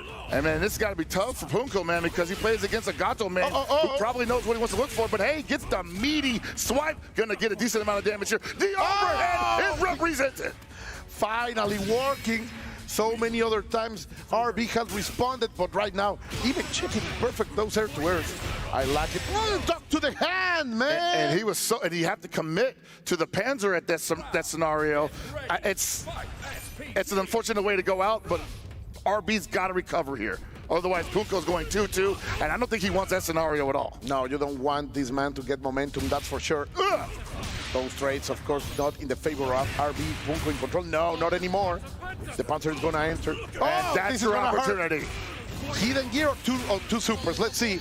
Going for the 2 series. No, he's going to keep it. He doesn't want the damage because he's going to be the confidence. We are going to have RB going the long way. Sadly, Punko will stay. And one madman has to triumph over the other. You saw him set up the rondo pressure repeatedly, and Punko just refused to be jailed in the corner that way. He knew he had to fight his way out or be forced to play defensively, and he just wasn't in the mood to block anymore. Yeah, man, you are saying it. He tried to swing a little bit too far, and sadly, Punko will pay the price for that.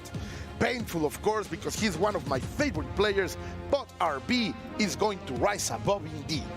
Yeah, man, RB moving on to the final scenario tomorrow. And man, what a weekend it's already been. I feel like we've already hit like the fever pitch here at EWC 2025, but there's still more action to come in the following evening. Completely right, and not just action, but right now we also will hear from today's winner. Of course, the last one invited to that great top 8 tomorrow. Only champions, the cream of the crop, are invited to this date. And talking about the cream of the crop, we will go with Hollywood Rough TV for the RB interview. RB, congratulations on a major victory. You are officially qualified for top 8. The first thing I gotta ask you, gameplay-wise, how do you feel about the Gato matchup? RB， 首先恭喜你成功晋级了8强，然后想问你，就是对战 Gato 这个人物是怎么样的一种感受呢？其实因为我之前就是玩 Gato 这个角色的，所以我对这个角色可以说是比较了解这样子，所以我用凯恩打起来的话，所以我觉得基本上打起来不会太吃力。I used the main Gato, so this character is very familiar to me. So whenever I'm playing against it, I know exactly how to beat it. Okay, and another thing, RB, of course, I've watched you in fighting games for a long time, even back in other titles. What would it mean to you to become the EWC champion?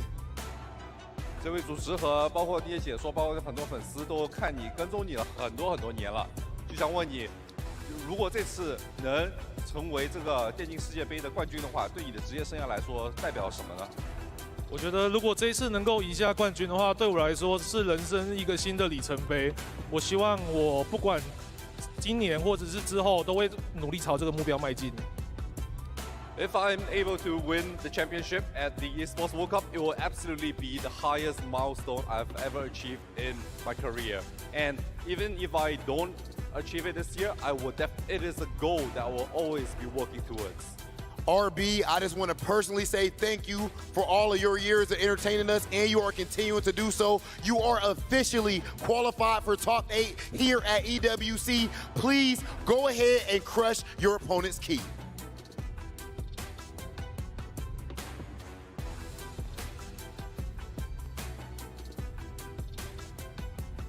And that rounds out our 8 names, making it into finals tomorrow. We say goodbye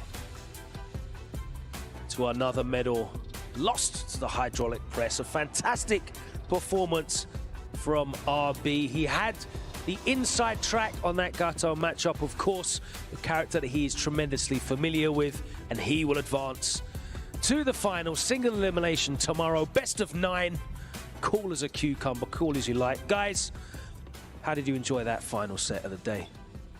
It was a bit of a heartbreaker, I gotta be honest. I was pulling for Punko. I wanted to see the Gato in the top 8. Punko, of course, a very exciting player to watch. The control that he was displaying of Gato, using those stop follow-ups so expertly. I thought that was so, it was so wonderful to see it. But, RB just outplayed him, and that's just how it goes. Outplayed, out-neutraled, and really taking advantage of every small mistake that Punko had. Punko with so many throws, command grabs, regular throws. RB likes to go for backdash, and we saw that happening here on the screen. We got Dark Angel, though. Yeah, let's take a look at this first matchup with Dark Angel getting revenge for day 1, right? Gotta talk about this one, yeah. Very happy for Dark Angel's performance. Able to subdue the crowd, and those supers, the power geysers, was a true story of this set. Finding unique niche ways to connect them, but we see him get hit by a super right there. Yeah, Kendevu tried to outzone him, tried to outspace him, everything. Dark Angel was getting run-up power geyser. He was getting good setups for the power geyser, and I think at the start of it, Dark Angel was just controlling the entire game.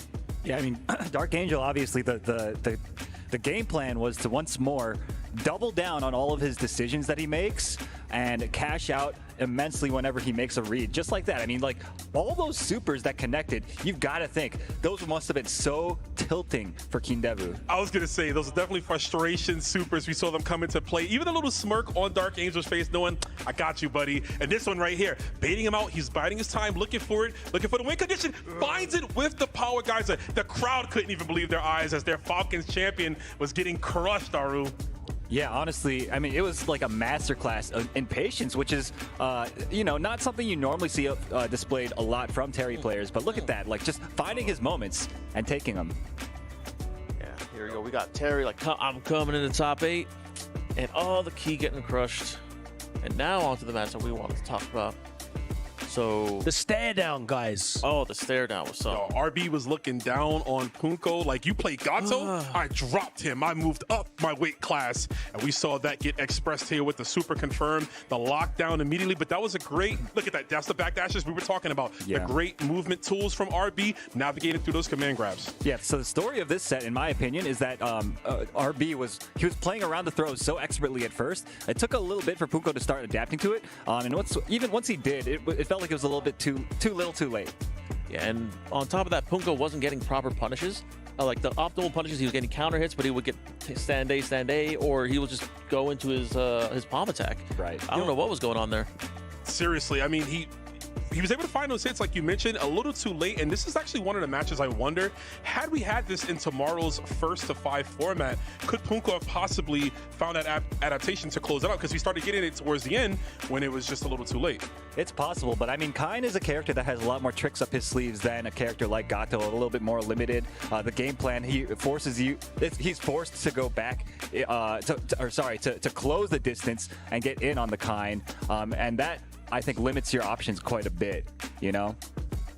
I'll be shutting down our hopes of seeing Nagato in the finals, but we do have some diverse character representation. I know you were cheering on Dark Angel to do it for the Terry, and Terry will be in that finals tomorrow. Of course, Dark Angel representing Navi, as you pointed out, one of the most prestigious organizations. But he did manage to overcome one of the most powerful organizations by taking down Kendevu of Falcons, and we could see how crushed he was at that loss. Hopefully he's had time to compose himself, because we want to talk to him. Let's head over to Ryan Hart with an interview with Kendevu. Elimination matches continue here on day 2, and unfortunately Kendevu unable to get it done. Really, really tough game. It looked like it was, to and fro, and then right at the end, everything basically, and that, that kind of whittled down his confidence, and yeah, just wasn't able to deliver the match that he wanted. And he said he didn't let his guard down, but it just somehow didn't work out in his favor. He feels that he was quite unfortunate in a lot of instances, and that's the way the cookie crumbled. So yeah. で、サウジアラビア来て、その旅、大会ここまでなんですけど、その旅として、サウジアラビアの